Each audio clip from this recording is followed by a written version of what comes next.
Okay, so hello everybody. We are back with our actually our live. No, I'm sorry. I was reading something else in this. Okay, we're back with the. Hello, Gary. No, because he was like, why can't I promote the party leader? Anyway, let's sort that out. We're live with day 2 of the Primal Premier 2. Tonight we have top 8 of the tournament. So every match is going to, unlike yesterday, we're going to be streaming every match tonight, or every set. Right, there's the bracket. So we're going to be starting with Jiggling versus Let Them Fight. And we're going to go from there. We're going to be bouncing between losers and winners bracket. That way that, teams aren't waiting forever to play, and we can get through every match in like a nice orderly fashion. So the plan is to be here for about, 4 to 5 hours, maybe 6 if, games get really long. So it's going to probably be a long night for everybody, but it should be a lot of good matches. You'll probably see a lot, if not all of these teams, well, almost all of these teams, because, the Aussies can't play, but like, you should see the majority of these teams, in probably 2 weeks, another month with the, the CCRC that's happening. So this should be a fun night. We are, they're playing for 200 million gil. Let's go over the rewards real quick. Wishing, can you swap to the reward slide?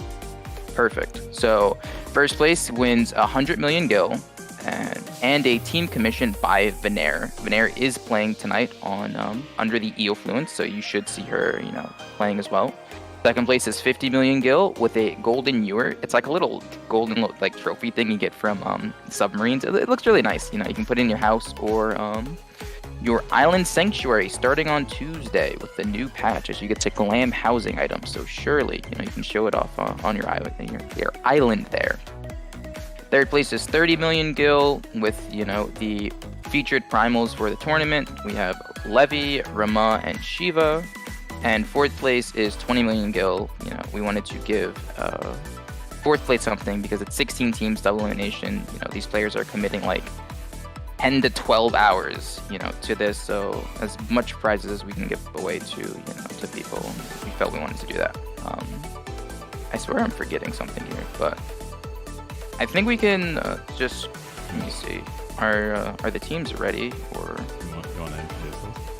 sure. Let me introduce our casters. They can take over and then start chewing time as we wait for the last teams. So we are back with Vivian and Soul. They did a fantastic job last night, and actually, they do another fantastic job today. Also, shout out to Soul for commentating for 4 hours yesterday. The man is a He did beast. it. It was great the whole time too. So let me drop out of here and let them take over and introduce the upcoming teams as we wait for them to also get into Party Finder and set up.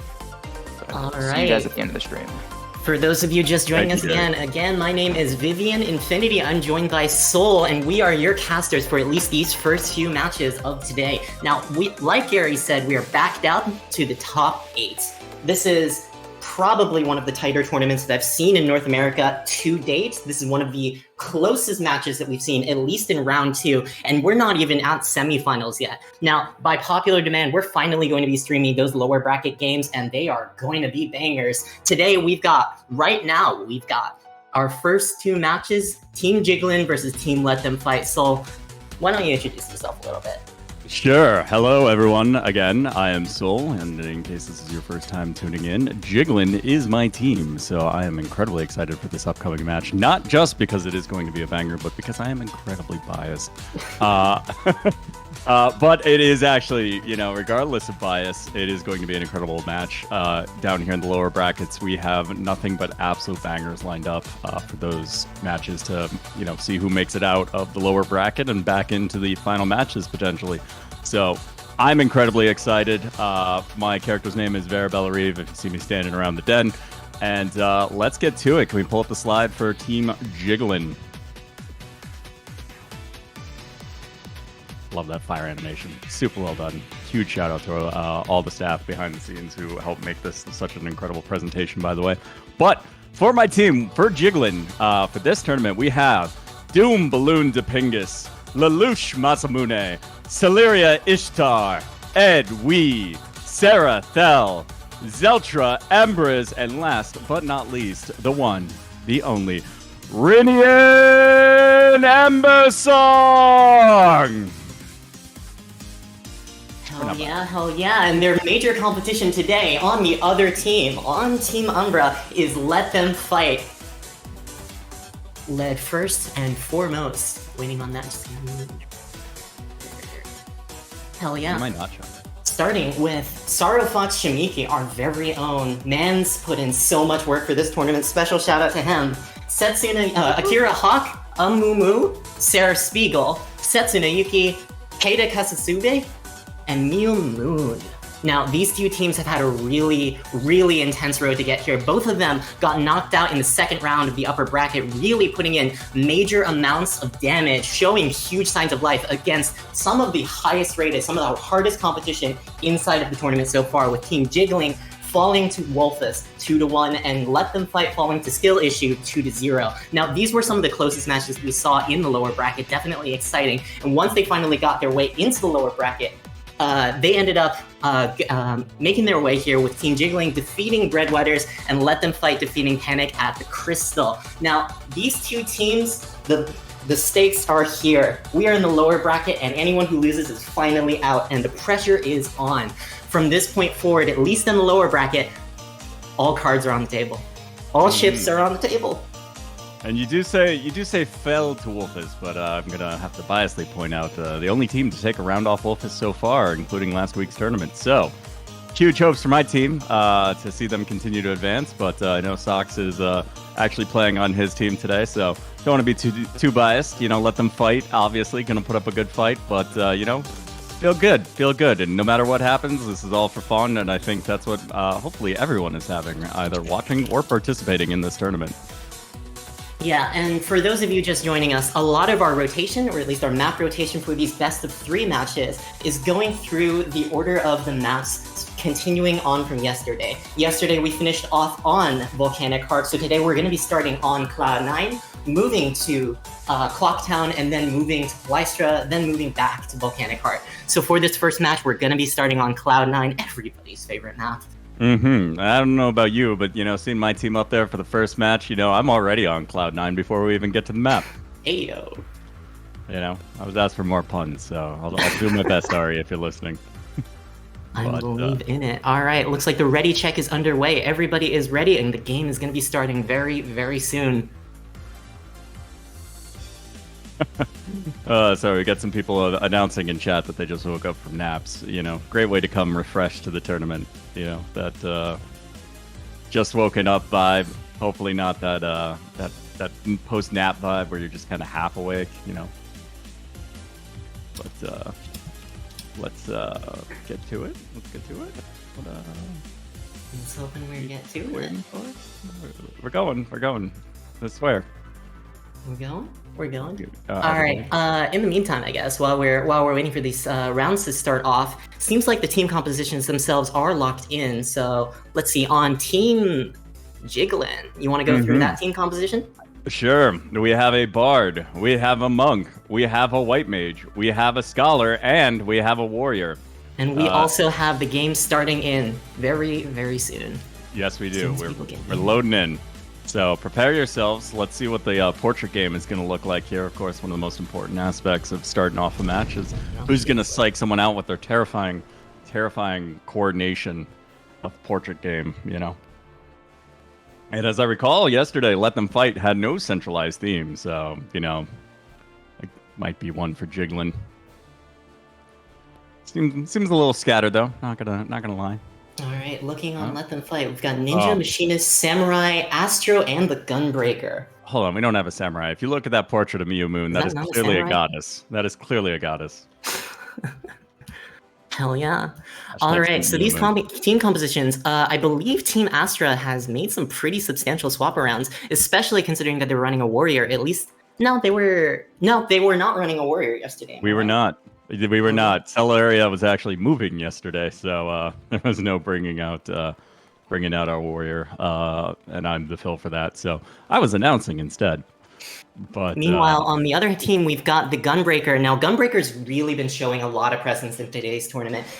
Previously, at least for the first few seasons, Gunbreaker's been considered to be a lower tier pick, especially due to, you know, relatively difficulty of execution and difficulty of actually doing his job of tanking. But with recent buffs to his Nebula, especially to his tank stance, we've seen Gunbreaker to use to almost incredible use. Oh, but Gunbreaker goes down as the very first target.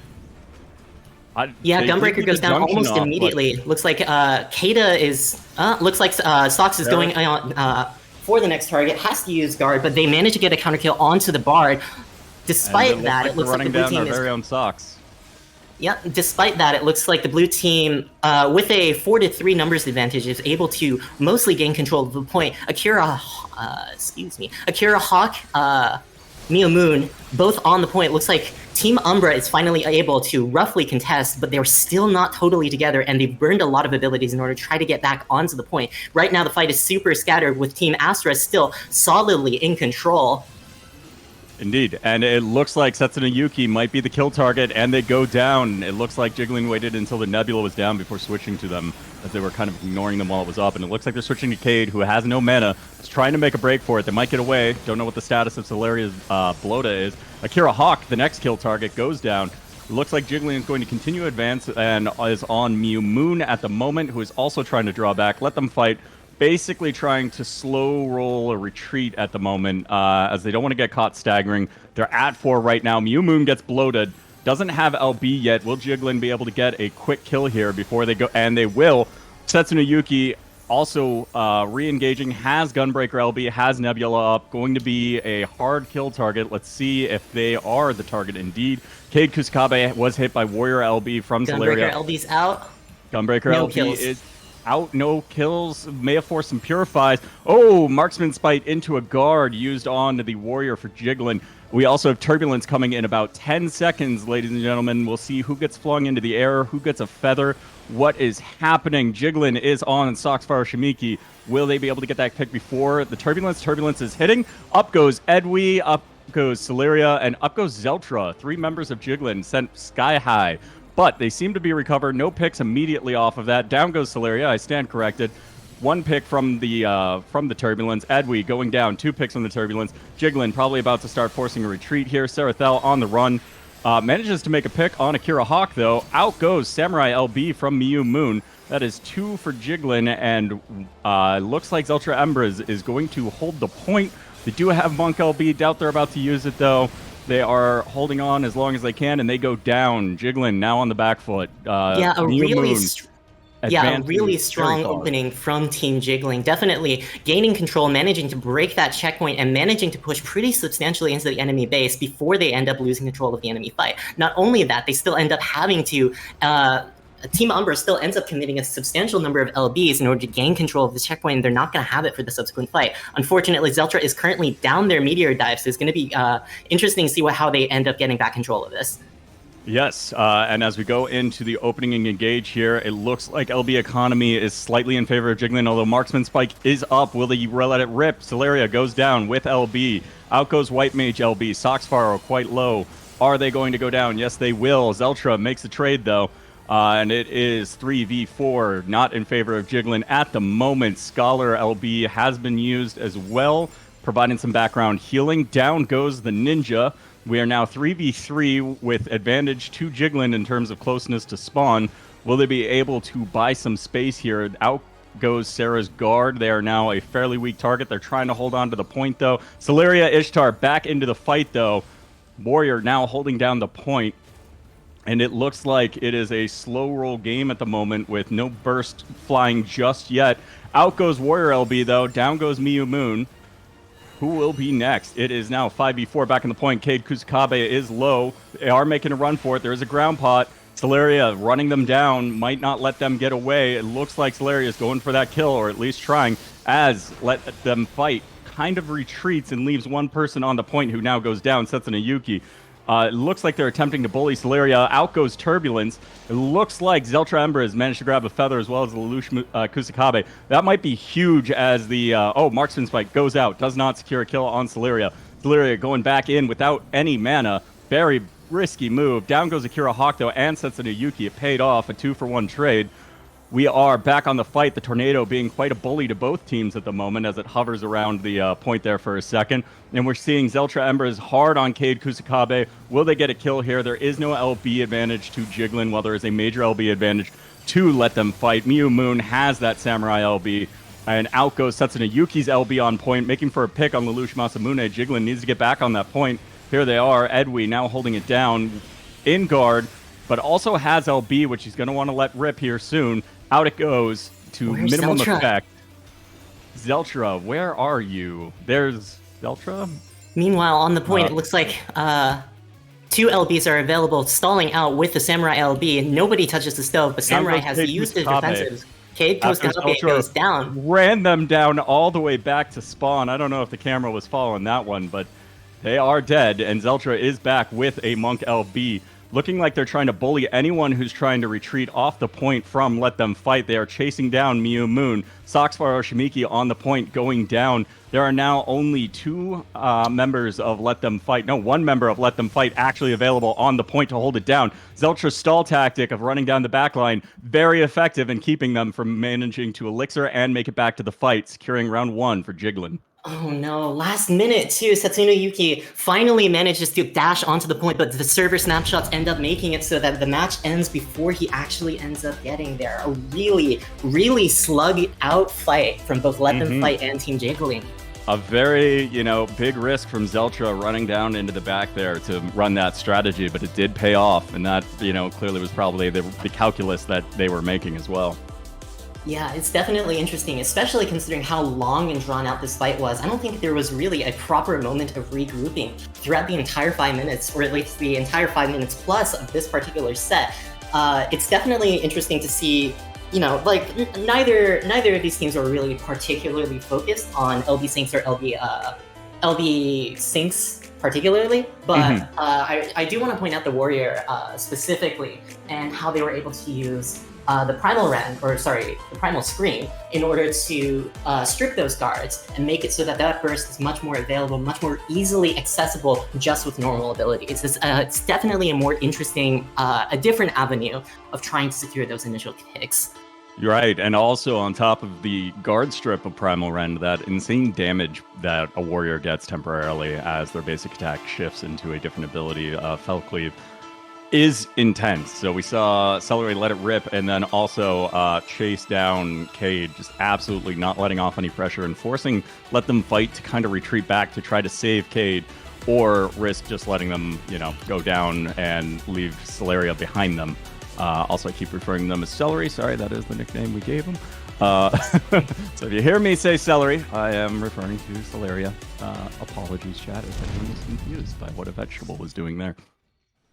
All right, and we are going on to Clocktown, our second map of the best of 3. Now, I want to point out Warrior's role. I don't believe I saw any map or comp changes. I guess we'll confirm that right now. Definitely Team Astra hasn't changed anything up, and I want to point out the role of Warrior on Clocktown specifically. So, as people know, there are these tatamis. There are these little tiles that are pretty reminiscent of E9S, if you guys ever did that.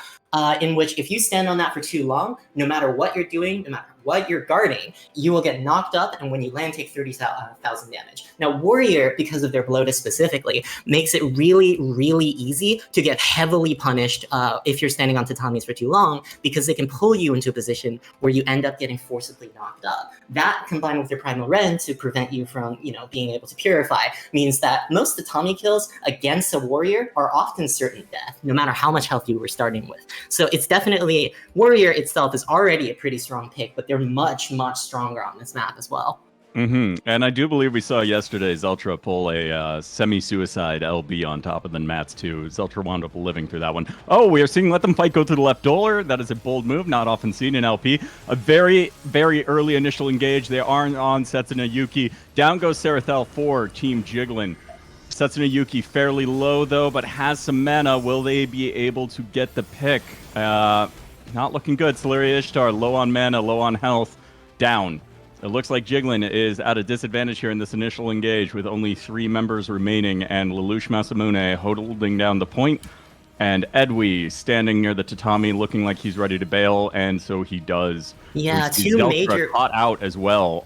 2 major picks on the Unfortunate. opener, all that damage going on to Setsuna Yuki, who manages to get that guard before he actually goes down. Suddenly, all that damage is suddenly wasted, and the fact that they didn't get that return kill meant that they ends up still slow dying for this opener exchange, gives Team Umbra control of the checkpoint and probably a checkpoint break, while Team Astra is forced to regroup.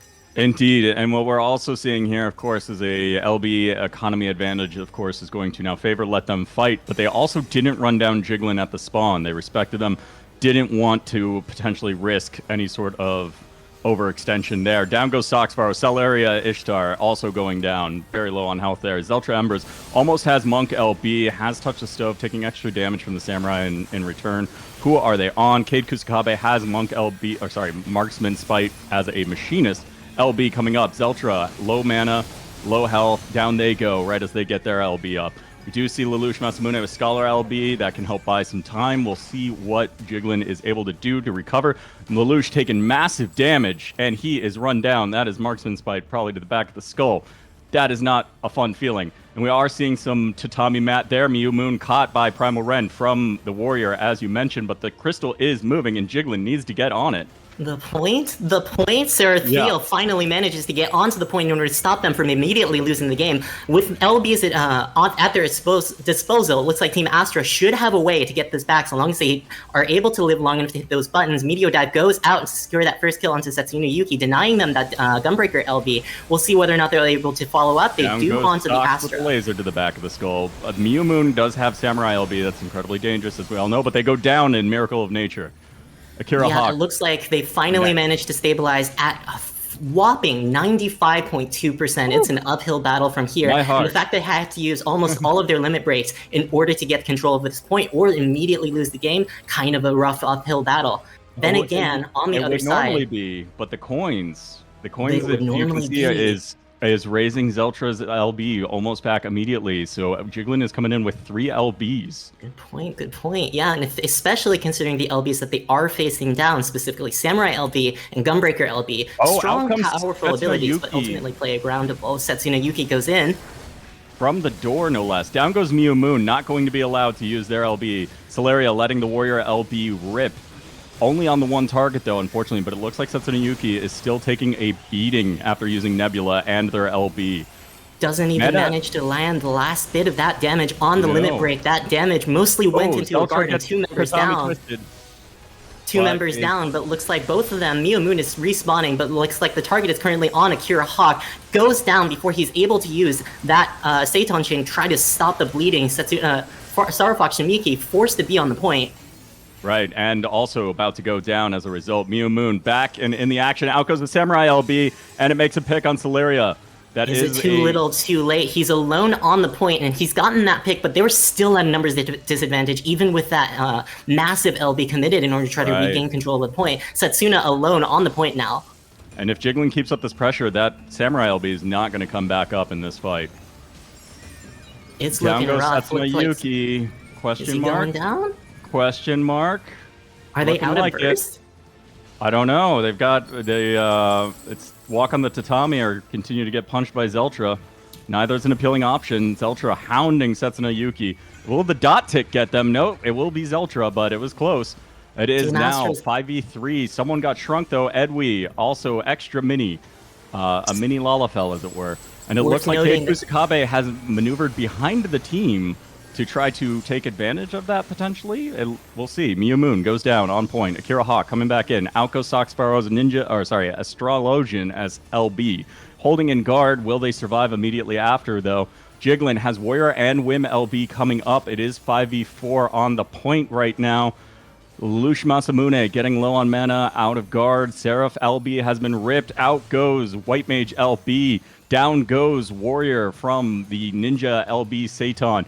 And the percentage, Jiggling has managed to succeed in exceeding the percentage. Jiggling still hasn't managed to succeed. There's still a couple percent, it's not a couple fractions of a percent down, and they just managed to go down just because of that robot. And just like that, Team Umbra steals away what was almost certain victory. That was damn close. 14-13, one of the closest matches we've seen today. We are now one You and live by the one. blade, you die by the blade. And sometimes Rojimbo decides who lives or dies. Or wins, as the case may be. God, such a tight match, such a close match. For a really long time, I was thinking that was definitely Jigling's match to win, but at this point, we are now 1-1 going into our final game match of the set. See who gets to move on into the lower bracket and who is out of the tournament. Stakes are on, and we are going to Palestra. We are indeed in Palestra, quite the vanilla map to end it on too, meaning that there will be none of this map shenanigans to No shenanigans. throw any winning to any particular side. Jiglin is going to be sticking with the same comp. We'll see what LPF does.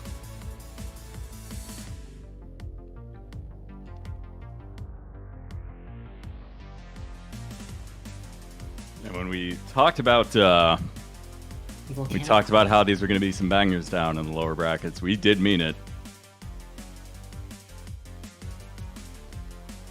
Yeah, these are definitely some of the closer matches, and the stakes are on the line, and we are loading in. Indeed. We are into the third round. Doesn't look like either composition has changed their job selection. Looks like they're keeping these comps onto Palestra. Now, like I mentioned about the Warrior and how much it benefits from the fact that there are these tight corridors, Palestra, especially on open, is mostly made of this extremely large open space. That said, the initial places where people are standing during that opener in order to try to make sure that they aren't immediately caught out tend to still be these smaller, narrow areas. So it's depending on how each team positions, it's still very possible for a Warrior to massively capitalize on an enemy team's mistake. Definitely going to be interesting to watch out for that, at least in the opener, and especially later on in the game when this crystal moves towards these tighter hallways and Warrior ends up having this advantage, at least for these force clumps.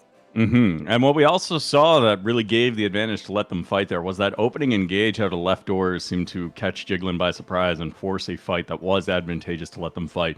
It is a bold strategy for that exact reason because it can have exactly that effect, but it also puts the team coming out the door at a slight disadvantage if they are caught as they come out that door. So there was a decision made, a strategy attempted, and it did pay off with very, very significant early crystal advancement that ultimately won the fight for let them fight. And we see Mew Moon going in early, also popping guard early. We'll see if they get abused for that. They have balance. They've got Meikyo up. They didn't need to pop Purify, but yeah, Meikyo, the move that ends up following up with the casted 16,000 damage, ends up making you CC immune. Oh, Lelouch. Mew Moon back in. Lelouch Masamune, the kill target, goes down. Will Jiglin manage to make a pick on Let Them Fight in return? Serathel, the next kill target, apparently. Mew Moon back in the rear of Jiglin's back line. And it does not look like Jiglin is going to walk away with a kill from this very first engagement, unfortunately. Zeltra Ember is trying to run down Cade Kusakabe. Huge riddle. Out. But down they go, question mark. The healers are back, but down goes Zeltra. Out goes Gunbreaker LB, forcing that early guard as they try to chase down Celeria Ishtar, the warrior, who appears to make it away to the ground pot. Jiglin still fighting Lelouch Masamune, being chased down now next. Edwi and Serathel are still up. Edwi, White Mage with LB. Akira Hawk has Ninja LB coming up. Cade Kusakabe has Machinist LB coming up. Out goes White Mage LB. Jiglin trying to buy back some time here, apply some pressure for that counter assault on Mew Moon. Will they be able to get this pick? It's looking like they might not be able to. They will, but it's going to take a lot of time. And meanwhile, on the point, Zeltra Embers has their LB. Out goes a Warrior LB. Down goes Zeltra before they're able to rip that Monk LB. There is the Warrior guard strip on a lot of Let Them Fight right now, and Akira Hawk has used LB, but will they be able to get a second kill from the Seitan chain? I don't believe so. We are seeing Lelouch Masamune with Scholar LB about to come up, but he is also a hard kill target, and he needs to be retreating right about now, which he does appear to be doing successfully.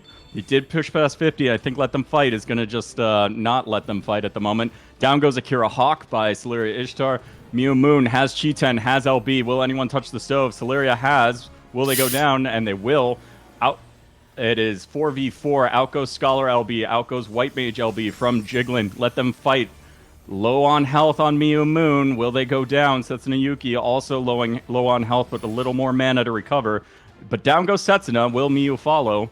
That is the question. Nope, looks like Miyu Moon falling back far enough to get a safe elixir off. Will Cade Kusakabe be caught is the question now, as Zeltra Embers pushes ahead and is now running on to Miyu Moon, but goes down in the process.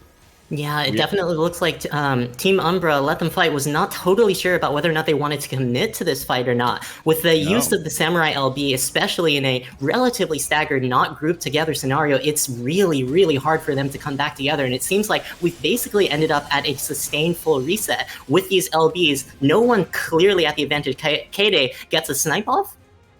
Yes, they do. And it looks like Edway's trying to retreat, but will he be able to succeed? That is the question. There's 1 minute and 30 seconds left. About time enough for one recovery and a team fight, depending on how this goes. Zeltra trying to run down Miyu Moon, now falling back, and it looks like Let Them Fight's going to let Zeltra retreat. Meanwhile, Lelouch Masamune going to be the wisest man on point, holding it down with Serathel as Let Them Fight comes towards them. They managed to buy a few seconds there. And will that be enough to have prevented significant advancement of the crystal by Let Them Fight when it starts to matter? Zeltra trying to go around for a flank, but gets caught out, goes down immediately. Cade goes down as a trade, though. Celeria Ishtar has the Warrior LB, but is stopping to Standard Elixir before they go back in. Or are they? They stopped casting. Now they're casting again. Let Them Fight significantly low on mana here, and in fact, hard LB advantage in favor of Jiggling at the moment. Akira Hawk has used their Ninja LB. Miyu Moon, hard target right now. Down they go, right as their LB comes up, not letting another Chi-10 LB possibly screw up Jiglin's respawn this time. We do see Jiglin trying to hold the point. Celeria Ishtar holding that LB. Out it goes now. Being used on Akira Hawk and Cade Kusakabe, trying to wipe up those 2 kills. Will they be able to do it? Setsuna Yuki about to go down next. Miyu Moon back up, has LB, not going to be there right now. They're still back at spawn. So we are seeing...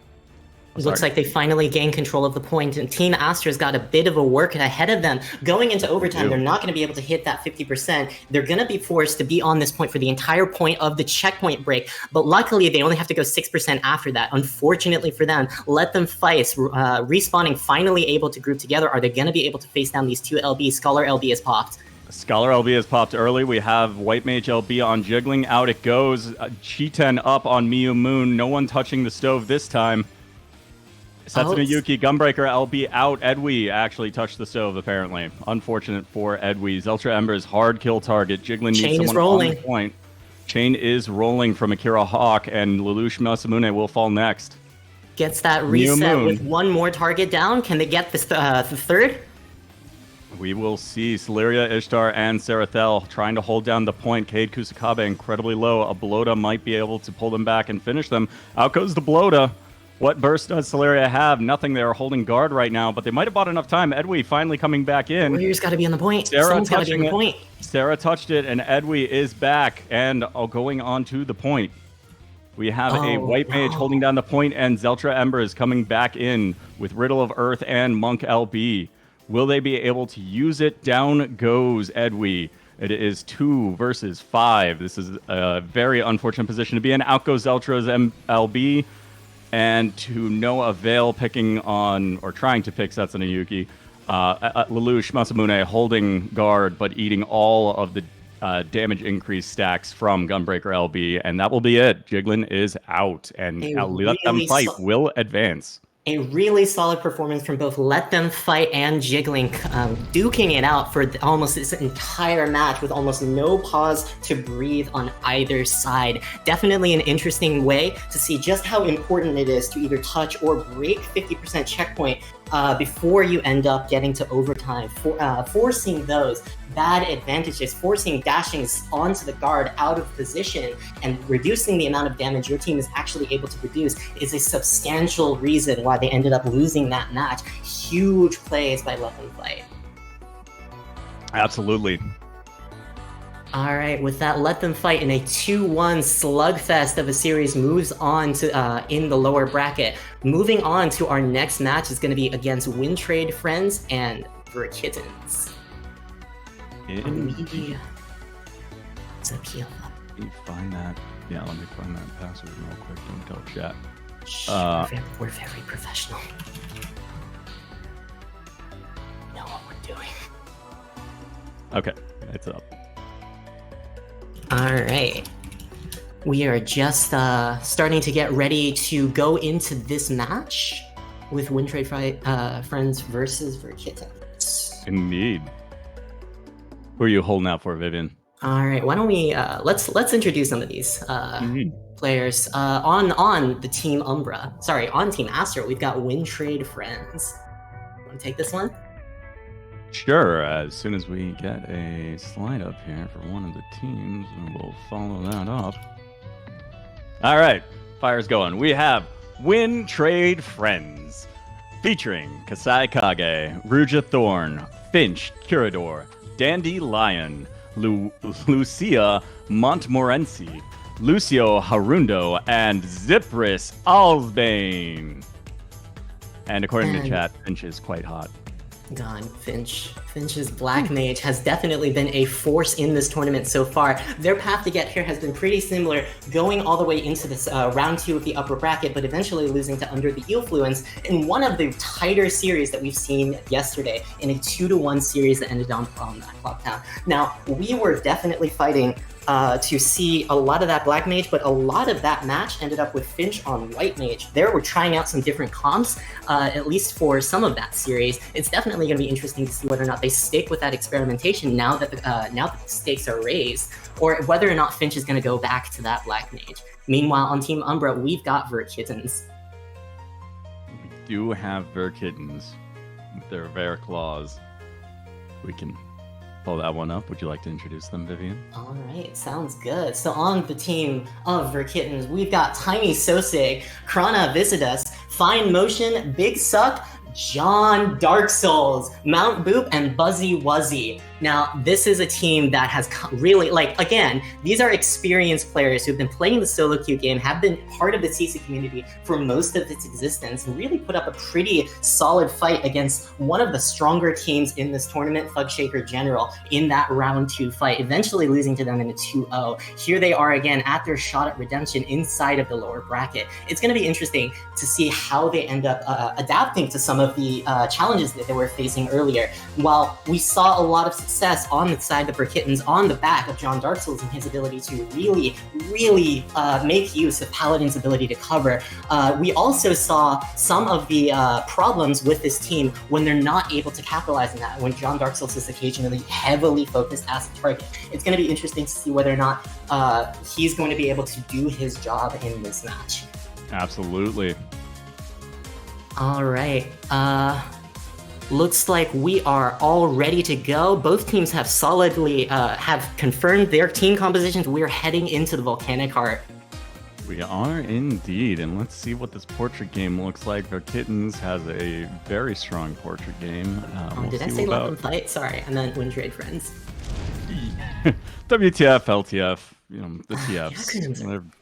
Yeah, I guess they're probably sister teams now, even if they didn't mean to be, now that we've all recognized their initials are just one letter off. All right. On Astra, we have a mixed bag, not gonna lie. Looked like 2 had a good theme going and the rest said no. And on Verkittens, we have everyone asking you to please be quiet and Big Suck leading the library, apparently. All right, yeah, it looks like we are seeing something close to mirror compositions, or at least we are seeing the 2 healer, 3 DPS comps, and it looks like Finch is going to be playing on that Astro instead of on the Black Mage. It's going to be interesting to see what motivates these decisions, especially on Volcanic Heart. Definitely want to point out the Reaper here. Now, Wintrade Friends' Reaper absolutely popped off in previous matches, going top damage for what is basically a tank class. Definitely worth keeping your eyes on this and their early LBs, see whether or not they can make use of that advantage. Meanwhile, on Team Umbra, we do not have the Paladin. Exactly, yeah, I was about to say, we don't see John Dark Souls out here, so... Definitely going to be interesting to see what they're doing, especially considering how divergent the meta has become with in comps with Paladin and comps without Paladin. Definitely going to be interesting to see whether or not they can get that burst coordination on with that Monk, with that Ninja, with that Bard. Yeah, we are seeing early damage out on Fine Motion and Death Warrant on them, so they are probably the kill target there. But it looks like they survived the Death Warrant, and they're retreating successfully. Meanwhile, WTF's White Mage does go down. So that puts the Venaire Kittens in the lead at the moment. Will they succeed in pushing, or will WTF try to retreat? Let's see what's happening. They're fighting on the point, and down goes Mountain Boop incredibly quickly. That was a very 1 for 1 and the Reaper LB comes out though. Yeah, it was a very slick switch by by WTF to pull that kill off on Mountain Boop, who is notoriously hard to kill. Down goes their Reaper, though. It is still advantage to the Kittens, who have Monk LB and Ninja LB about to come up on top of Fine Motion's White Mage LB. Fine Motion going down, though, being hard run down by WTF. And the Crystal's not making a lot of progress, despite the fact that Kittens has had a bit of an edge here for the past, well, since this fight made its first pick. Does he use his Meteor Drive? Will it? Oh, but it's countered or followed up by White Mage LB, buying some space. Down goes Tiny Sosig, and down goes the White Mage, though. So we are 4v4. This is really intense game with trades for every single pick so far. Fuzzy Wuzzy, low mana, running. Oh, Kei Kasakage also ended up using the Seitan in order to try to keep that snowball rolling, even as Team Umbro was finally retreating. So they're down that major limit break in order to help them win the subsequent team fight.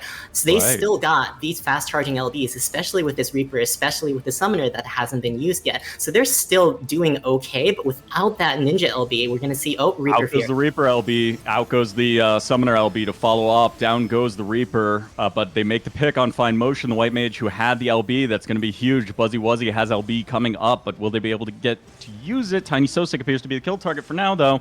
Buzzy Wuzzy using that LB on Finch. Finch goes down.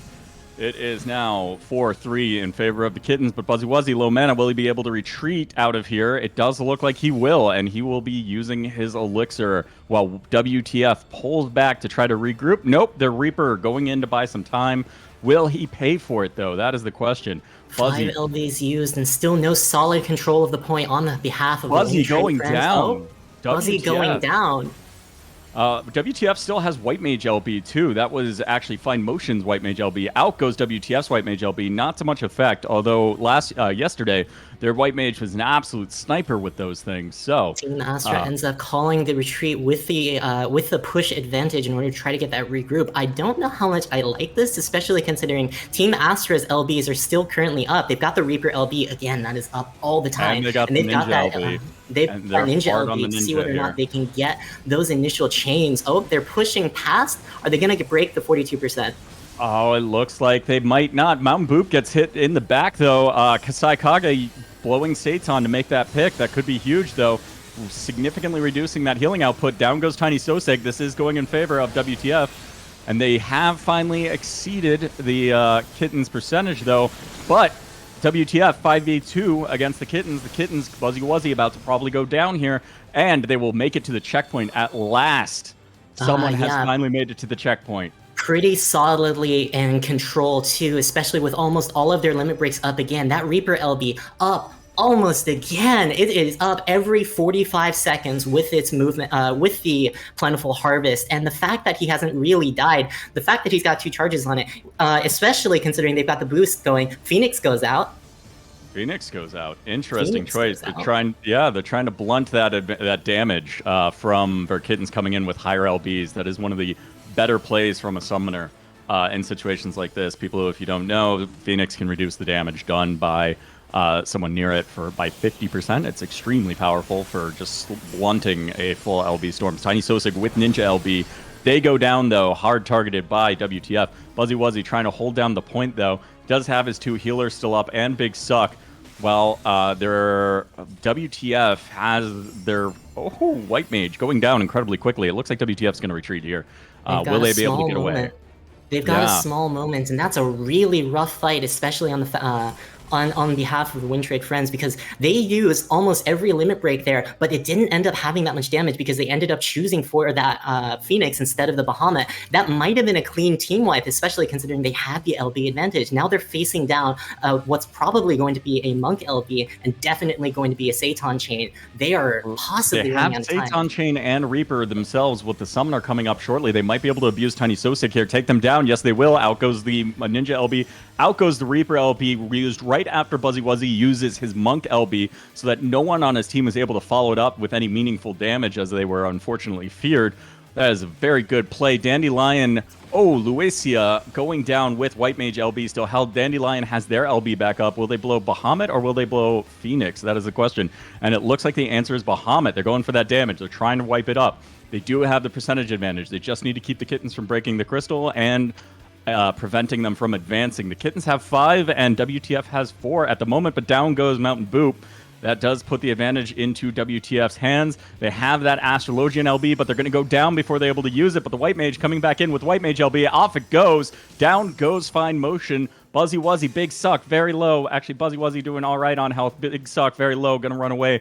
Try to Elixir, and I think he will be successful in that. But they are just going to beat on Tiny Sosig on point, and Buzzy Wuzzy coming out of guard in 1 second, about to probably feel some serious pain. Big Suck now on point, trying to hold it in guard, but out goes Reaper Fear. This might just be a Reaper instant. Nope. Okay. Fine. Or Mountain Boop managing to touch the point just fast enough. It looks real rough for Team Umbra here. And just like that, Win Trade Friends takes game 1. God, multiple team fights where Team Astra was not able to make use of that Ninja LB. Definitely interesting to see just how important proper LB usage is and how important it is to make sure that you get those off, at least in some sort of effective manner, before you end up going down. Big props to Win Trade Friends. Mm-hmm. And just excellent crystal play by both sides in just their caution when advancing into a bad situation where the other team had more LBs. They both just kind of edged the crystal there at the beginning. Maybe they should have gone, full blast on it and just tried to send it, but that was much respect for the enemy team on both sides. They didn't want to possibly find themselves in a position where it would result in a team wipe if they went just a little too soon, and they knew they needed to buy more time for their own LBs to regenerate. And especially once they had that winning percentage, they didn't want to necessarily push too far and overextend. It's a risk, but it shows how highly both teams thought of each other. They didn't want to just do some solo queue nonsense and not pay attention to those macro factors, Yeah, definitely one of the closer matches we've seen. I've been saying that a lot. I think I've been saying that basically since we've gotten to round 2 in upper bracket. Just every match has been a banger. Now, the fact that so something I want to point out specifically that really helped contribute to Win Trade Friends. Oh, it looks like we are going into Cloud9. No changes in team composition on any side, so I guess I can keep talking about this. So a lot of the thing that led Win Trade Friends to success here is just how frequently they were able to make use of this Reaper LB. Now, Reaper LB normally has a 60-second charge frame. I believe it's 60, it might be 70. Yeah, it goes down to 45. It goes down to 45, which is the important number, but it doesn't start at 45. So you need to be getting your Plentiful Harvest rolling basically as much as you are alive, and if you are dead, you're not charging LB. So it really speaks a lot to the credit of WTFs to play around, Win Trade Friend, to play around this Reaper to keep him up and keep that fear, keep that guard break constantly going, constantly making use of that high frequency, high value ultimate. Absolutely. We are back to Cloud9.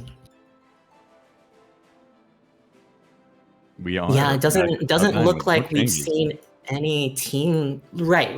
We haven't seen any team composition changes.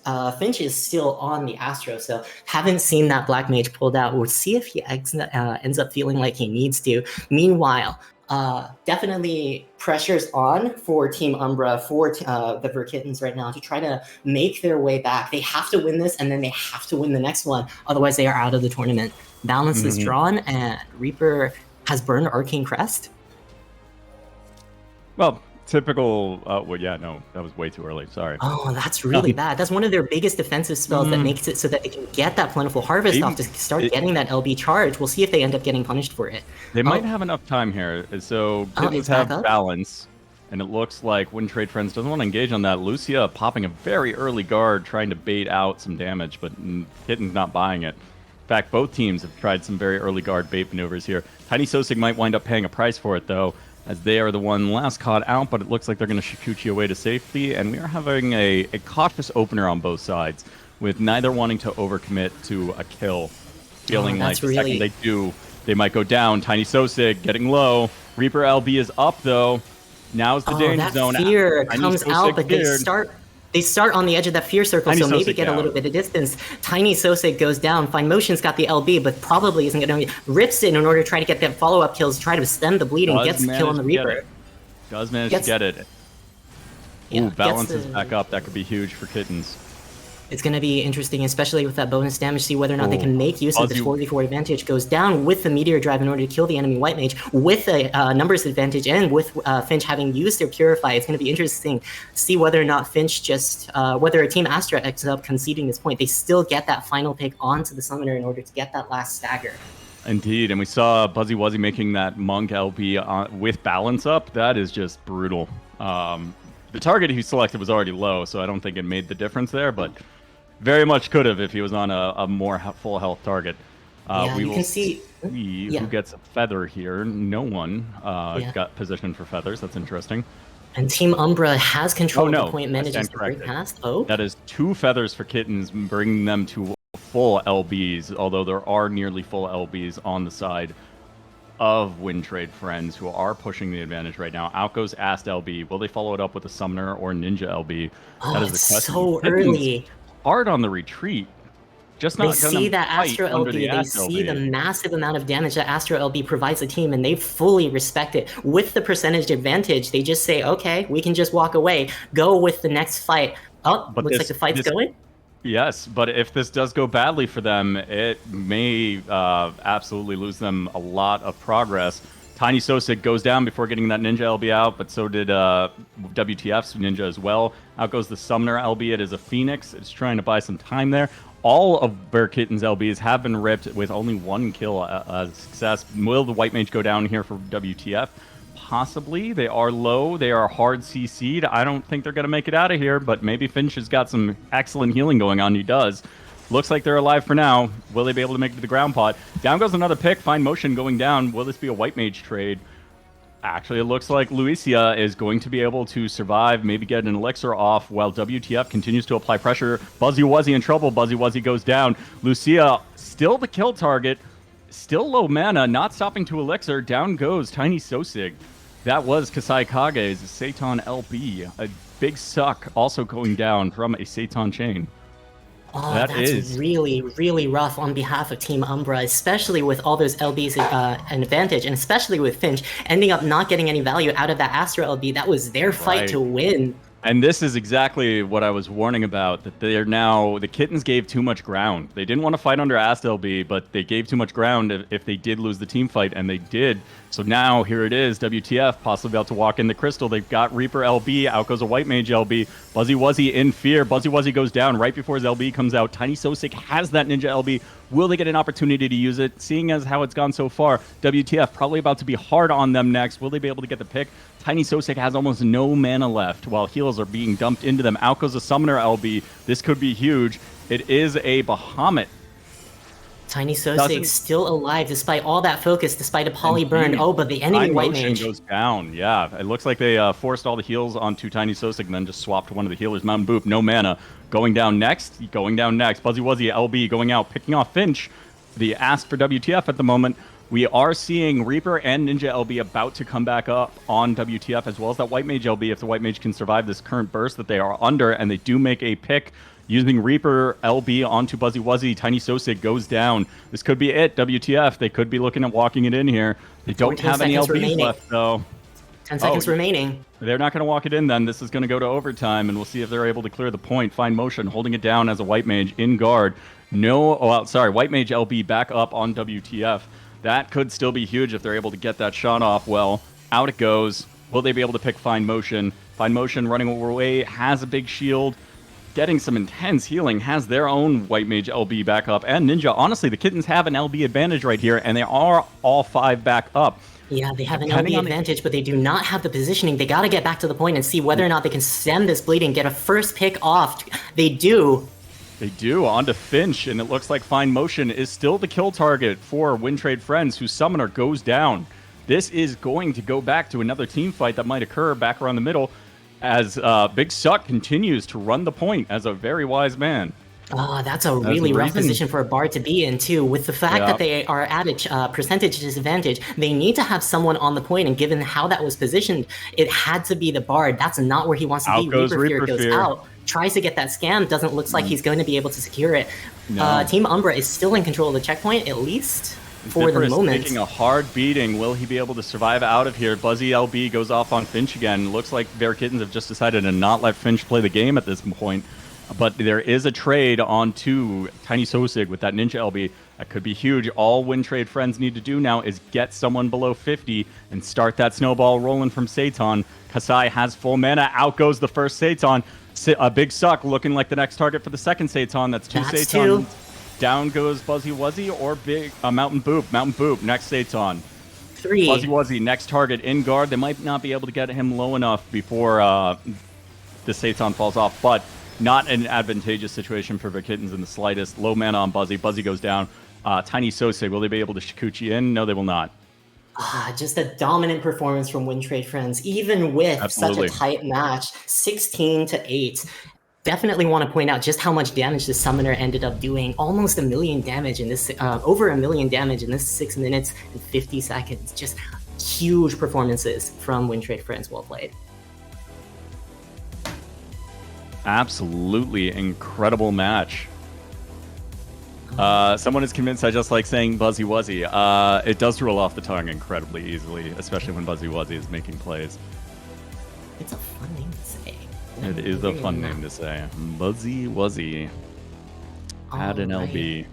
And with that, we have finished our round 3 of our lower bracket with Win Trade Friends closing out the game against Venaire Kittens in a 2-0 series, and Let Them Fight closing out the game versus Jiglin in a 2-1 series to move on to lower bracket round 4. That'll bring us to the upper bracket. Yes, definitely some of the strongest teams in North America going up, starting off with Skill Issue versus Wolfus.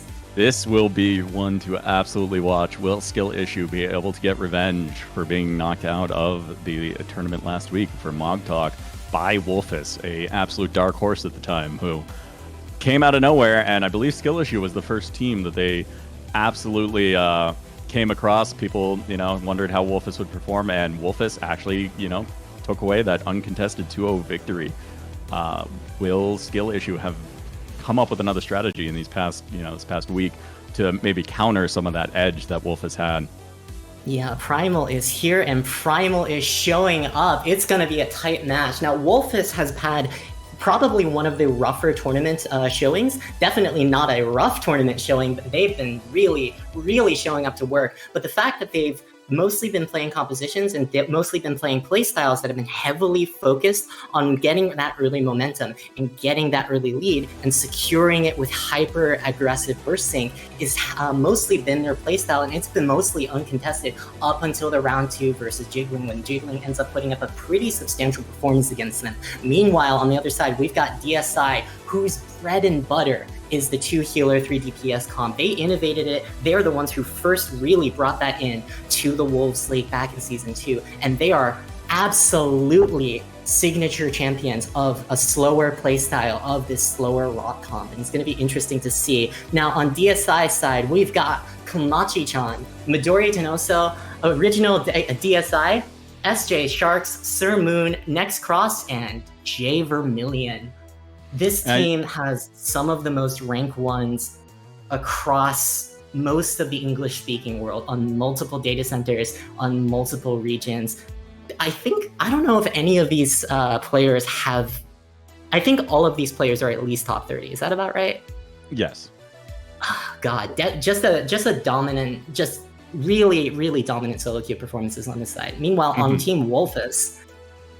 I will note, Chad is asking that if Win Trade Friends and Wolfus fight, if they can kiss, and the answer is yes. Yes, they can.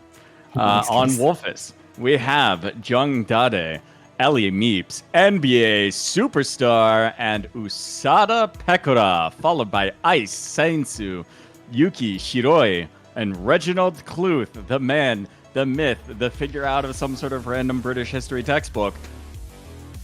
That's it. God, just a dominant lineup from the Team Wolfus as well. Now, a lot of these players end up having dominant performances on Primal as well, so it's going to be very interesting. This is almost a data center clash, and it's also a playstyle clash, especially considering how fast Wolfus tends to like to play and how they end up winning these games with it. It's going to be interesting to see whether or not they can break through DSI's massive wall, their ability to play this slowly. Mm-hmm. And we are going to see... oh, sorry. We are going to see me join the party so we can advance. My apologies. Our team it's not up. In. Can someone put the party finder back up, please? Okay. Give me Alright, I'm just going to be reading off the compositions right now. Actually, no, hold on. Do I have confirmation that these are locked? Can you ask them to... Hello? Yeah, I think... Yeah, they're currently opening up. Give it a second. Sorry about that. We are very professionals here. So, putting it back up. Refresh. There it is. Alright. Thank you. All right, taking a look at the bracket, I guess, while we're waiting to get everybody ready to get in here. Now, Skill Issue, Skill Issue has a pretty dominant performance while they've been playing today, even though most of their playstyle has been pretty slow, pretty controlled, pretty measured, with a 2-0 performance over Team Solar and a 2-0 performance over Left and Flight to get here. Meanwhile, Team Wolfus has definitely been showing up as well, with a 2-0 performance over Meneki Akari, but definitely struggles a little bit against the slower playstyles of Team Jiggling, especially against the high health pools from their Samurai players specifically. It's going to be, again, totally interesting to see whether or not they can get that early momentum against a team that's so strong at not letting them get it. Mm-hmm. And also a team that is incredibly strong about syncing that burst just as well as they are. So I would highly expect that we are about to see just trade for trade on terms of kills until one team starts to take a slight edge over the other. And that will be the only way in which we'll see some progress on the Crystal, because otherwise, this is anyone's guess, really, based off I wouldn't want to bet money on this one. Yeah, based off how good Skill Issue is at adapting and just the raw experience or significant amount of experience each player has, I fully expect that they will have reviewed the lessons from the last time that they fought Wolfus, and knowing Jay Vermillion probably spent hours reviewing it in video play-by-play. So that is also how they continue to grow and get better after every loss they incur, right? All right, it looks like we are getting ready to head into Clocktown. Seems like both teams are playing their signature compositions, I believe. Let's load in and confirm. There's that man. Alright, on Team Astro, we've got Komachi-chan on the Astro, we've got a White Mage, Monk, Ninja, and the Bard. DSI's been playing this comp for most of the tournament in a lot of their scrims as well. Meanwhile, on Team Umbra, on Team Wolfus, we've got that Warrior, Ninja, Dragoon, Astro, and Bard, I believe. And this is also one of the compositions that Team Umbra has been playing for most of this tournament. It is heavily focused on that burst sync, and meanwhile, Team Astro is, again, heavily focused on that slower play while also having the ability to end up getting that sync. The double healer ends up really testing teams to see whether or not they can end up getting through that coordination. You gotta be on it, otherwise you're not going to be able to go past that healing. Absolutely. Sorry, I'm just taking a look at the teams. This is going to be very interesting in terms of, will anyone go for a left door approach? We're watching cautious front door approach, and then Tatami is on the other side. So no door shenanigans in the opening, but in goes Worldstar for the opener, and he goes down immediately. Jay Vermillion very low in return, though. Wolfus actually on the back foot in the opener here.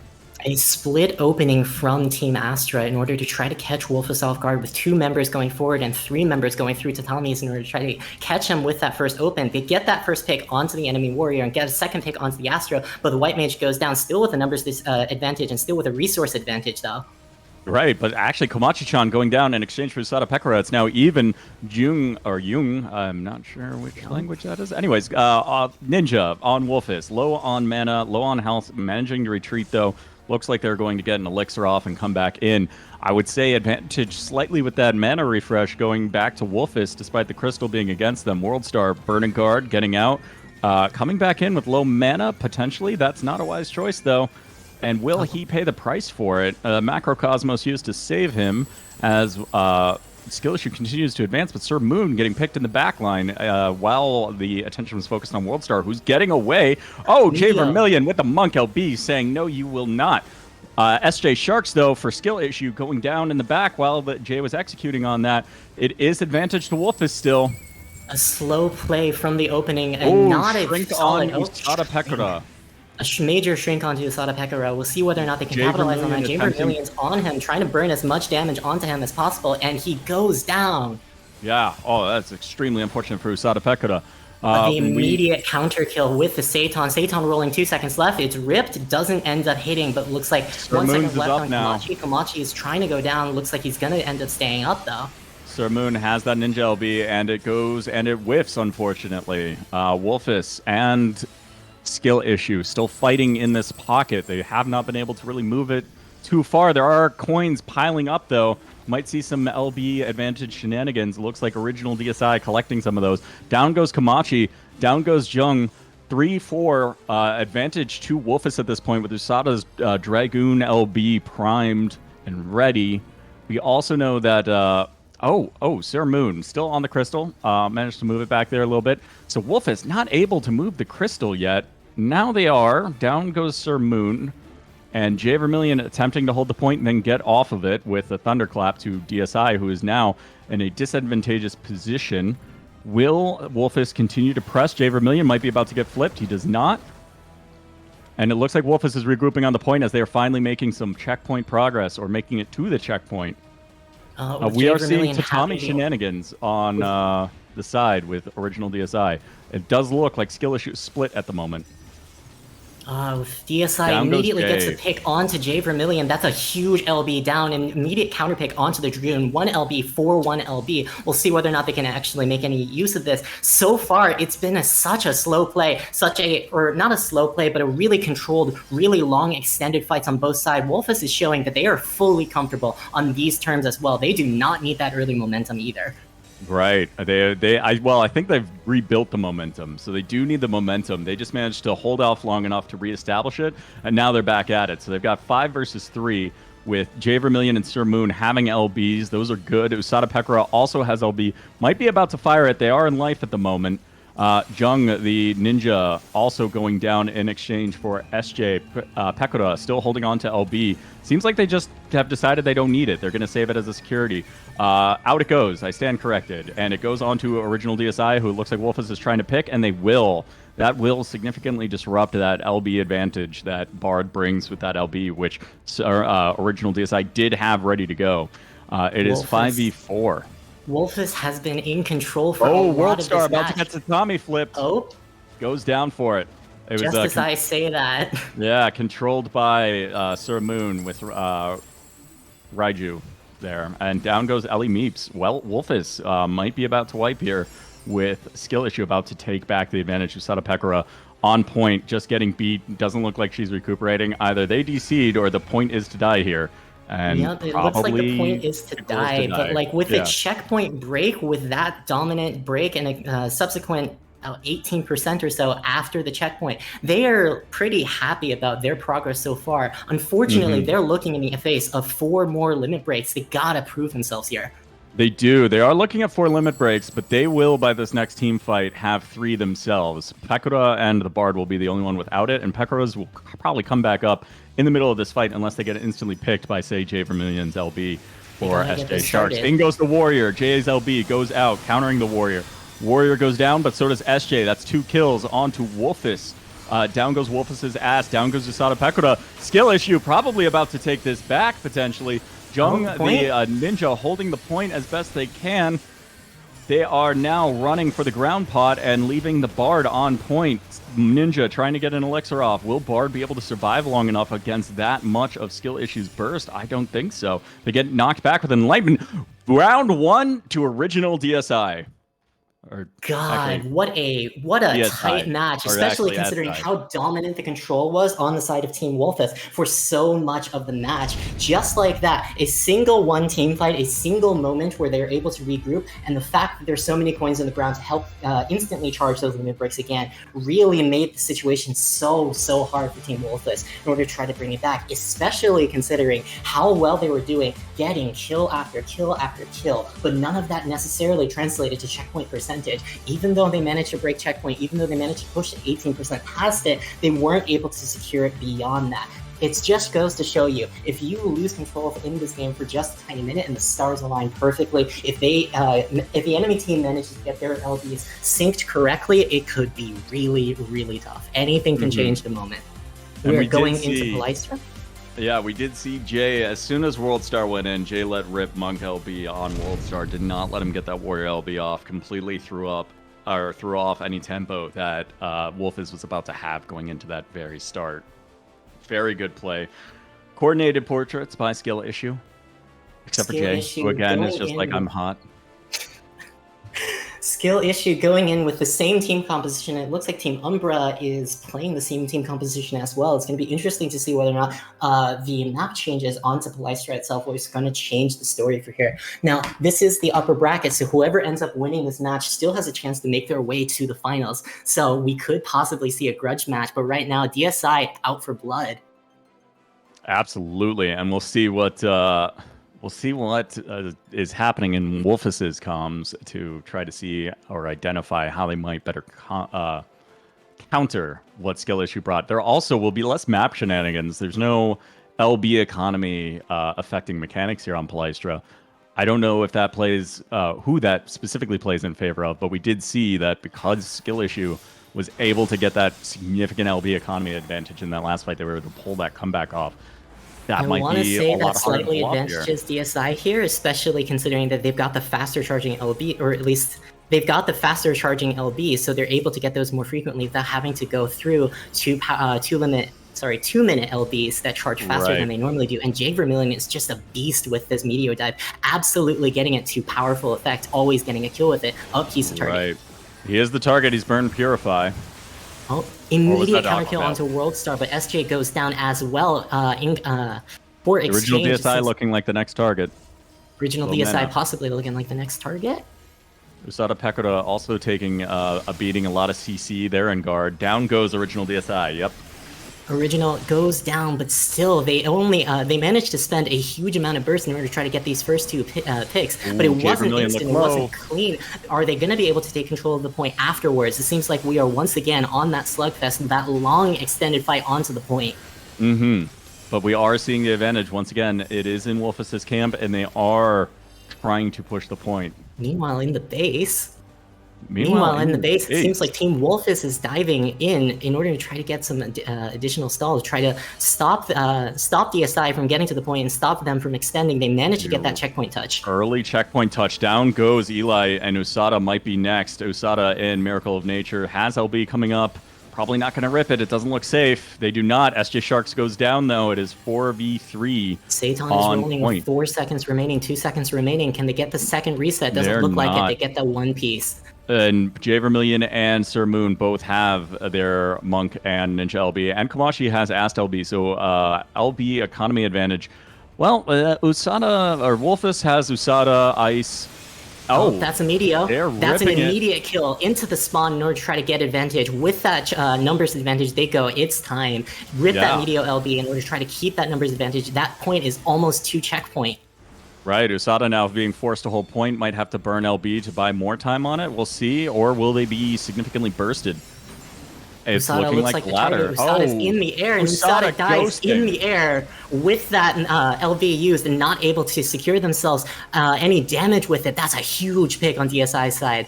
That is, and their White Mage getting off a Elixir right now, bringing themselves back in with full mana. Things are not looking good for Wolfus at the moment. Jay Vermillion coming out of guard. Might be the kill target. He is a bit low.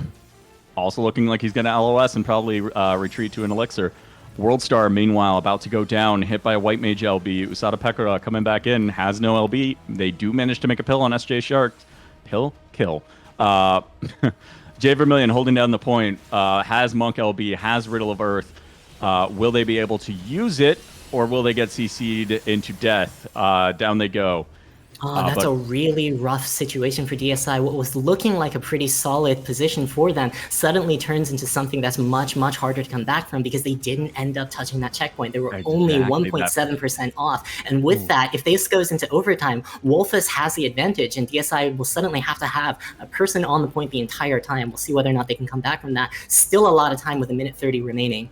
Nin LB is on both sides, but Jay Vermillion has a Monk LB, and he might be going for blood. Out goes both LBs as I speak of it. Jay Vermillion goes down. Sir Moon, are they the next kill target? Will they be able to make another pick with that Seitan? Doesn't look like it. Seitan Chain going down in Raiju, trying to get those CCs on Pekora, who's clearly the kill target for skill issue. They are in guard, though. Will they be able to get that ground pot? Yes, they will. Pekora, once again, proving they are one of the slipperiest Dragoons I've ever seen. And Skill Issue and Wolfus will be meeting with 5 players on both sides. Wolfus trying desperately to keep Skill Issue from advancing. Down goes their Bard, but down goes SJ, who had White Mage LB. Oh, down goes Jay Vermillion. This is not looking good for Skill Issue. Sir Moon stuck behind enemy lines. He'll probably try to catch the speed lane. Will Wolfus? Wolfus is coming in like a pack of wolves. They are not going to let Sir Moon recover. That could be a huge play for Wolfus here. He's in their spawn. Yeah, he tried to recover behind, but Wolfus just said, no, we don't need to make any more progress. So now they forced a stagger. Will Wolfus now run ahead? They might leave the crystal alone. Doesn't look like it. With the advantage and only 15 seconds remaining, have chosen to try to abandon the crystal. Pekora, Dragoon LB in the air on top of the Warrior LB. Down goes Jay Vermillion. We are seeing LBs flying. SJ Sharks low, but in guard. Will he be able to recover? It is anyone's guess. Wolfus hard on that burst. Chasing SJ. They want some shark fin soup. We did it. We hit overtime. We did it. We hit overtime, and DSI is now forced with a numbers disadvantage to always be on the point. And this position is really rough for them. Sir Moon gets pulled off, but manages to Sakuchi back into Sakuchi. Yeah, Sakuchi back into the point. But it looks like they're no one on point. With a massive stun and a follow-up route, Sir Moon is unable to get back onto the point, and just like that, Team Wolfus takes game 2, bringing this set once again to 1-1. We are going to a game 3. Oh man, what a match! What a match! Definitely 1.7%. Definitely want to point out just how strong Wolfus' point control here was. Their decision to get to that 50% checkpoint touch and then never let that team or DSI get past it. Mostly playing on that map to try to stall them out, to try to fight inside of their base, to make it really difficult for anyone who even does get onto the point to, anyone who gets onto the point is now forced to be there alone, forced to be out of position with no one on their team around them. It's definitely an interesting strategy on Team Wolfus' side. Going on to the next match, we're going to be going into the Volcanic Heart. Seems like both teams are staying with their current compositions, and we are getting ready to load in. To Volcanic Heart, a map that will honestly, if there's no comp changes, favors both. Both their comps are really well designed for this map. Of course, a lot of people feel Bard suffers on this map, but with both teams having a Bard, I feel like that kind of evens out. Yeah, and especially with the playstyle that both of these teams are going for right now, with Team Wolfus having that warrior trying to be that unkillable god, and Team DSI going for that 3 melee comp, or at least that 3 DPS comp with 2 really tanky melees. Both of them are really trying to make as much use from these tight hallways and narrow corridors in order to try to get large scale crowd control. That said, so many of these picks, even if they get that initial first pick on both sides instantaneously, even if they manage to get that second pick, getting that third, getting that fourth, finally cleaning up these kills has been really rough for both teams here. It's been a slugfest for the whole series. Yeah, it's just one kill met with 1 kill, and it's interesting, it's typically both like kind of disparate, like on opposite sides, like not close to one another. So you see them take, SJ, and then down goes Jung somewhere else. just fun thing to notice. But here we go into the final match, unless there's somehow a draw, which I haven't seen one of those in a long time. So, who will open the engage? WorldStar has been punished multiple times for going in. Will they still try the same strategy of rending in, or will they not? Yeah, both teams are trying to play it pretty slow, especially with these openers deciding so much of the early flow of the momentum. Jim Vermillion pops that Riddle of Earth in order to try to reduce damage and puts himself in a position where he wants to be the one absorbing damage. Looks like Team Wolfus is going in, diving in. SJ Sharks goes down, and Team Wolfstar goes down as well. We've got that 1-for-1. Can we get the second kills? Jung looking a little low. I feel like he's the next kill target. He's stunned. Yep, looks like skill issue is now going to pile onto Jung. Will they get the kill? That is the question. He's in guard. He manages to survive to make it to guard. That is huge. Honestly, usually these teams just burst so hard you can't even get to the guard. Komachi-chan, as you're pointing out, yes, manages to make it to the ground floor, and it looks like Wolfus is going to peel off. Just chaos, getting that initial pick, but not necessarily being able to get that initial momentum. Nobody's really winning at the moment, and it's hard to see how this event is going to happen. No one's died. Meteor dive is up. Meteor drive up, out it goes. No one goes down, though. Usada Pekura's LB, Dragoon LB about to come up. Ninja LB about to come up as well, but Jung about to die. Advantage to skill issue at the moment, but we are seeing the bombs about to go off, which can cause so much chaos and prevent a lot of crystal momentum, depending. Or will we see some plays holding people into the exploding lanes? Usada goes down. Wolfus at a significant disadvantage at the moment. So much of that early momentum just instantly decided on the back of that fast-charging Meteor dive, even managing to get those kills without having to commit the Ninja LB. They're looking pretty good into this checkpoint fight. Bard LB has gone out. Jay's going to have his, as a result, he's going to have that Monk LB going into the next one, but all of Wolfus has their LBs coming up too. Out goes Ice, or down goes Ice, I should say, with Jay's Monk LB. Down goes WorldStar. Things are not looking good. Things are not looking good at all for Wolfus. A two-person sync with the Meteor dive going out onto the Warrior in order to try to CC them down, make sure that they can get their subsequent normal GCD burst onto the Astro, gets 2 picks instantly on 2 players with some of the most important limit breaks that Team Wolfus has. We're seeing Ellie Meeps getting killed outside of spawn by Original DSI. Out goes WorldStar's LB. Down goes Original DSI. Down goes Usada Pekura. Sorry, was Usada already dead? I misspoke. Usada's now respawning. Looks like. Yeah, Usada just respawned. I misspoke. It was 1-for-1. It's been really rough for Wolfus. Out goes Pekura's Dragoon LB. Oh, down goes SK. Komachi quite low as a result too. Will they be able to finish him? Checkpoint break. Sir Moon wise-manning the crystal. Wolfus forced to come back. There are 2 minutes left. There is enough time for them to potentially recover from this. And Jay is running down Ice in the back as the Astrologian. Ice unable to finish their elixir. That could be huge. Ice now getting that elixir off in safety. Sir Moon going down. Actually, things are looking up for Wolfus here, but the LB economy with Jay Vermillion having that Monk LB, SJ having that White Mage LB. It just shows the power of DSI's comp, especially the power of the Bard right now, especially combined with Monk, just constantly using Meteor Drive in order to get that damage, get that CC break, and secure an initial kill. Wolfus is now on the back foot in that position that they were in, or facing down the same position they put DSI in. WorldStar is the target. Getting caught. Pekura in life. Jung is clearly the target for skill issue. He does have that Ninja LB. Usada sharing some of the cleave, though. Actually, Usada is now the target. Usada goes down. Jay Vermillion goes down as well, hit by that Seiton from Jung.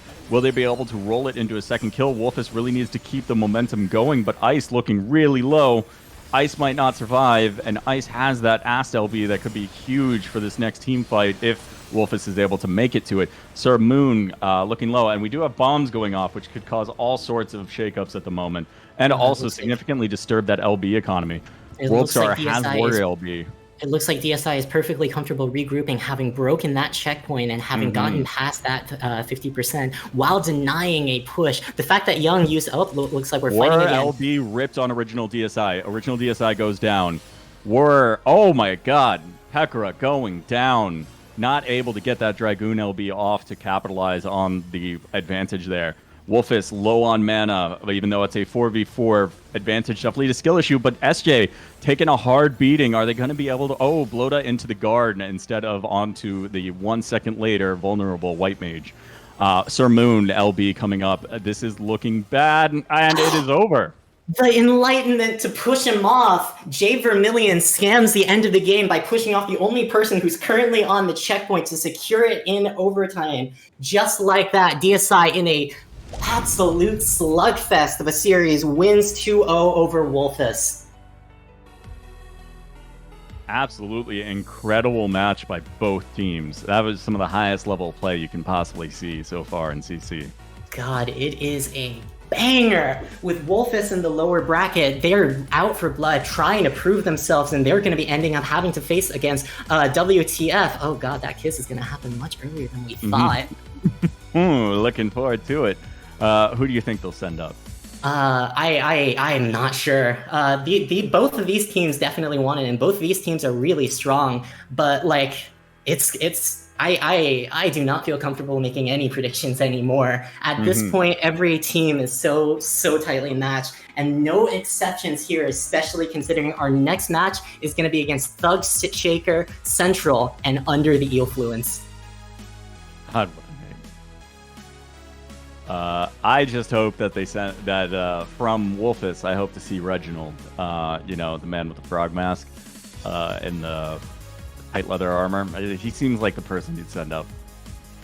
All right, PF is up, and we are going right in after that banger of the game into our next. Definitely going to be a banger as well. The Australian Thug Shaker Shaker Central. We pull up that name sheet. Here it comes. Thug Shaker Central, otherwise known as the Aussies, and I'm not gonna lie, both of us are probably going to continually refer to them as the Aussies because it's much easier than Thug Shaker Central, because I'll just wind up laughing and possibly get in trouble at work. So we have Jaime, Ralger Moon, Rackday Moment, Tipsy Mountain, Elemental Roach, Aqua Hoshino, and Horisan. Elemental Roach.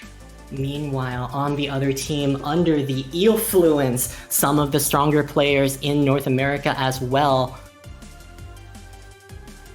On their team, we've got Toma Kote, Amasame, Zeke Eoza, Golden Hour, Venaire Sylvia, Azalinso, and Sir Zarek. God, just a superstar team on both sides. Now, on one hand, we've got the Australian team who have been working together, are inside of their own heads, and have know each other's sync almost to the letter for basically the entire time they've been playing, and they've been playing FF14 PvP for a really long time. Meanwhile, we've got Under the Eelfluence, which is not just made up of a bunch of very, very strong historical players, but also newcomers to the CC team working together. Some of the strongest players in both Aether and Crystal coming together to try to prove their worth. It's going to be interesting to see who ends up winning this match. Looks like, and we are seeing Sir Zarek being deployed into this match as well. Sometimes, our last week's tournament, unfortunately, I think he had to go to work, so he was not there when Big 3 faced off against Wolfus.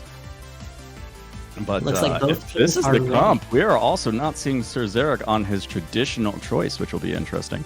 Yeah, but, it's definitely interesting. Oh, sorry, go ahead. I was just going to say, fun fact, and what makes fighting any team with Sir on it very hard is that Sir has never died in Final Fantasy XIV PvP. It is a true and honest-to-God fact, ladies and gentlemen.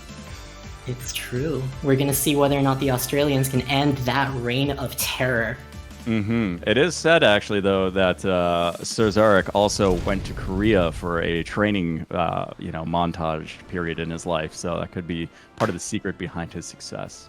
It's also really important to remember that Sir Zarek has there are multiple people in the PvP community whose characters' names are Sir Zarek. So just so you know, if you've ever seen Sir Zarek die, that's not actually the real Sir Zarek. No, it's not. Everyone knows the real Sir Zarek is the Balmung Sir Zarek. Now, the interesting thing about not asking you for 1 million gil, it's not the real Sir. That's how you know. If you ask, hey, you want 1 million gil, and they're like, nah, that ain't the man.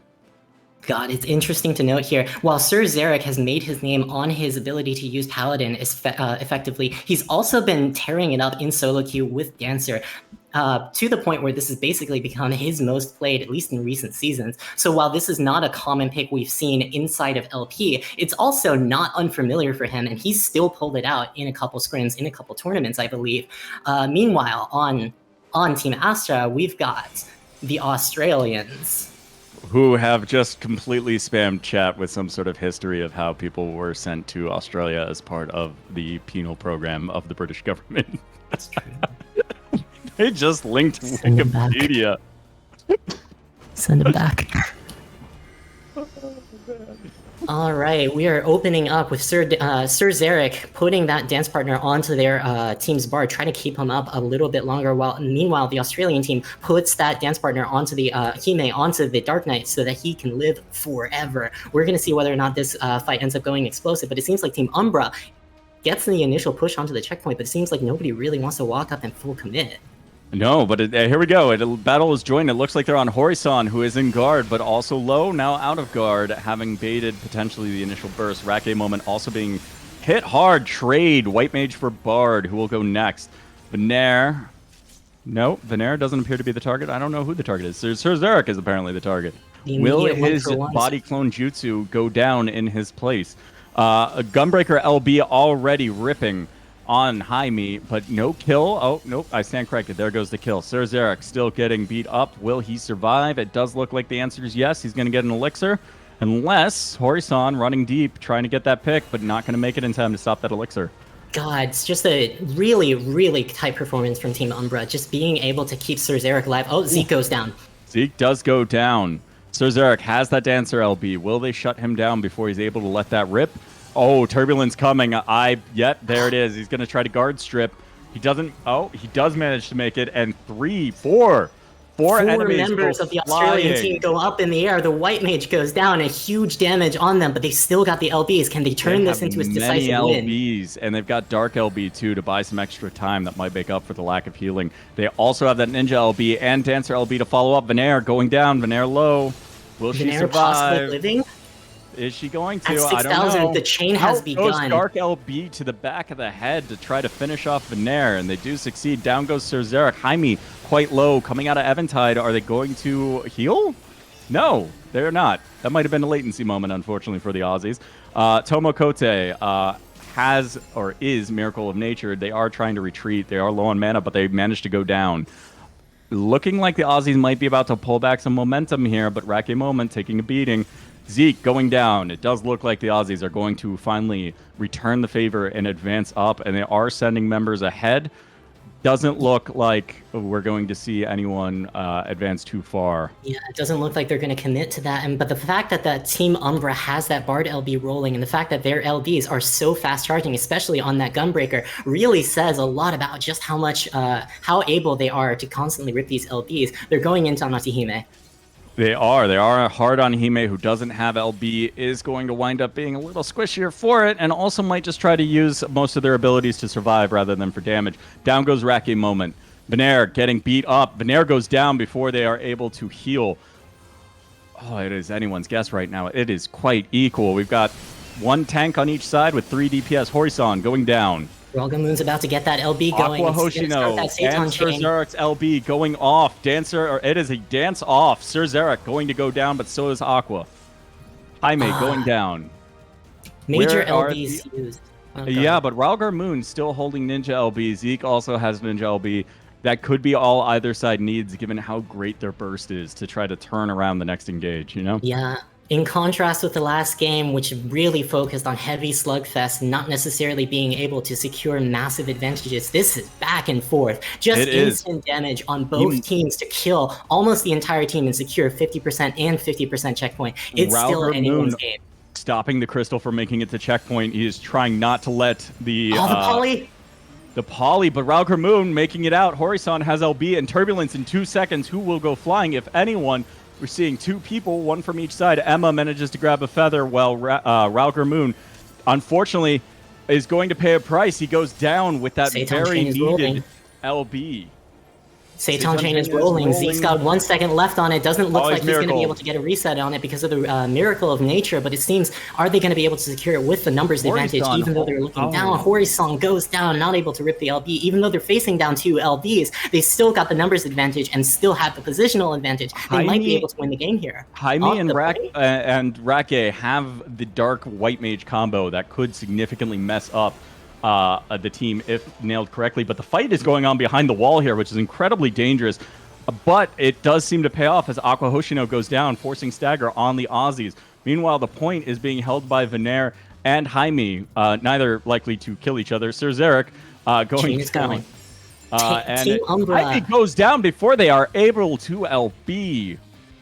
That is super unfortunate, and we just saw a whiff from Rauger Moon on the Seitan. Horisan continuing to hold that bar LB, very odd. You really kind of want to let that rip and get the team the advantage, but also they're probably concerned they're about to die the second they rip it, which is also reasonable. But Zeke goes down. This is, we are seeing the crystal being moved by Reke Moment, the white mage, and it looks like Venaire and Emma are going to try to hold them down. Sir returning to the fight. Reke retreating as they realize that the time is up. Yeah, Tomo, really, low mana, really. getting beat up in DPS junction. Might go down, does go down. Oh man, just a rough anyone's both moment dance for for Team- LBs. Just a rough moment for Under the Influence, despite the fact that they had a numbers advantage. Dancer LB going out. Dancer LB going out. Emma, will they go down? Rake Moment following up with White Mage LB. Emma does go down. Advantage to the Aussies at the moment. Venaire being run down by the Dark Knight. Ugh, words are hard. Sir Zarek going down before he's able to let rip the Dancer LB. Rake Moment in slight trouble, but it looks like Venaire's in bigger trouble. Down goes Venaire. There are two members holding it in for Illfluence. That is Tomo is let rip Gunbreaker LB. This could be huge. Jaime still holding on to that Dark LB, not wanting to let it rip until they absolutely have to at this point. Team Umbra's in a really rough position, especially considering how dominant they were earlier. Diving in deep doesn't necessarily get you anything if you get kills, if you're not able to get that checkpoint push. And one person, right, the Aussies pulled back and just elixired. So they gave up the momentum advantage, but they did get back all the mana advantage, and they have the LB advantage. So going in here, down goes Emma. Sir Zarek miracled as soon as he starts his Dancer LB. Not going to be able to tap anyone to continue it. Two down. White Mage LB goes out. Tomokote low. Tomokote out of mana. In guard. Purify burned. Tomokote probably not long for this world once they get out of that guard. Aqua Hoshino, meanwhile, has Dancer LB coming right up. This could be the finisher. Tomokote getting away with 1,000 health. Will they make it out? 7,000 health. Down they go. Tomo living for so long, but unfortunately dying at the very Aqua end. Hoshino's Dancer LB. Zeke, probably the kill target, has the Ninja LB coming up. They might not want to let him get that up. Down he goes. Emma Same next. Emma Same, the next target, sitting in guard, possibly looking out. Do they have Purify? Do they have the ability to cleanse themselves of those CCs? It doesn't look like they're going to be able to get it off. Dies before that ends up happening. Team Umbra's been at a numbers disadvantage for the last number of minutes. First round to the Aussies. God, just a really, really tight game from both sides with a 21-14 scoreline, really betraying just how close this game really was. God, so much of this game was almost singly decided on that decision to dive deep into the enemy spawn. Despite the fact that they have a numbers advantage, they were solidly in control. They only had one person on the checkpoint, and with a person stalling and no actual progress on that checkpoint break, it doesn't matter even if you kill everybody. If the person on the point is preventing you from turning that into a lead. A huge play from Hime on the Australian side. Looks like we are going in. Yeah, I'm also I screenshotted the board though, and what I noticed is that the Aussies just had a much higher damage output just all around, but also on the Dancer front. It looks like they did a really good job of just not letting Sir Zarek play the game in terms of damage taken. He is actually the second highest for his team in terms of damage taken, and nearly as much as Tomokote. So it looks like the Aussies, maybe it was their strategy, just not let Sir play. Yeah, it looks like for our game 2, we're going into Clocktown. Both teams have confirmed that they are ready. Do you see any changes?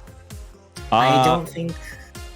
I do not, but I'm surprised to not see Sir break out the Paladin. Maybe he's just on a Dancer arc. And, you know, this is not the CCRC tournament, so we might see teams playing with not the comp they intend to run for CCRC, either to keep it a secret, or just to continue practice with off-comps. I'm gonna be honest, I don't super think Paladin is definitely the pick for this composition. I think it's been vaguely effective. It's just a lot of that game ended up boiling down to that single moment where they decided to chase down into the enemy spawn. We'll see whether or not... Oh, hold on. Oh no, Horisan. Okay, he may is still on the Dark Knight. Okay, looks like team compositions are basically the same, but with the tighter corridors. Do you think this Yes. advantages anyone? It might. I feel like this loosely. I mean, gives they're an essentially advantage to the mirror comps. So, I mean, Tomokote's Gunbreaker LB obviously very nasty in the corner, but also Jaime's Salted Earth on a faster cooldown can be really dominating in those corners. So, both have an advantage. They're different advantages, and they're at different periodicities. So, it'll really depend on where the fights kind of take place primarily, you know? Yeah, even with the low kill count, even with the kill discrepancy, even with the damage discrepancy, Under the Influence was really putting in work, almost winning the game off of just percentage push alone. It really goes to show you just how important macro play is and how damage numbers don't always tell the full story. That said, we're going in. We see a split push by the Aussies going around the corner. Horizon going down. Horizon going down, Zeke and Polymorph, but the focus target is Emma. Emma manages to get out. That major cooldown being burned on someone who doesn't end up being the kill target. Can we see if Astra ends up going down? Jaime going down as well. It seems like Team Umbra pretty decisively wins this first engage. Yep, and the Aussies are already on the back foot. They're not going to try to continue to pressure. They know they're down 2, and they are going to wait until they can regroup. And it looks like Influence not wanting to push that advantage. Maybe they learn their lesson behind the wall, or maybe they just feel like it's too early without LBs to really try to gank anyone at the moment or get away with that. Ooh, that was a good Goka. Landed on 2. Yeah, it's a really rough position for the Australians right now, especially considering they have the Gunbreaker, or the enemy team has the Gunbreaker for that faster charging LB. It's almost up. White Mage is up. In guard, Tomo has Gunbreaker LB. Jaime might pay for that early guard as Tomo lets it rip. Here it goes. Cesar goes down. Jaime getting bullied. Absolutely bullied. Aqua Hoshino might be the next kill target I'm seeing. Zeke in guard, they might be the kill target for the Aussies. Trying to prevent that Ninja LB from coming up. Yep, there it goes. Looks like the Aussies are taking back control of this fight, though. Tomo in Nebula, but basically being ignored by the Aussies while Venaire is being chased down. God, it really just goes to show you just how coordinated these teams are, especially at the highest level. Even with an LB advantage, even with no LBs used, they're able to instantly delete 2 players on both teams and suddenly make the fight just on open a 4v4. Is Sir going to get punished? Sir snuck out on the tatamis to try to grab a crystal, to grab some coins to advance his LB, but got caught out as a result. It looks like he is going to survive and now has Dancer LB, but it was close. If the Aussies had, say, a Warrior, they would have bloated and really punished that move. But they did not, so here we are. Tomokote has LB about to come back up. Sir Zarek has LB. LB's all around, basically. Out goes White Mage LB. Will it be followed by a Dark LB? Yes, it will. And we do see Rojimbo going off. Will he kill anyone? Oh my God. He will kill many people. And it is unfortunately the Aussies who did not touch checkpoint. Oh, they just did. They managed to make it. They made it to 50. It is now 50-50. They might have enough time to get back up and stop the Crystal from advancing any further. Rake trying to collect some coins. And it looks like Emma going far ahead to try to catch him. Tomo following up the rear. They are trying to gank the White Mage. I don't think a Gunbreaker and Bard alone are going to be able to do it before the team is back up. Here they are. Outrips Horizon's LB. Looks like a miracle of nature on Tomokote. They might be the kill target for the Aussies. Aussies need to get on that crystal, though. It's starting to tick down. It has been broken, and there has been progress past 50. Rauger Moons, Satan ripped, but missed and down.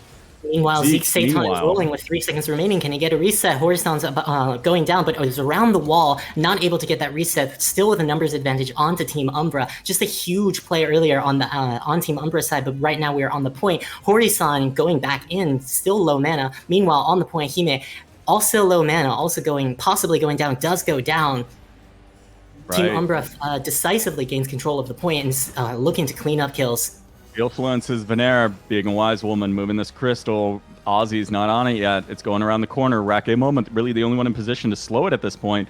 Not exactly where you want to be as a White Mage with low mana and LB coming up. Meanwhile, Aqua has Dancer LB and is getting chased down. The lower the Dancer goes, the harder it's going to be for that Dancer to rip that LB, especially considering they are the focus target and how long that LB animation is. Team Umbra's LBs themselves are almost coming up. Sir's almost got that LB to try to rip again that banger of an ult. We'll see whether or not they can get anything done. It seems like people are pulling back a little bit. Yeah. Tomo is ahead, really playing with this wall, playing with this line of sight in order to try to keep them from always being able to, be comfortable.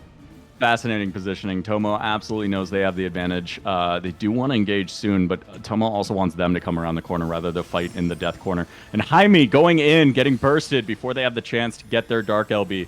Honestly, it was probably in the Aussies' interest to try to buy just another few seconds for Jaime to have that LB ready. Down goes Aqua. This is probably going to be it. And this will be probably the second round going to Eelfluence, bringing us to the third round. But it's not over yet. Let's see. Rauger Moon coming up with LB. And that's the third chain to seal the game. It looks like they're going to be able to push it all the way in. 2 Dancer LBs in order to finally finish with Zeke starting that chain off. Just a beautiful performance on Team Umbra's side.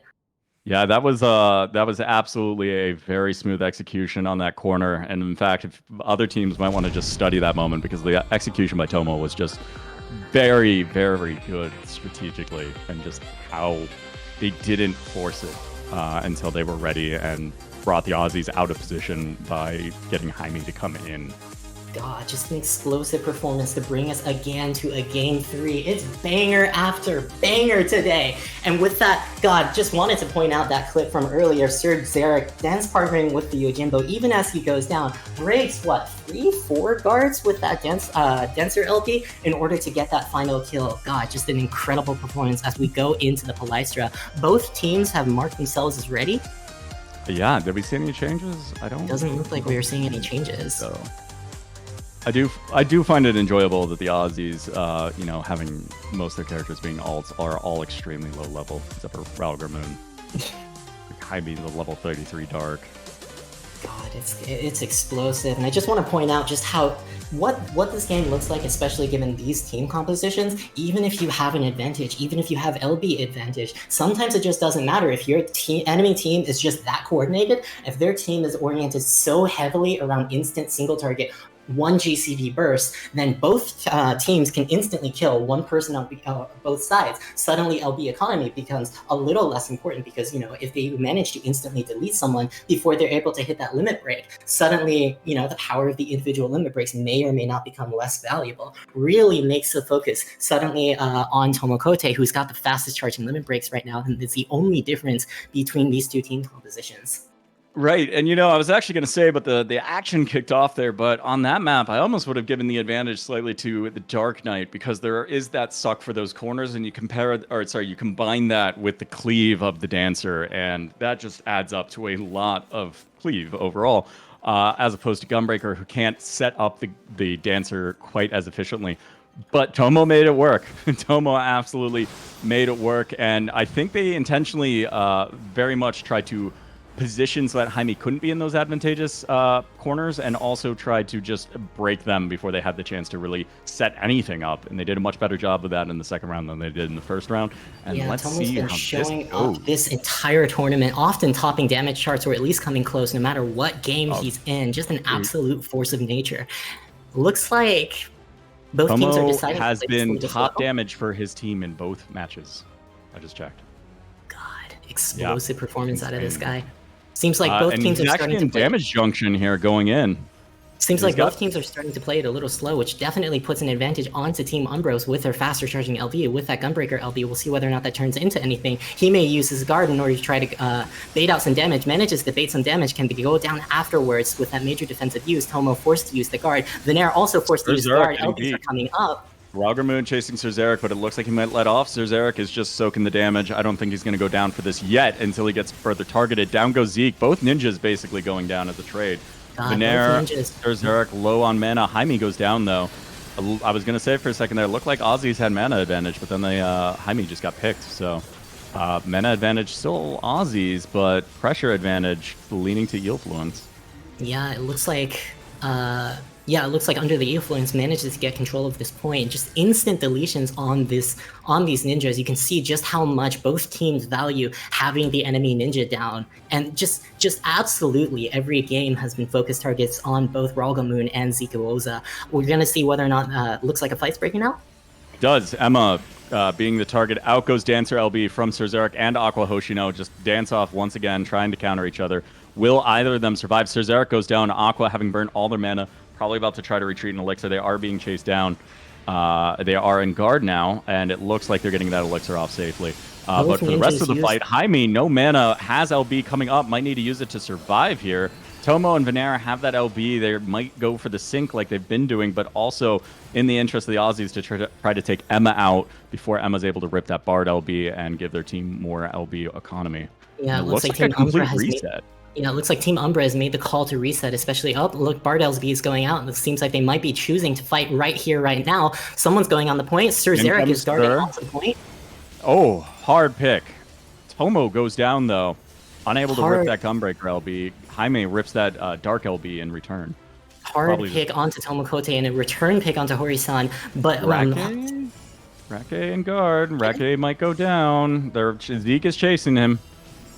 But Zeke doesn't have the LB to finish. Looks like Rake might make it to the ground pound. Oh, dies right on it. Dies on top of it. That is tragic. Yeah, that is indeed. But a push advantage is currently onto Team Astra's side. It seems like Team Umbra currently under the influence needs to get back onto the point. It looks like Sir Zarek goes down, but with a numbers advantage onto under the influence side. But LBs are coming up. It's anybody's game at the moment.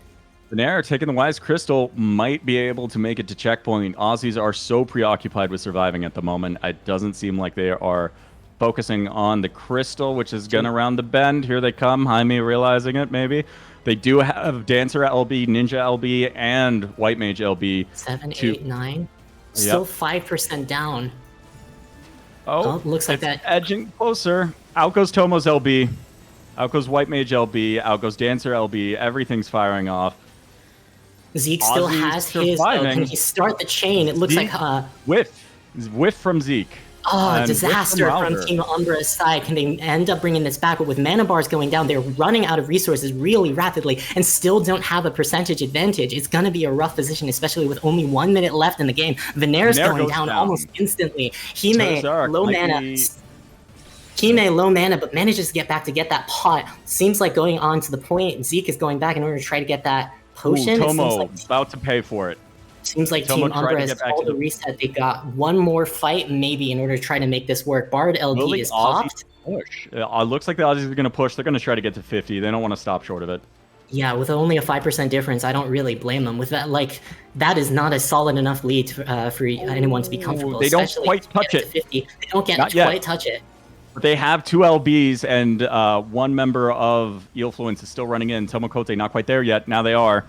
LB influence. Jaime has Dark LB. They do not rip it before they die. Probably in Miracle of Nature. It goes down. That's a huge pick. Sir Zarek is almost going down. Is he going to be able to get that LB off? It doesn't seem like he even needs to. Huge control at the almost very last minute by Team Umbra. All they got to do is bring it basically to the checkpoint. And the fact that Team Astra didn't actually get to the 50% means they don't even have to break.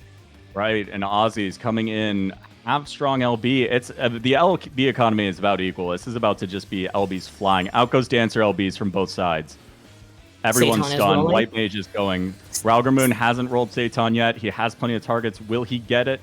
Zeke doesn't get his Satan rolling, but that gives a huge advantage onto Team Astra, especially with approach sheet advantage. Still sitting on that LB. See whether or not when he's looking to use it. Sir is the target. Sir goes down. The Satan is rolling.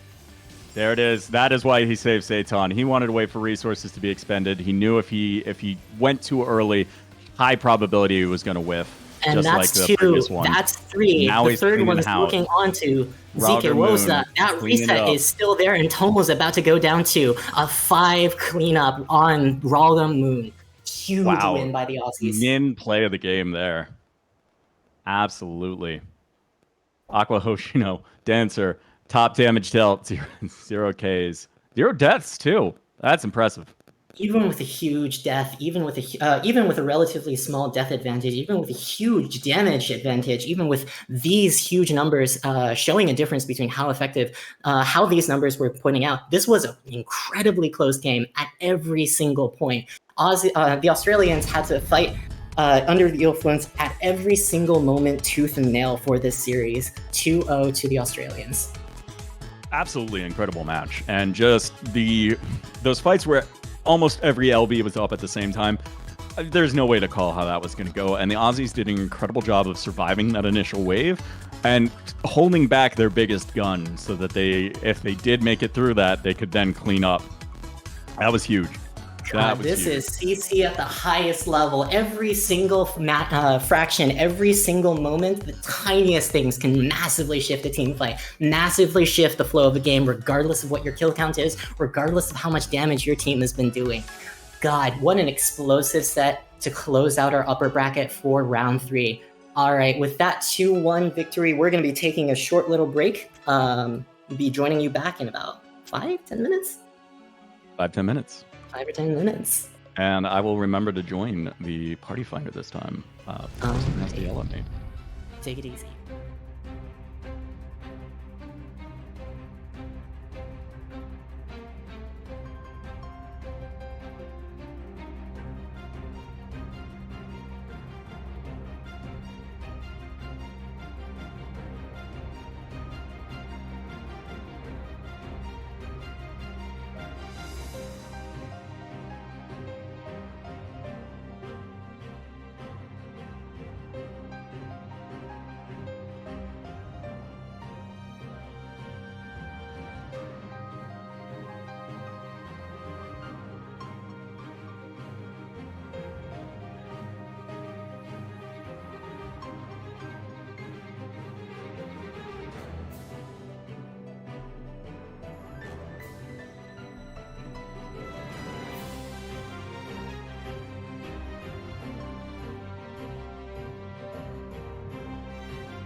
All right, Ladies and gentlemen, welcome back. just an absolutely explosive performance on both sides of the bracket. Bangers left and right. We're going to be moving into our lower bracket for the round 4, and it's going to be explosive. Right now, we've got some of the most storied matchups, some of the matches to watch with some personality behind it, coming into this lower bracket with the final chance at survival. On the first side, we're going to be starting with... which one are we starting with? Under the Influence, or? I thought it was Alright, Wolfus versus Win Trade Friends coming up next. Wolfus versus Win Trade Friends. We've got both Primal teams facing off onto this matchup, and on the other side, Under the Influence versus Let Them Fight. Now, one of the cool things about Under the Influence is that previously, a lot of the members of Under the Influence were on the previous team of Titan Unreal, and Titan Unreal versus Let Them Fight ended up being the final match of that tournament. So we're seeing this grudge match early on both sides. That said, I need to take a little break, so I'm gonna throw it off to Kugan right now. Kugan, how are you doing? How are you feeling about these games? I'm feeling really good. I was watching on the side, but call me Kogan, not Kugan. Please. No, you're good. You're good. It's always a thing that happens. I'm not that bothered. But hey, everyone, I'm here to take over for a little bit. How we all doing? A lot of exciting matches today. A lot of teams fighting really hard that I've seen today, right, Soul? Yeah, absolutely. It has been banger after banger since the get-go, so it has been incredible. And what we're about to see is Win Trade Friends versus Wolfus, two teams that actually are frequent sparring partners, so they're quite familiar with each other. So this will be quite fascinating to see how that plays out here. Oh, we're going to see who's going to become prey and predator in the next game, because these teams have been fighting. And in fact, I believe, let's see, I see that we have these teams coming up in a second, and I was watching on the side. I was surprised to see that, what's his name? Everyone was calling him hot earlier. Finch was not playing Black Mage. He's playing literally anything but Black Mage today, and still killing the game. Mm-hmm.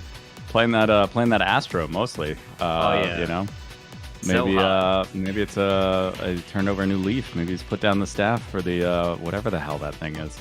I know, he's going to run through every single job, honestly, before this tournament is over, and I want to see it happen. So what do you want to see him play next? Scholar, which is the dreaded job I'm not a big fan of, but hey, if he can pull it off, he can pull it off, I guess. I mean, it sounds like chat there would like him to just pull off his armor. But barring that, we could... Someone who excels at casters, I love to see when they switch to melee and then don't know what the hell to do. Oh, that's literally me when I'm in my solo queues. I literally run it down on Samurai and just go, I'm going to pull out the Chi-10 and try to just get a 5-man multi-kill on my LB, and it never happens for some odd reason. I don't know why. It just goes differently down in my head. Yeah, it's almost like that 5-yalm circle in which you can actually hit people is really, really hard to nail a multi-kill. Yeah. Especially when you get especially when you only get like 1 second to react effectively. When landing Sam LBs, you feel bad when you're on the receiving end of it, and you're like, oh, it must be so easy to just wipe my team because Sam just did it for the 5th time today. But then you try to do it, and you're just like, wow, I killed the Bard.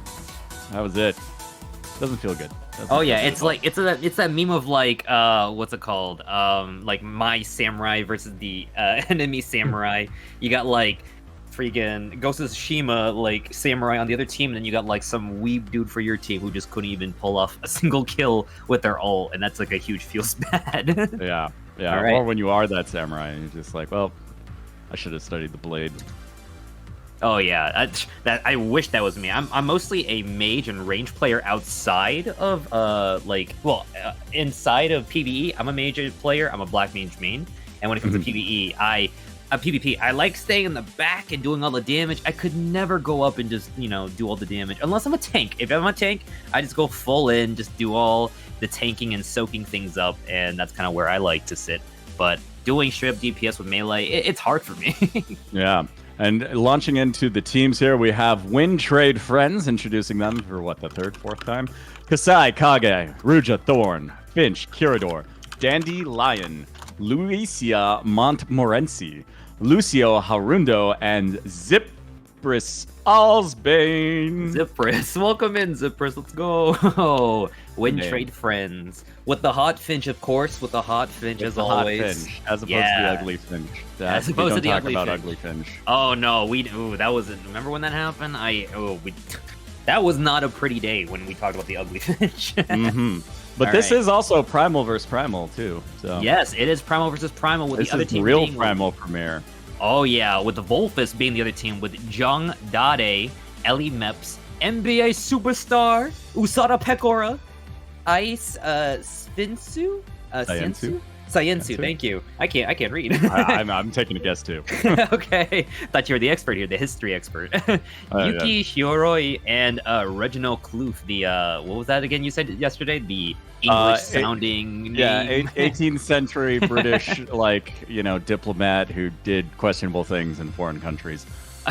Yeah, and he's here Sometimes to involving tatami mats. Oh my gosh, and he's here to do unquestionable things in our next game. Hopefully, probably trying to take a win off the Win Trade Friends and knock them out of the tournament, because this is it, guys. This is, once again, we are in the losers rounds, the loser bracket. So after you get knocked out here out of best 2 out of 3, you are out entirely. So it's going to be really hard fought matches out here, and we're going to see who comes out here on top to move forward just a little bit closer. With the map being Volcanic Heart as our first map. Oh boy. Gonna see some people getting blown over here. Blown up, of course. Not blown in that other way. I mean, unless, if you guys want to meet the club later. Anyways, going into the game, we're gonna go into Volcanic Heart. Tell me, what do you like about Volcanic Heart, Soul? What do I like about Volcanic Heart? What do you like about it?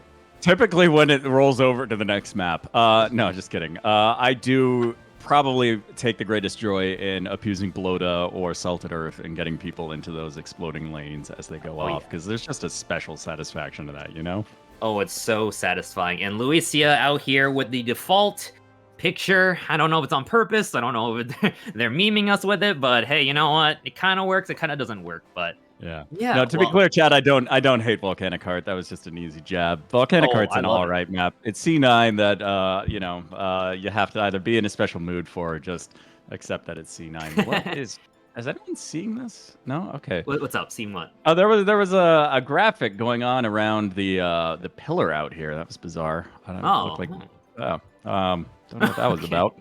Okay. Well, I do know what's happening right now is that we got 5 seconds left in this standby phase. We're about to head end into the game. Usada Pekora gonna lead the charge as Dragoon in this game, perhaps, and put down some big damages. I saw that yesterday happening.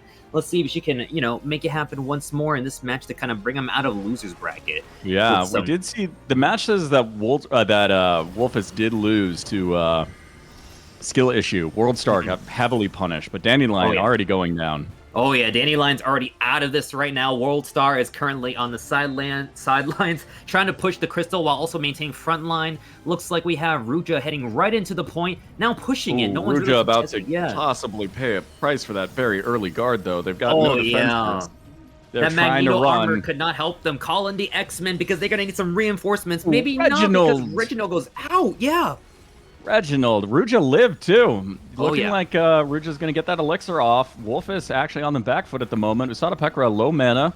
Looks like a kill target. Black Mage. Finch putting in work. Oh, Finch is on Black Mage. Yes, Finch is on Black Mage. I missed that. Oh, yeah, I missed it, too.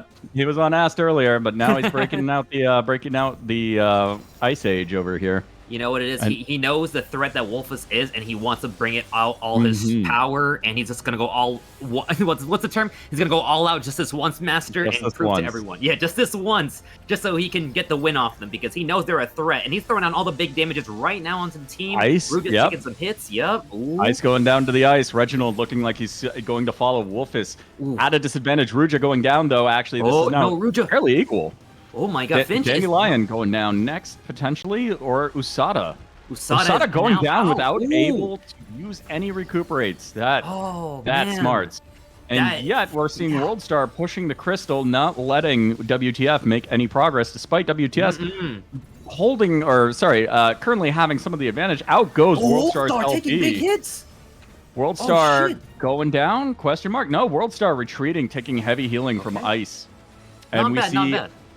Yeah, Phoenix is out from Dandelion, trying to stall on Wolfus as they're coming in with almost every LB. Down goes Eli Meeps on the side of Wolfus. Ooh, it is looking favorable for WTF. Dandelion eating Pekara's Dragoon LB, but Ice going down as well. Oh no. Reginald Wolfus is Reginald biting off more they can chew. Oh! Ice on down on Reginald. Only the one kill used on Dandelion. Reginald's so low. Will he get away or will he die to fire damage even? Oh, I think he'll be okay right now. His HP is in a good position, but he should watch out for Kasai's ninja damage right now coming out. Oh, assassinate to the back. Yep. Oh my god, Assassin Creed, he is gone. Ezio, is that you? I didn't even know what's happened there other than the fact that he just jumped around and killed him from stabbing in the back.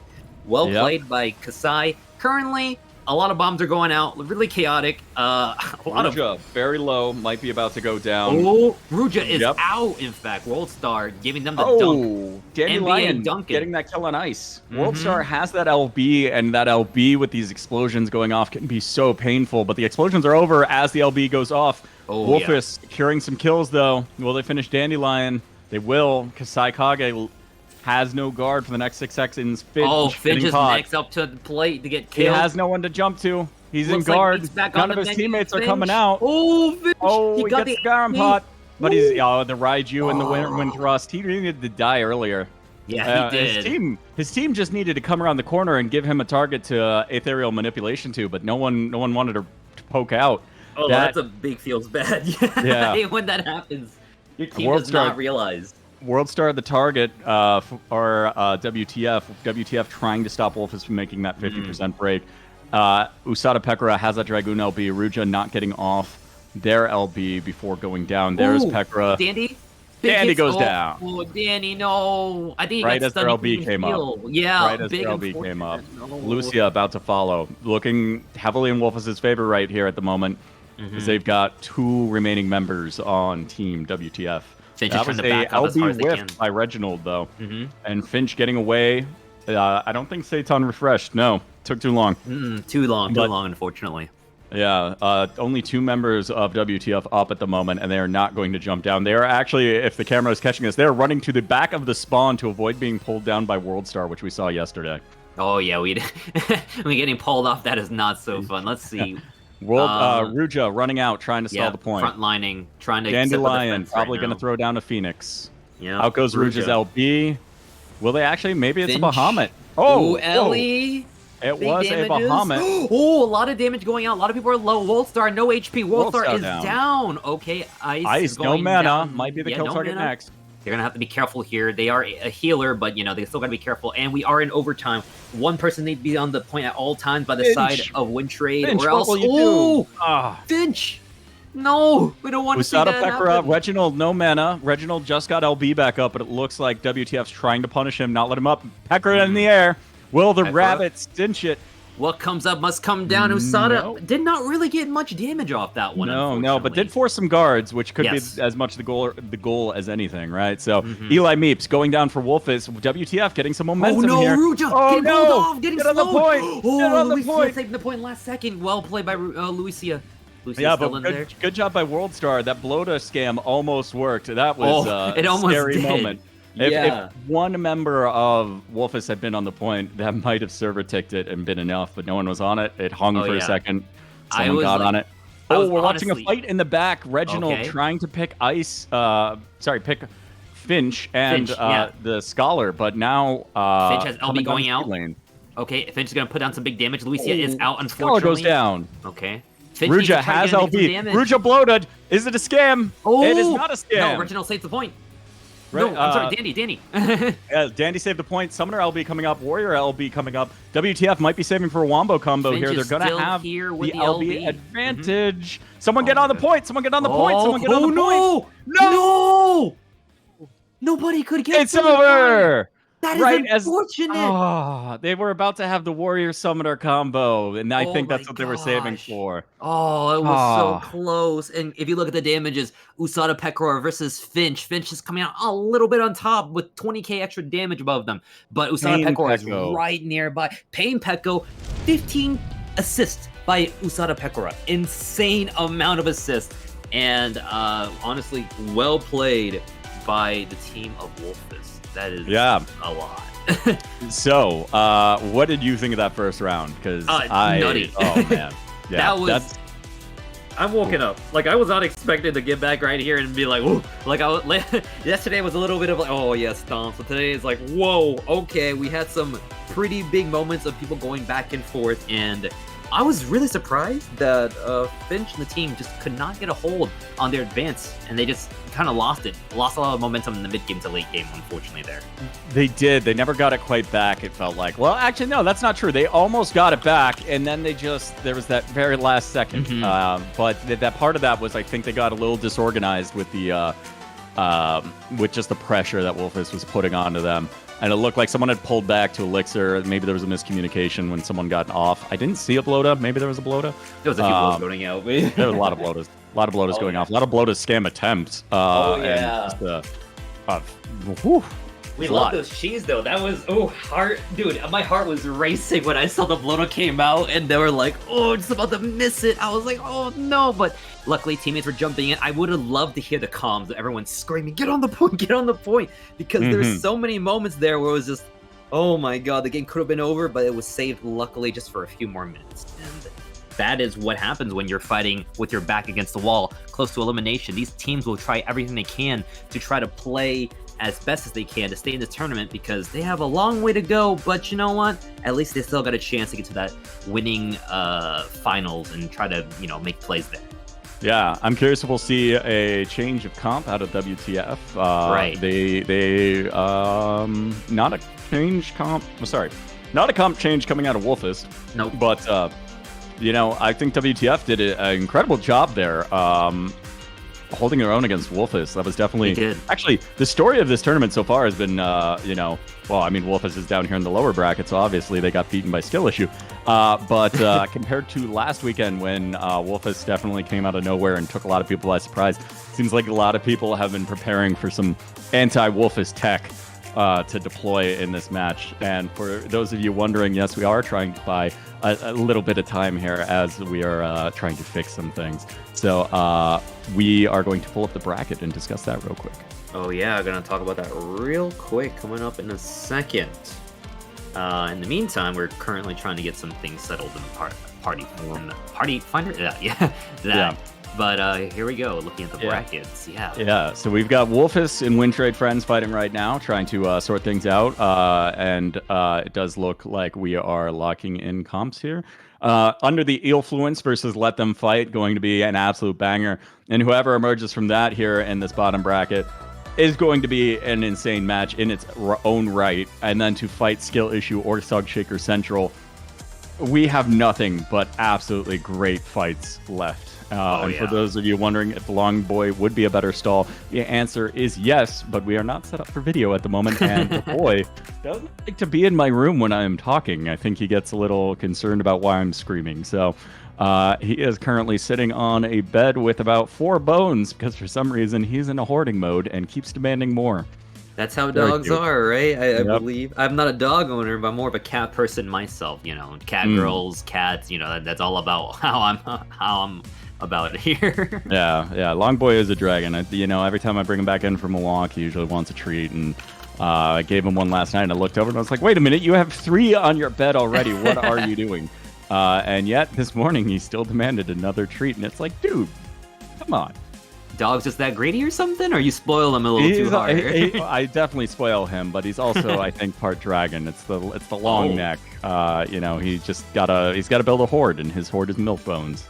All right, so you have a long dog or a long neck dog? I'm trying to understand. He's a long dog. He's a let me do it for you dog. Let me do it for you. Whoa. I actually need to get a can of Pringles just so I can reenact that scene. Go for it. Yeah, do you have a can of Pringles just lying around all the time, or? I do not. No, I should. You know what? We know what we do have, though. We have the next map ready to go. The teams are ready. We are going to C9, everyone's favorite cloud map in the sky. Well, not my favorite. It's the only cloud map thing in the sky. But I don't really like this map. But you know what? We get this map. We got to play it out. Reginald with the pure yellow. I don't know what. The piss I have yellow. no idea how. He's bringing in the piss-colored yellow to try to blind his enemies, hopefully to throw them off a little bit. They don't know what Reginald looks like going to this match, so maybe Reginald will try to jump on them. You know, that's the surprise there. They don't know what he looks like. Unfortunately for us, we actually do know what he looks like. He's a big frog, ready to go. Doing the, what's it called? I don't want to say the menacing emote, the malevolent emote right now. Malevolent. Yes, thank you. That's the word. And he's just looking very scary with NBA Superstar giving him the good old 1-2 step dancing. Well, these knees technically. Yeah. Unfortunately, the caster is not getting, not the caster, but the screen is not getting this. But you know, the action's happening. Yeah. Very important action, and I did miss that WTF is running a fellow Femvira, so I now know which team I am simping. So let's do it, WTF. Let's go.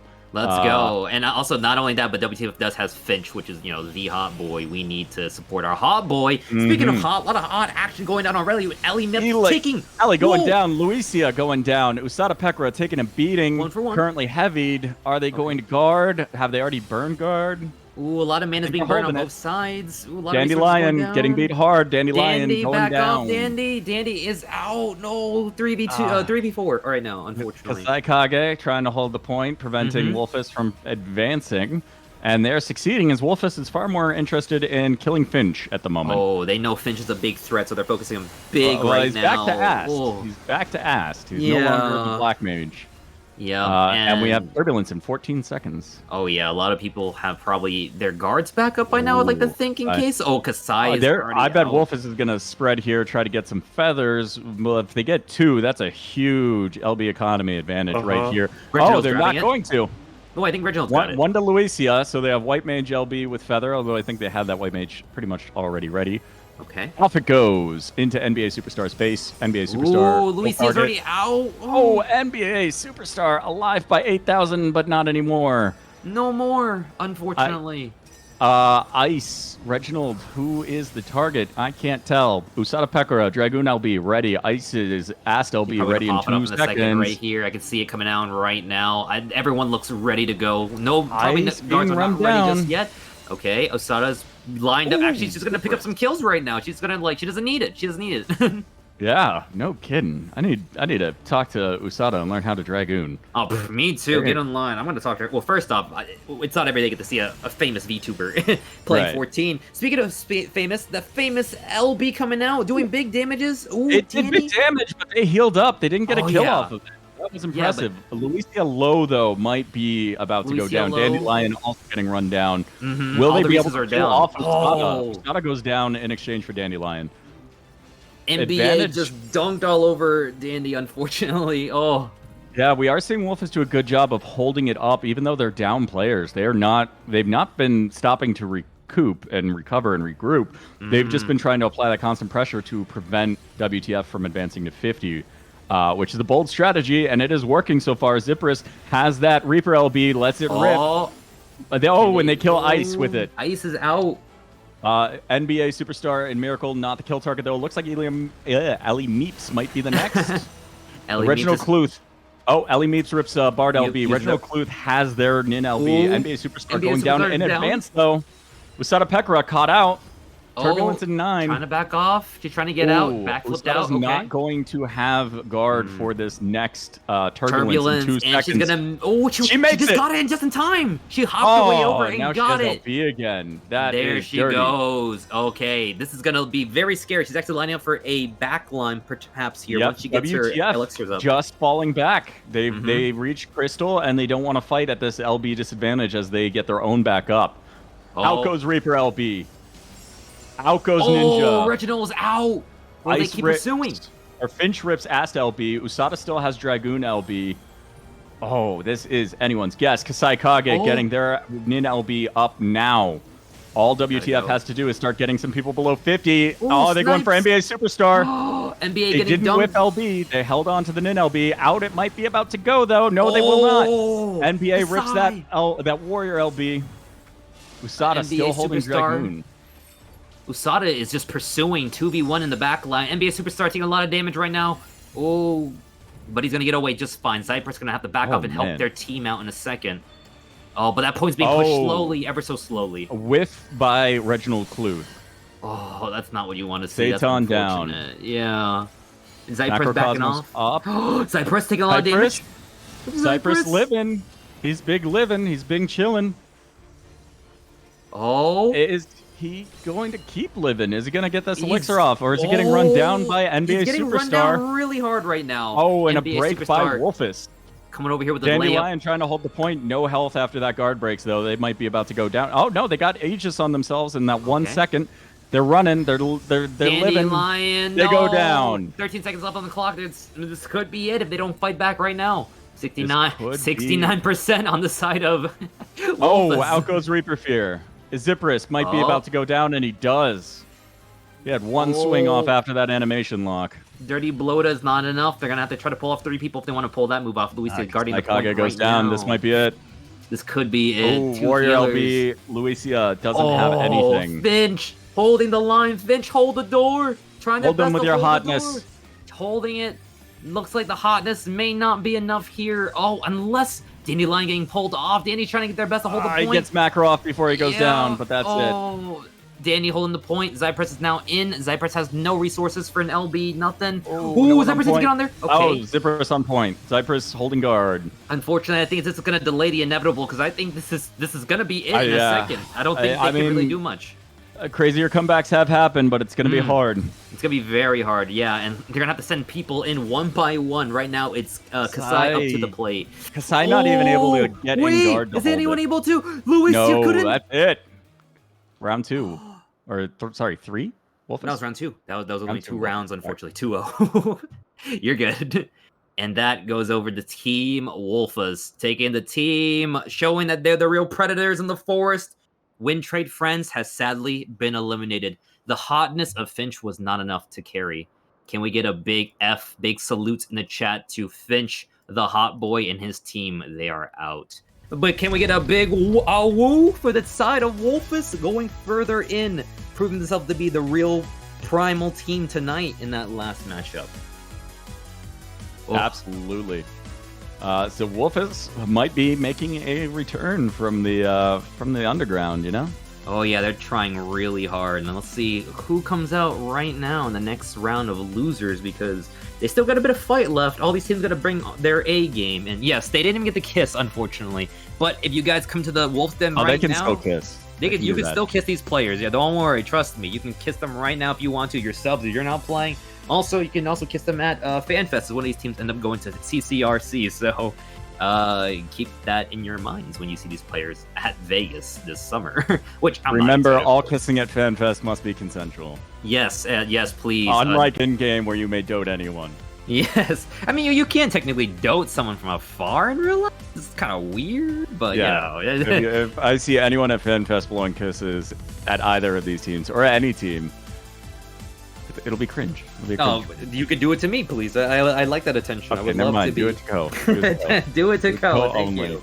Ko will take the stage, bow, and then you may blow all the kisses to him that you desire. On the stage? Wait, I'm on the stage all of a sudden? What? Yeah, where else are you going to get kisses blown at you? Oh, true. I mean, I gotta be on the stage first. Do I gotta, like, rush the stage and get on there or something next to Yoshi P? Or... Yeah, I mean, that would be sick. That would be sick. Maybe he'll be like, Ko, come up here. I have something special. Is he gonna kiss What's me on your stage, or...? You know, would you say no? Would you say no? Honestly, to the say man no. himself, no, I would not do that. No, Yeah, no. no way. Especially, Yes. I mean, he probably has like a good wine bottle too. He'll take Oh, it. Yoshi He'll P treat you is right. always balling, man. He's got the best wine bottles. He's got all those rings he has on him, all the jewelry. What are we talking about? Why are we talking about Yoshi P kissing? Well, we're engaged in what's conveniently known as a stall tactic as we set up this next match. So We are in the we're stall gonna bring tactic up right the now. bracket. Let's talk about the bracket. The next we team's coming have- up right now. Yeah, go for it, Soul. We have Under the Illfluence versus Let Them Fight. Vivian was sharing some details earlier. You know, some of these teams have some members from formerly the team known as Titan Unreal. So it's a fun little, you know, drama there, a little story playing out. You know, a little WWE. We'll see if anyone grabs the chair and goes for it. Oh, yeah. How do you feel? Have you had a chance to watch them fight? Let them fight Eofluence fight. I believe you watched Eofluence. I saw last night. Eofluence yesterday. Yeah, when I was Yeah. casting, I did see Let Them Fight go against your team, Jiggling, and it was a not rough, but like it was like a really hard fought match between the two. And unfortunately, they came out on top for you. Unfortunately, Yes. but yeah, they're scrapping tonight. Let Them Fight. Sox Yeah, was they pulling won out it. some big heals, actually doing a lot of work. I was surprised to see Sox do a lot of work out here tonight because I thought Sox was a meme kind of person. I didn't think he'd actually do work and actually carry his weight. Yeah, we all just associate him with Ohio and, being a 5'10" cat girl and lifting 500 pounds on the dead weight. But sure enough, he came out and he lifted for his team all right. But also, I was just surprised because I'm used to seeing Sox Pharaoh on Ninja, and he was rocking the ass. So pulling the cards out, playing some Yu-Gi-Oh! On the stage, and made it work for him. So it'll be extremely interesting. Eofluence also has some players that are really well known for changing up their classes, although we did not see them do that against the Aussies. They have players who excel at many different jobs, so I wouldn't be surprised if we see a completely different comp coming around this time. Yeah, what have we, in terms of jobs, what haven't we seen much of this tournament? I would like to see some variety. Well, we've seen more black mages than we usually see, and that we've seen 2 of them because we brought in the best black mage from Primal and the best black mage from Crystal. We've seen have we seen a sage? I think I might be getting mixed up with the other tournament before, but It's all blending. It's all blending. It's all one sauce. Yeah. I don't think we've seen many sages, and we've only seen one machinist. Right, yeah. And one red mage. One red mage, yep, from the one and only. Was it with them? No, Jay didn't go red mage, did he? No, God, no. Okay, that's what I thought. I don't know if Jay knows how to play red mage. If Jay's not on monk, something's wrong in my opinion. That man should only have one class unlocked on all characters. But yeah, we only saw one red mage, and I think it was from one of the starter teams, or one of the teams who this was their first tournament. Haven't seen it picked by any experienced LP teams. Not because to say that there are no good red mage players, but that red mage in LP, really kind of a weak pick, at least the way red mage is currently doing in the meta. It does bring some utility, it does bring a lot of damage, it just also brings a lot of squishiness and survivability problems that really hamper its ability to get that damage out, as opposed to any other class that is in the damage family. Yeah, I was gonna say that surprisingly, I think when CC first came out, a lot of people were really scared of red mage. Actually, red mage was like a really feared class. Oh, it was broken as hell. Yeah, it was broken. The dot stacked up, and it was like 12k ticking, and if you hit harder too, like, oh man, season 1 red mage was like, ah crap, it's getting murdered. Oh yeah. But then they toned it down because it was murdering everyone. But now I feel like the meta has shifted, and if you boosted it just a little bit, I think people would learn how to fight it again. Though it is funny when you do encounter like the one red mage player in solo queue, and no one remembers the lesson from season 1, which is do not let the red mage cook. That's it. That's all you have to do. You just have to kill them. You have to get on them, and if you just leave them alone, they will absolutely melt you. Speaking of melting, I see a lot of people in the chat asking for a buff red mage. Are you guys sure you want that? Return to season 1 where red mages just stomp all over teams and almost could never die if they play it just correctly. If they, weaving their attacks in and out, going through white, what's it called? The white and the black magic? Yeah. It was a really scary thing. Yes? No, you guys don't want that. No, you don't want that. Yeah, maybe just like a little bit to make it more threatening. But, like, or give it like a little better survivability outside of white shift, because that's its main problem, right? If you want to live at all, you got to be in white shift, and if you want to do damage, you got to be in black shift. And it turns out, if people don't want to let you live, you never get the opportunity to do damage. Right, and speaking of shifts, we are now shifting over to our next game, Clock Tower. Both teams ready. Once again, we do have the teams. We have Jiggling. Under the Eofluence, versus Let Them Fly. Sorry, I looked at a wrong little... Eofluence, under the Eofluence. They're mentally eel. Eels, yes. Where are the eels? We'll see them in just a second when they go into the mind. fight. They're in the mind. Not my mind. Do you think about eels often, or? I mean, do you not? I don't know. I think they're not really my favorite animal. I wouldn't say, you know. Don't gotta be your favorite animal to appreciate a good eel. Oh, Mew Moon, unfortunately, whiffing the portrait game. Oh, I do like Sad, Syrup, 'cause though. I do love Mew Moon's typical goddess portrait with the halo from the ultimate background. It's quite stunning. But, and alas, opportunity missed. Cerzark still on Dancer. And we are seeing the same comp out of Eel Fluence that we saw earlier today, and no Soxborough on Let Them Fight. No, Sox, let's see. I guess they just decided Sox was too strong. They wanted the enemy team to have a bit of a chance to do a little bit of, you know, damage and keep the game going. We do need to have the stream going a little bit longer. We can't have games be stomps because we need to add money to come through to support the stream, of course. I mean, I don't think there's any chance that there's going to be snowballs at this point with all the teams that are left. I mean, there's going to snowball all day. And we're seeing a left door pick, but the enemy team not meeting them there, having gone the tatami route instead of out the front door. They did not want to have a fight over there. Setsuna now meeting them up, taking some damage. The whole team took a little bit of damage on the side of early guard out of Setsuna that might come back to bite them. They might just wait a little bit on this first engage so that Setsuna's guard can be closer to coming up before they go back in, because they're going to get absolutely obliterated. Tomo pops Nebula, might be coming in themselves. Oh, Tomo taking some hits. Tomo taking a lot of hits right now, actually, but they're getting full healed back up. They're fine. Yeah, I mean, they've got Warden's Pay on them. They're getting all the buffs. Zeke did not get any buffs and goes down immediately. No support, nothing. Just like my father, not supporting his family, not supporting the team. They're out of the fight already. Sir taking some hits. Will Sir be the next to replicate Ko's father? Stay tuned. Oh, let's see what happens in a second. Tomo taking a lot of hits. Tomo does have LB, though. Maybe he'll do one last second LB. He has LB. He has a lot of buffs, but he goes down. Oh? We are seeing Let Them Fight making a very strong opening engagement. Yeah, Let Them Fight literally said, let us win, because they're trying their best to come through and do some big damages right now. Oh, golden hour! Looks like it's dead hour for them. It's the what's that thing in Persona 3? I can't think of it right now. So much action happening right now, but oh my gosh, people are dying on the side. The thing in Persona 3? You mean Personas?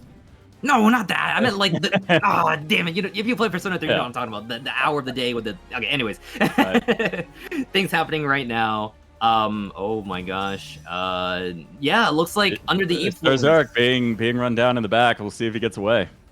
Oh my god. Looks like Let Them Fight pulling back. They might have overextended. Might see a tatami play here. The tatami is pink. Will it save Setsuna Yuki that actually they don't want to chase down? It will not save Set. We do see a break. Tomo guy.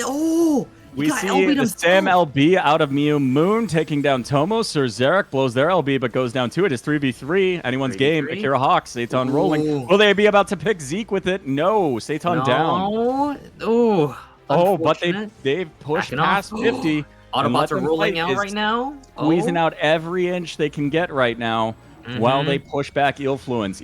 So many inches coming out right now. I've never seen this. Mew Moon gazed. Mew Moon mini running back. Oh my gosh. Running back. Let's see here. We are now back to 5v5. Gaze and Sword going off in the middle.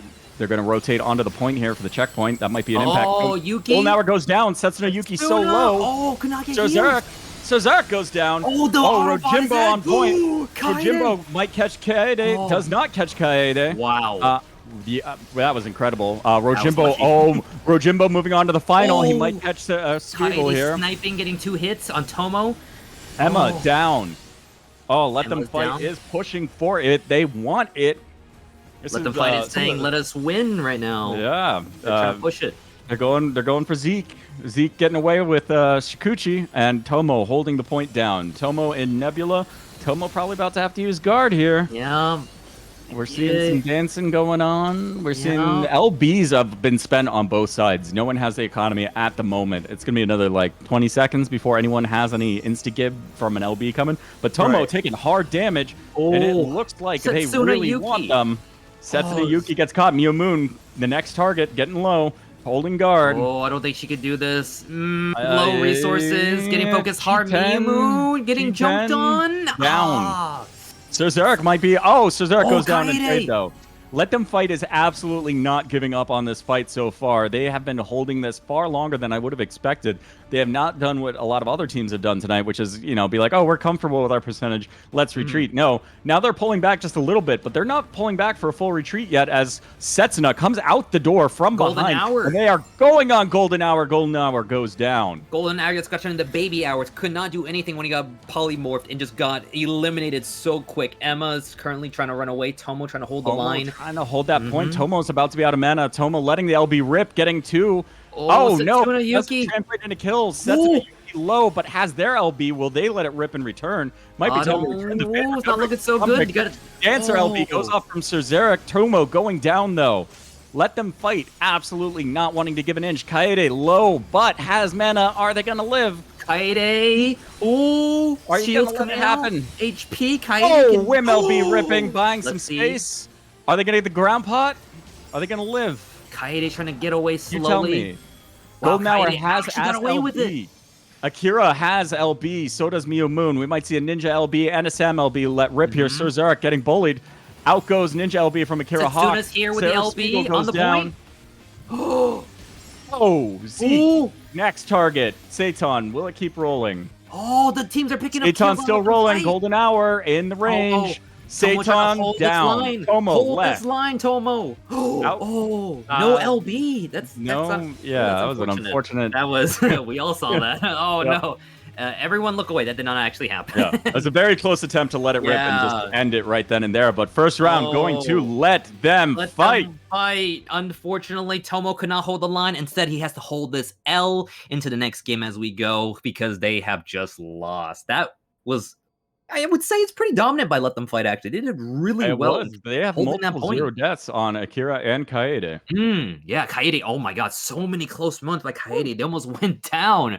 But I thought they were gonna, do the whole JoJo, take my last Hamon, shoots her LB out, and then still survives. Kind of caught me off guard there. So well played by The aura Kaede. blast and keeps going. Yeah. The bite and blast by Kaede. Great job. And honestly, very hard fought game. We're gonna have to see how it goes next match with Eels with their backs against the walls now. This is looking very scary. Yeah, and eels do have spines, as I recall. So their backs. Do I have no idea. Actually, I yeah, thought, like- maybe they do. They're not I mean, invertebrates. They look like they're invertebrates. They look like snakes. No, I don't. They look Someone in very. chat, check me. Do eels have spines? Do we have any marine biologists? Jotaro, are you in the chat right now? Moray eels are known for their long, flexible spines and highly. They got specialized spines. They double got bones. Yep. Vivian is. I trust Vivian's opinion. So yes, everyone, they do have spines. They got spines. They got spines. Unlike me, I got no spine. I'm a spineless bitch, guys. All right, going into the next game, we have our next map being. We are all Alastra. learning a lot about code today. That's how it is, when I'm not Everything okay? late Everything okay at home? commentating. I dropped some life facts about me. That's how we learn more about each other. Now your turn. Share us a fact about yourself. Anyways, moving on. Let's pull up the bracket. Okay, I am a nerd and I have a long dog. Oh, okay. Okay, see? There's Zarek swapping out. Okay. We have the swap out right now, switching Dancer for a White Mage. So we're going to see a White Mage on each team, and we're going to see how this goes. They saw the power of White Mage. They're like, you know what? We can pull our own sniper. It's going to be sniper from Kaede and a sniper from, I believe, Zurich will be sniper? I could be wrong. No, I think Sir dropped Socks? out. Wait, could be Socks? Is it? No, wait, Socks on the other team, isn't he? No, Socks on the other team, sorry. Photo. Getting my teams mixed up tonight, but yeah, we're gonna see who gets swapped in, unless it's Sir, and we're gonna see if this White Mage will make a big difference on Palestra. And Palestra, to me, is the most neutral map out of all the maps, and I honestly like it. A lot of people hate it. A lot of people don't like it, but I'm a huge fan of Palestra, and I like the neutrality of it. What do you think about it? It's a good map. It's not my favorite. It was my favorite in earlier seasons as a Scholar main. It became less my favorite once I shifted to playing literally everything else. Because I pick what class I'm playing based off of my mood that day, which doesn't always translate well. But it's good neutral ground. It's certainly fun to play in casuals because people are bad, and you can do some stupid things. Actually, on any map, really. It's harder on C9 though. It's really hard to carry maps on C9 sometimes when you're playing like a tank or something, just because you need tighter corners to enable some setups for multi-kills. Right. But what is going on with the comps here? We do see a Venaire familiar name in. here. Venaire is now in, yes. Yeah, Venaire on White Mage. They're playing the White Mage. A scary White Mage. Are they But known also for their White scary, Mage, scary. They're known for their Sage, at least in seasons past, is like the only Sage main around on Crystal, and in the LP scene. But they seem to have taken a preference for White Mage because, frankly, White Mage doesn't have to work as hard to do a lot more for the team. I have a feeling White Mage is like very kind of easy to play. It's not the hardest. Yeah. I mean, I remember when Venaire first went on it, the reaction in like revival chat was like, "This is so easy." Compared to Sage, where you're just so glass cannony and you have to work so hard to live to execute anything, whereas White Mage is just like, I Seraph Striked you, I hit you with a laser, you're stunned, and then I dropped a 10k AoE on you, and now I just kind of sit around. Oh, you know what I see right now?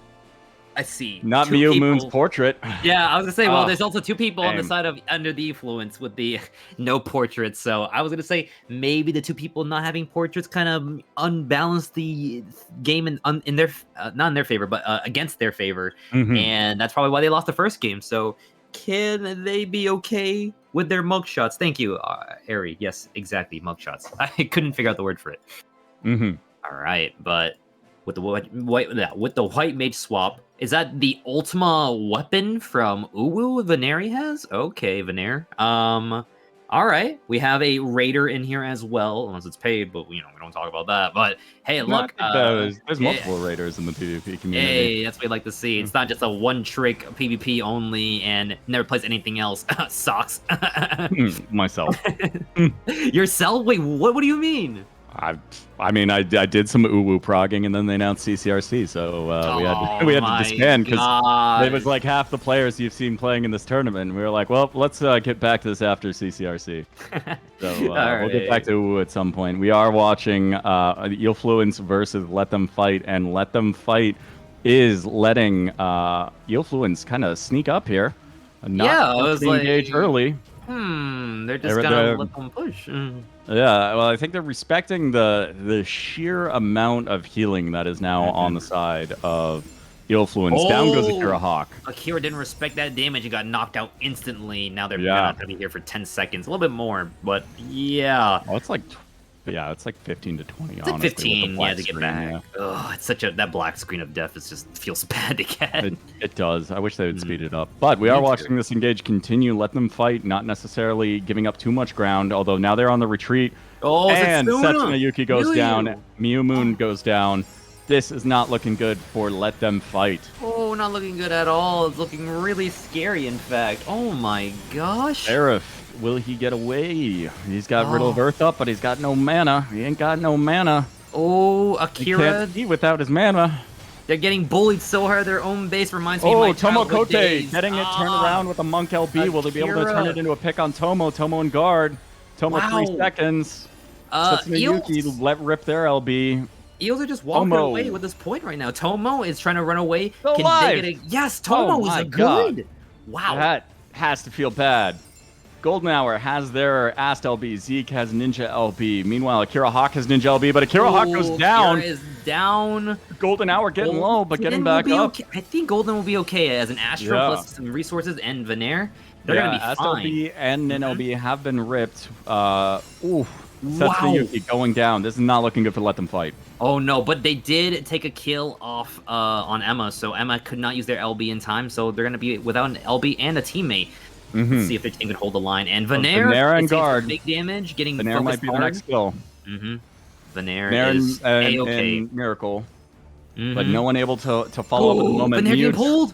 Mew trying to survive. Mew might be next. Oh, Venaire. Mew and G10. Mew. Oh, Ghoster LB. Tomo put a hit out and got a kill as well, getting a 1-for-1. Not bad, not bad. Okay. That's Well super played. unfortunate with the Ghost LB out of Mio. Seraph getting hit. Seraph going down.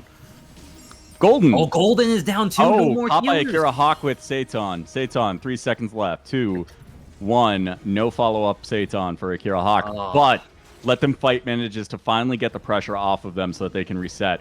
Tomo now on point, trying to stall. Let Them Fight might go for the pick here, but we're actually seeing Miu Moon on the speed lane chasing down Emma there, meaning that Let Them Fight didn't have enough damage to get those picks right there. We do see Tomo with LB and Zeke with LB, where Setsuna and Kaede have their LB, and Seraph's is coming online. This is about to be an LB storm, and it's anyone's guess. Seraph getting blown up. Oh, Seraph. Gunbreaker Snipe LBs from letting rip. Venaire. White Mage LBs coming out. Venaire. Yeah, but I know the names are confusing me. I'm sorry. That's all good. Let Them Fight, inching towards the checkpoint. They're now doing Let Them Push because they're getting a chance to push this up to kind of tie up the match a little bit potentially. They're very split. They don't have enough coordination to really focus anyone. They caught Emma here. Will they be able to get Emma? Or are they going to keep falling for Zeke in their back? Or nope. Nope. Never mind. Yeah. Miu Moon, Miracle and Moon. down. Oh no, Golden healing back up everything that they just lost on their face. Oh, never mind. Maybe Golden might. Oh, Golden and Guard, 1,000 health. 1,000 getting healed up. HP. Getting healed up. Holy. Zeke's LB ripping. I don't think... Seraph, no. That is unfortunate. Seraph is probably jealous. They wish they had that kind of healing on their side. Unfortunately, did not have that support. Yes. Oh, down goes Setsuna. There may be enough time for one reset from Let Them Fight to give this another push, but they are going to have to take that team fight, and there is a lot of LBs on the side of Illfluence. Although it's actually about even. It's 3 LBs. Equal power. Emma probably about to let theirs rip, though. Boost their team's LB economy. And they... Yeah. Oh, Golden Hour moved the crystal up. Yeah. Away from Let Them Fight. They're, Let Them Fight needs to touch it. Seraph, get on it. Oh, Seraph, get on it, guys. Ooh. Oh, okay. Close. Are we going to be on it for overtime? Yes, we trigger It is. overtime, but down goes Akira, down But goes a lot Miu of Moon. people are going Seraph down. Spiegel, no health left to speak of. Oh, he gets it back up with Riddle, but Seraph he just still melts. goes down. What? Setsuna soon to follow, most likely. Holding guard, though. It's not over yet, but it is not looking good for Let Them Fight. Akira Hawk still has Ninja LB, unable to use it so far. Setsuna Yuki goes down. Tomo is like a goddamn truck running over the team right now. He just does not care. Tomo has 8 kills. He is just... How is this a tank? He's literally DPS. What? He is a DPS. He's been in DPS junction a lot of the time. And that is one victory for Illfluence. Well played by Illfluence. Honestly, Illfluence believed in the heart of cards this time and pulled off a victory. Very decisive victory there, actually. It was, wow. I felt like they had the control the whole time. Even though they lost a little bit of push there, they still came through at the end and just did really well. That was just an incredible match. All these are very incredible matches. We are now 1-for-1 and going into the third round on Volcanic Heart. It's, man, always when it comes to these like 1-to-1s, it's like the most, you get your heart racing a lot because you don't know which team is going to take it. And because they both played super well on each of their maps. And we're going to have to see who comes out on top on Volcanic Heart. You know, but that swap to Venaire, I don't think either team is changing their comp, and that swap to Venaire might have really been more effective for Illfluence. Yes, they literally said Venaire difference, and it came through right here. They're showing themselves that with the White Mage snipes from Venaire and the heals, they were keeping people alive. And I guess that's the game plan for the team Eels. They're just trying to throw all their heals onto Tomo when Tomo gets super low when he needs to retreat. And honestly, I respect it. It's a really smart strategy to kind of do. Let them take all the hits, get all their moves on CD, and allow the rest of the team to come in and kind of safely just walk through. Absolutely. Yeah. And once again, 2 people without portraits. Oh, the mugshots coming through. No one ever wants to fix the portraits. I don't know why. Poor Miu. Yeah, poor Miu. The thing about the swap to Venaire, too, is just making this whole comp so damn tanky. And that miracle, we watched multiple kills just enabled by that miracle, keeping someone like Miu from getting any recuperates off at the critical moment. And it's not like they They don't do the typical thing of hit someone with Miracle and then have the team jump on them. They instead wait until the team's kind of jumped on someone and they're at the point where you know they're probably spamming the recuperate button, and then they nail someone with it just to disrupt that recuperate and secure the kill rather than set up the kill. Yes. Oh, which is a pretty valid strat in a way. All right, and here we are going right into it. Remember, guys, 1 for 1. Both teams have a chance to go further or, fall and have their dreams end here tonight. Only one team is going to Only one team, yeah. Sorry. We are seeing Tomo yeah. baiting around the corner there, trying to probably absorb some initial blasts. Yeah, he's trying to... Tomo took damage junction, though. They are not messing around with tank junction at all. Let's see if it pays off here, because Tomo's taking a lot of hits right now. They're keeping him away from his team. They are right now. He probably has enough time, honestly. He might be able to shift junctions, and maybe that was the plan, but he's caught in Miracle. Oh! He's the hard target. They want some Tomo. They want some Tomo. They get some Tomo. Oh, man. That leaves Tomo looks out so quick. Yeah, frankly, one of the problems with the Influence is comp is that's their front line. That's it. It's Tomo. Bard goes down. Oh, Seraph. Let them fight. Pushing out the competition right now, knocking the lights out of everybody. Did not take that last match lying down. They want. No, they did not. Venaire goes down. Oh, they're coordinating their plays so well here, getting kills after kills. They are, and they're staggering them. Golden Hour is running for their life as they try to pick Golden Hour for yet another stagger, and they missed it. Out goes Gunbreaker LB. Big Seraph, Mew Moon running for the life. I got G10 though. Mew's okay. Zeke has Ninja LB. Akira has Ninja LB. Let them fight. Currently a little low.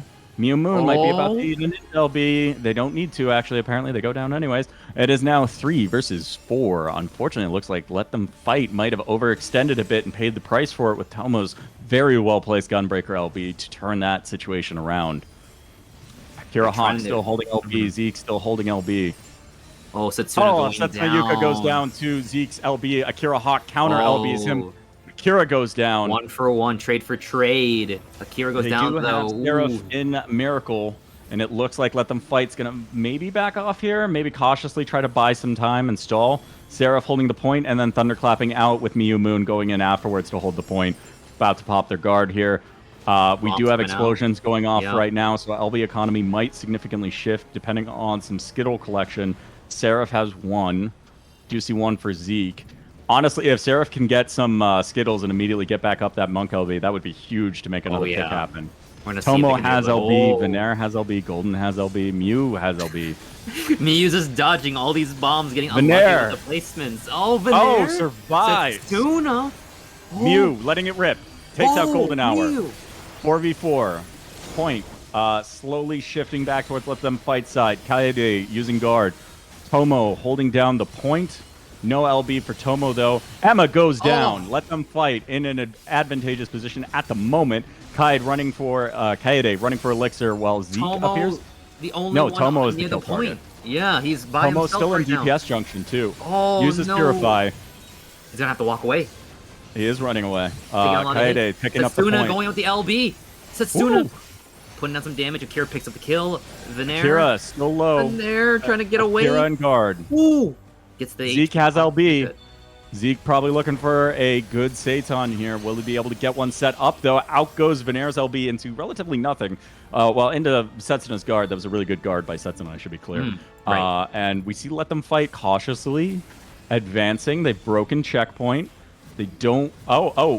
Zeke back in their line. Zeke going for the insta-give, but Zeke being caught out. Monk LB. Not even Monk LB. It was enlightened before he could LB. Oh, Kaede going down, though, with that White Mage LB still in their pocket. Who are they on right now? Lots of people in guard. Tomo bring out the LB. Could not stun anybody last second as I think they guarded. Forced a lot of guards out of people, put a lot of damage downs. Down goes Emma, though. Seraph incredibly low, though. Getting smacked. Seraph goes down. Explosions going off. Golden Hour slightly out of position, getting punished, getting targeted. Golden might be the kill target. Out goes Setsuna's LB, but they are stunned. They are unable to really continue chasing. They are running for the Skittles to either collect them. Getting a ground pot. Oh, Zeke's LB goes out onto Setsuna, keeps them from getting the ground pot. That is unfortunate. That was unfortunate. I don't know if that was the play, though. They probably had that kill. Oh, Zeke gets 2 with it. Okay. Let them fight. Add a bit of a disadvantage going into the final seconds of the fight before overtime. The final counter push from Eels coming through here. Let's see if they can make a victory play here and end the dreams. And Mew have LBs, so does Kaede. Tomo, Venaire, and Golden have LBs. If Mew gets a pick on anyone, which it looks like no one wants to touch the stove, Emma touches it. Oh! Emma's down. Mew picks Emma with it. Yes, but they pick off Seraph in return. Mew too. It's not looking so good right now with the numbers advantage. Yeah, Setsuna so low on mana, might be about to go down any second now. Kaede low on mana. Akira about the only one with mana left. And they need to hold this point. They don't have a comfort zone of percentage.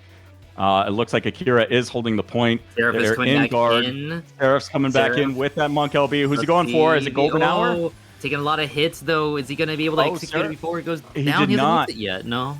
No, I think he enlightened and got CC. He just used it? Follow up. Oh, okay. Oh. Akira whiff on Seitan.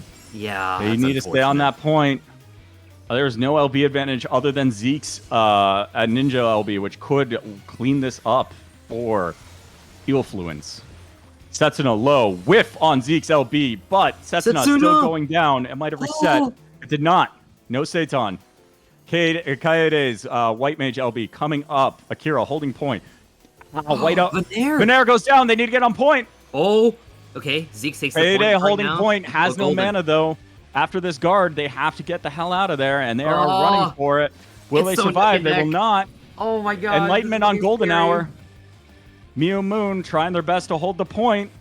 It's just 1 inch away from victory. Mew. Oh Mew no. getting blown up. Mew has Aurora. No resources, no healer. They don't have to fight their way through. Tomokote's so low. If they can kill Tomo, that'll be huge. Tomo goes down. Setsuna Yuki coming with LB coming up. This could go in favor of Let Them Fight. Seraph about to go down, though. Down he goes. Setsuna LB up in just a second here. Will it make the difference? It is. They're letting it rip. The Beyblade is going. Zeke jumps back onto point in the final second. It was very well played by Eelfluence. He backed off and had one person come in behind so they couldn't get blendered. They knew it was coming. Akira Hawk has LB back up. Will they go for Golden here? Out it goes. Golden goes down. Oh no. Oh no. Akira low. Zeke has LB coming up. It doesn't look. Akira in guard. Akira letting it rip onto Venaire. Akira. But me looking good for Let Them Fight. Seraph Spiegel let rip their Monk LB. Mew Moon almost has their LB back up, but they're taking down Tomokote. And Zeke has to hold point. Zeke. Ninja, low mana. There's a ground pot nearby, but they're not going to be able to run off. No, Zeke getting stunned up with Golden Hour coming in. Find Enlightenment. No one's on it. Oh, no. Let Them Fight takes it from under the Eelfluence. What? Where I saw Golden, but where did Golden go? There was a Mew Moon Sam LB pick there. I was looking at Zeke. Oh, that was so fast. That was. Oh yeah, no, I was looking at Zeke too, but I saw the blade slash, and I didn't see who they killed, but it was the other person who was running to the point. Wow, it was. I think it was Golden. You say? Yeah, Gold on the other side got killed. Oh. I wonder if they pop macro and macro touched the stove, and then they were running to the other side to avoid line of sight, and it didn't matter because that is unfortunate if that happened. Oh my god! I'd have to watch the VOD to ensure that's what happened, but they definitely got slapped with the Zani. The Zani. The Zani. Well, that is all she wrote for Team Eels. Let them fight. Let them win. They are good. They are moving forward now. Everyone, can we get a big F in the chat for Eels for trying their best, but unfortunately, it ends here for their journey. I'm gonna play the saddest violin that I don't know if you guys can hear it over here, but their journey is over. And with that, they move forward, and we're gonna cut to a 10-minute break. So thank you, everyone. And Soul, any last-second words? No. Thank you so much for watching so far, everyone. We will be right back. All right. See you guys in a bit. I say no, but I say yes. So.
billboard in Ohio, and that way the radiation helps illuminate it at Yes. night, and we don't have to pay for lighting, and that saves a lot on energy costs. So That makes so much sense. But the only problem is it's in Ohio, and no one's gonna see it. So, But you know, Ohio's double-edged sword. probably like.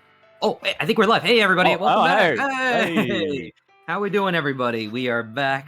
We were not discussing anything related to. You know what? Let's just go ahead and get to the next set of games. Yeah, we're back. Who's playing? Who's playing? We have.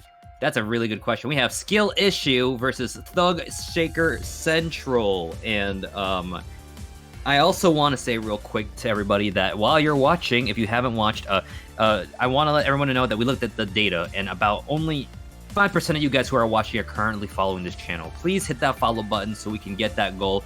At 300 follows, we will actually hold a party where Soul will auction his virginity off to everyone. So please, everyone, hit that follow button. If we get that 300, that's the magic number. Yes. It turns out every time you unlock Alpha Wolf on a character, you get it back. So I have it to once again distribute. Also, Yes. Sox will unlock the hidden character. Yes. So there's a hidden character in the slides if you haven't noticed. And we are going. Thug Shaker Central will be facing Skill Issue. Yes, here we go. This is the semi-finals, everybody. So these players have been winning, and Red Mage Guide is uploaded, by the way. Lord 291. all they do is win, win, win, no matter what. And these teams, one of these teams will be falling in just a second, with Astra being a Skill Issue, and then Thug Shaker being Umbra, the good old red color. And we have 3 portraits in here. Okay, great. We have 3 like. Is that a mugshots. mugshot from Hime, or is that slightly to the right? I think it is. I don't know. I do love the number of completely unclothed characters that does not change. Oh, I'm a and big the, fan of this right now. The basic yeah. default armor and weapons that we see. Horizon about to bring it to people with the starting bow. I think that is. Let me check. Yeah, they're So going the starting starter bow. weapons in here. No, level 24. Level 24 bow. Just to be clear. These are really funny. I like these. And the outfit chosen. Hime with the rice hat and God, what level is that? Let's check. Is that like the starting claymore? It is the starting claymore. It is the starting claymore. Yeah. All right, and with the match underway, 15 seconds until the crystal is unbinded, but we are now getting ready. Everyone shuffling to the middle, doing the dance, trying to see who makes the first move to mess up. Jay throwing out some fire stance, getting ready for a play, perhaps walking out. Stance. Yeah, the fire stance. What is it called? The fire stance, or? No, it's Phoenix Rising. Yeah, that's what I. Yeah, you know what I meant. Yeah. We are seeing the Aussies respect balance card and not want to fight under those conditions, so they have waited it out, and it seems like Skill Issue was willing to let that happen. So now they go in under a different card. Hime quite low, but makes that guard in time. Might survive here with some spam recuperating and Purify. Purify burnt, guard burnt. They are running for their life at the moment. Will they be able to get out? And it doesn't look like the Aussies are punishing anyone in return at the moment. Jay Vermillion goes down. Jay, 1 for 1. I eat my own words. The Aussies were waiting for that one moment. Out goes White Mage LB from Rake. Oh, Hori taking a lot of hits. Original Hori DSI appears maybe to be the kill target. He's positioned quite far back. Sir Moon coming in. Oh. SJ, it's hard to tell. Everyone's running low on mana on the side of Skill Issue. 8 seconds Aussies of the holding turbulence. it. Yeah, Turbulence coming in. Will someone grab the And feather? he's Who has guard to still pop? Oh, SJ. Oh. Did SJ get the feather? He did. He did. Oh, that could wow. be huge. SJ about to have Wim LB. Might be about to let it rip. That tornado also blocking the way, and the Aussies are backing up. They're respecting their Interesting. opponents right now. Okay. Yeah, they're getting those elixirs off and just resetting this match. They do have a Dancer LB and a Ninja LB could be quite powerful. Here we go. He may jumping right into the fray. Dancer LB going off. Dancer goes down. Aqua gets hit. Hori gets goes hit. down. Jay is the kill target, but everything that Skill Issue has is being pumped into keeping Jay alive, too. So, Ralger might be about to go down next. I don't know if that was the move. I don't know if that was the move on the Aussies' part. No, They it should have was maybe not. pressed the advantage when they had the I'm chance. surprised. It looks like they knocked the Aussies back, going back, fleeing away with their kangaroos in Moon. tow. Moon burning Satan. He may getting Making hit. two kills out of it. Oh, yeah. About to get a third on Horizon here. Honestly, the Aussies should just accept the full reset. I think there's enough time for them to do that. It's the end of Seitan. They're losing a lot of ground. Aqua Hoshino. Oh, they reached the first Going down checkpoint. just like his mom, if anyone's watched Oshinoko. Whoa! Whoa! He gets stabbed. Was not expecting that from Soul. But wow, they are currently running away with this game. Skill issue is really just saying, yeah, there is a skill issue with this team right now, and it's a big difference. And looks like they're trying to jump back in. Dark LB burn, Ralker Moon getting burnt, goes down before they're able to get their LB off. Skill issue is absolutely not letting the Aussies play right now. No, they're not. Hime spamming their key for the recuperate. Luckily got away, but lost a lot of ground. The skill issue team is still holding a really good footholding onto this crystal right now. They are. Oh, but Jay's LB onto Aqua Hoshino breaks that guard, or maybe it went 1 second after guard over. Either way, Aqua Hoshino down. Oh, that's not looking so good for them right now. Not. The Aussies are struggling to recover. Hime taking a lot of hits too. They're a tank, but how long can they hold? Sir Moon goes down. Maybe this might be the silver lining playbook for them right now to make their stance and come back into this match. But I don't know. Hime has no resources, having to back off. The rest of the team, a Bard and a Ninja having to hold the line at the crystal. He's about to finally get. Oh, down goes the Dark. Oh, down goes Hori. Right when I thought maybe the Aussies were about to pull back some momentum here, that unfortunately happens. SJ getting off a white mage LB before going down, but into mostly guards.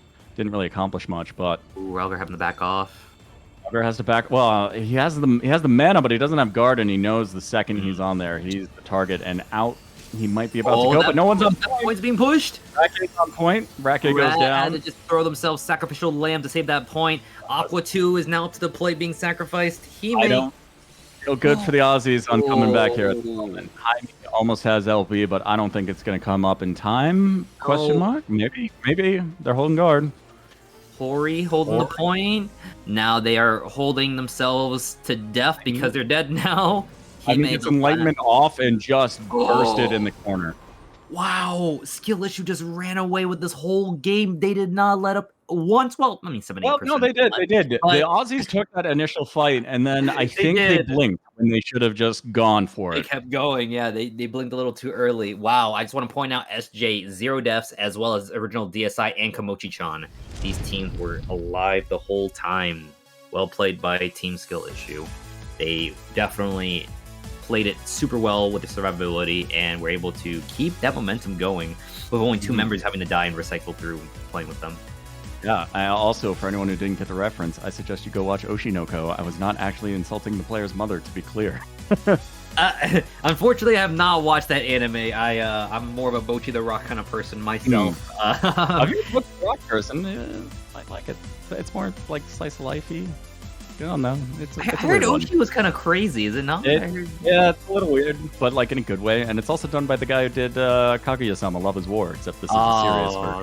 That's what I heard, yeah. I actually, surprisingly, I have to admit it right here, I'm not much of a weeb. I actually don't watch that much anime, unfortunately, guys. I'm so sorry. That is unfortunate. I know. I'm more of a hentai watcher myself, you know? I mean, Masterpiece 3 came out recently. Good stuff, good stuff. Anyways, we are going into the next match. It is Clocktown. We are getting the players ready. I believe there will be no change in any of the comps. Soul, please say something. I'm getting very nervous right now. I think you've made your bed, and you're gonna have to sleep in it no matter how sticky it is. So, I see someone said they're an Overflow fan. Me too. Anyways, continuing on. 3, 4, 3, 2, 1. We are going to Clock Tower. Let's go. Let's go, Clock Tower. Let's talk about the game. In fact, yeah.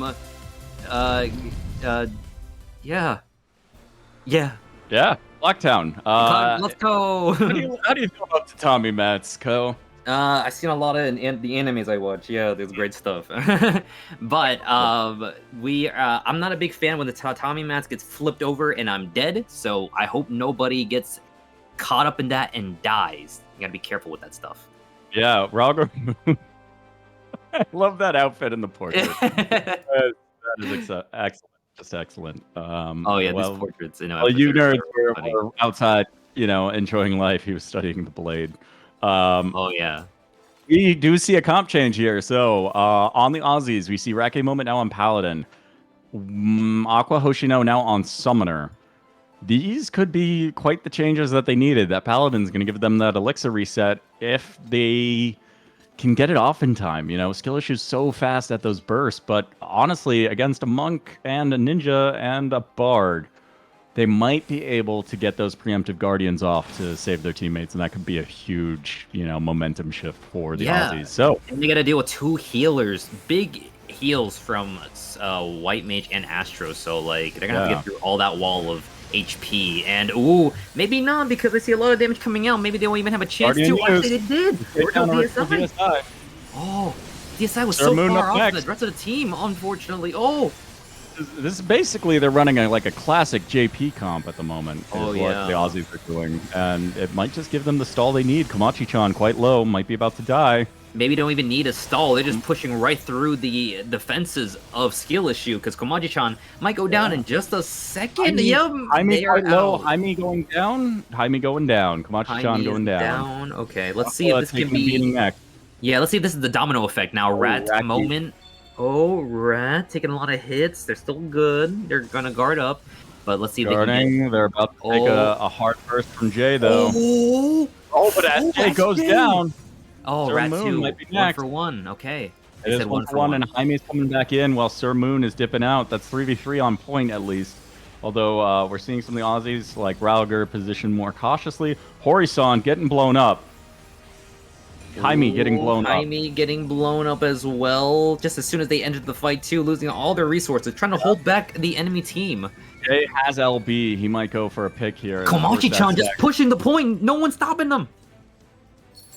Maybe that's the plan. Maybe that's the strategy. They're playing Metal Gear out here. Let them push. Let them push. Solid Snake out here, pushing it slowly. Got that orange box on his head. We are watching the Aussies on the tatami mats, preparing to re-enter the fight. They're being cautious. Mrake's LB is almost up. Maybe they wanted to hold Summoner off LB. Summoner LB, Bahamut, no less. Jay has that LB. Sir Moon down. No Nin LB. Rauger Moon has their Nin LB. SJ Shark might be about to eat Rauger Moon's Satan special, but it is a whiff. Oh no. And SJ lived long enough that it is not going to reset. They're not going to kill him in time. SJ going down. Go down. It is now 5 versus 3. Jay Vermillion going down. Looks like Komachi just holding it as long as they can. But they did touch 50, even though it's at 0%. And that's a huge deal here. And we are watching Rauger Moon run back to collect coins. They're going to try to speed feed that ninja buff, or ninja Satan. So right now, it looks like they're trying to make a play to just fall back for now and just try to use all the LBs that they have in a second, which they have 3. So that's really good for them versus the 1 on Umbra's side. Oh, but are they about to catch? Are they about to catch skill issue in a stagger? Oh, Ralgard just got pushed back. Okay. I mean has Dark LB let rip. Jay Vermillion. There goes. Target. They are going on Jay Vermillion. But down goes the Aussies Bard. They don't make it down. 50. Racky needs to guardian someone. Oh, Ninja LB for Moon on Jaime. Fun tech, if you use Satan in the last 1 second of a Dark's LB, you can kill them before the LB finishes. Wait, what? Yep. Writing that down so when I never use... someone just got flipped. Jay got flipped. It might have been intentional. He has our riddle up, and he might have wanted to feed that riddle with more healing. They are hunting down every single member right now, just like a pack of wolves. Rest in peace, Wolfus. Going further in. LB economy. They do have Paladin LB finally. Can they use it to good effect, though? That is going to be the question. 3 Jaime LBs holding the point. Point no longer on checkpoint, so there's no more progress being made. Jaime continuing to hold things down. Rauger getting bursted hard. Rake in Miracle of Nature. Oh, Rake still holding that LB. Guardian out. Who are they guardianing? They're guardianing Horisan. Using that LB finally. Original DSI going down. Rauger Moon being the target. There's no guardian for him. Jay might finish him, or he might finish Jay. Jay might get finished themselves. Oh, Jay just got assassinated. Oh, Rauger with 370 health there. Oh. SJ goes down. Ooh. Just enough.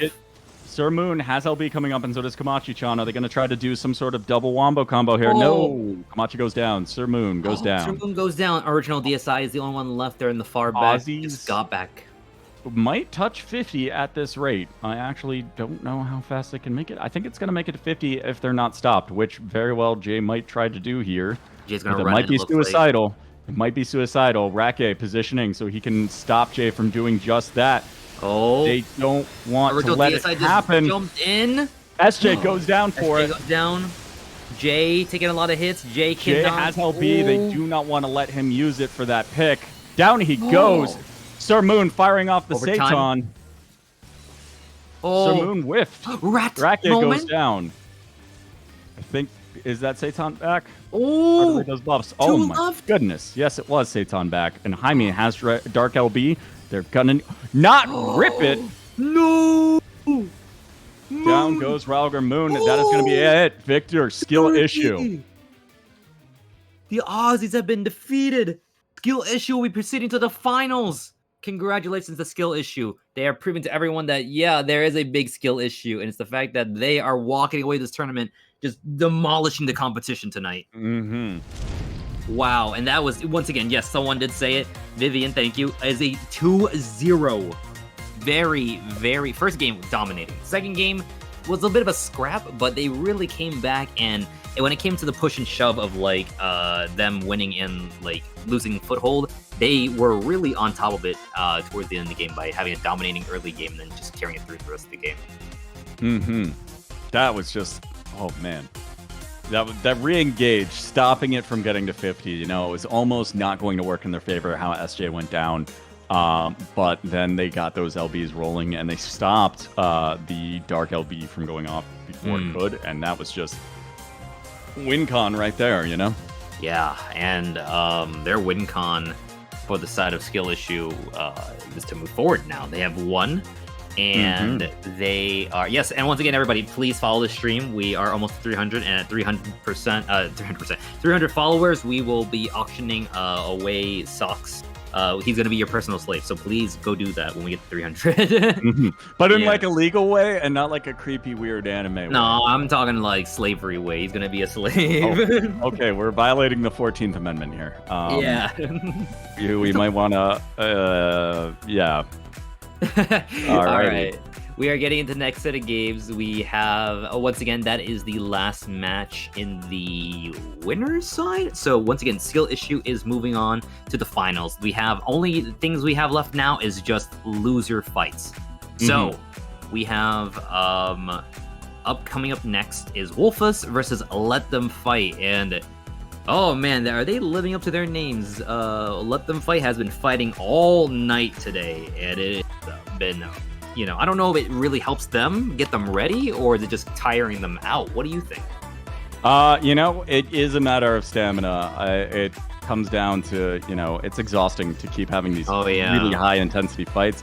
And to throw out there, because the winners of that last fight are going to have to be eliminated twice for someone else to win against them. So that is also going to be its own unfun marathon. Oh yeah, so let's see if wants Let to Them fight skill issues 6 times and win 4 times. Yeah, let's see if Let Them Fight can pull off a miracle run, because at this point it's a miracle run, and it is, you know, we're gonna have to see if they can make Socks proud or make him very mad. We'll see how it goes tonight. I like how, chat, we've got Kogan is for the streets and Soul is for the job interview. You know, it's true. That might be true, but you know, I think a question Kogan just raised is really important: is do human rights apply to cat girls? My attorney says I cannot answer that live. I cannot catch a case, so I am sorry. Is that did your attorney call you after that last comment and he was just like making a gesture towards his throat, like, you know, cut the mic? They said my attorney just texted me now saying, hey, you gotta cut back on what you're saying live. Okay, sorry, attorney. So they do have rights. Yes, that is the correct answer. Yes. Well, are they superior rights? Do they have more rights as cat girls? You know? Well, they got stimp rights in the club, and I'll tell you if they do or not. I can't say it out loud. All right, we'll be taking this stream to PV Crystal after this to explore some of the fascinating venues available on the Crystal Data Center. Yes. Brought to you by Balmung. We are preparing for the next fight. Can we bring up the The teams. Yeah, Or the teams. the teams. So Once we've again, got Thug Shaker Central. we have Wolfas dogging their way through the bottom bracket, the lower bracket, and we have on Wolfas Jong Dade, Ellie Meeps, NBA superstar Usada Pekora, Ice. Oh my gosh, Sansu, and then Yuki Shiori and Reginald Cluth, the young Reginald Cluth. Can we get a big Reginald? Big awoo for the Wolves if you're on their side tonight. Give them all the cheers they need, everybody. I wonder if Reginald's going to listen back to these VODs or if he already has, and it's just like, what is Soul on? Why is he obsessed with my name? I don't know what Soul's on. It's so good. 2 Ghost Energy drinks. It is not recommended for your own cardiac health, but here I am. So, moving on. Bring up the next team. We got Wolfus. We know who Wolfus is. They're here. They're ready. Yes. And Thug Shaker Central. We got Jaime, Ralger Moon, Ratke Moment, Tipsy Mountain, Elemental Roach, and this is not actually who should be up. I was like, no, they're not supposed to be up right now. I was into it. That's not who. Production team, hello. Someone's gonna be losing their job. That is not the right team either. Still not the right team. We're looking for Let Them Fight. Can we get Let Them Fight? Yeah, hint. Production team will be Let Them Be Fired after this. So Triply. All right. Nothing you just saw in the past 30 seconds happened. We have Let Them Fight with the scared socks emoji. Brought to you by Socks Faro Shimiki or Sokusu Faro Shimiki. Akira Hawk. Amu Mu. Seraph Spiegel. Setsuna Yuki. Kaede Kasukabe. I've done that wrong so many times. Kasukabe, everyone. Miyu Moon. It sounded like there was like one more after that. Yeah, I know, right? I was like, where do I go with this? And spiritually, there's a lot of people with them. All right. Well, I hope you guys enjoyed our production team because this is the last time they're going to be producing anything for a while.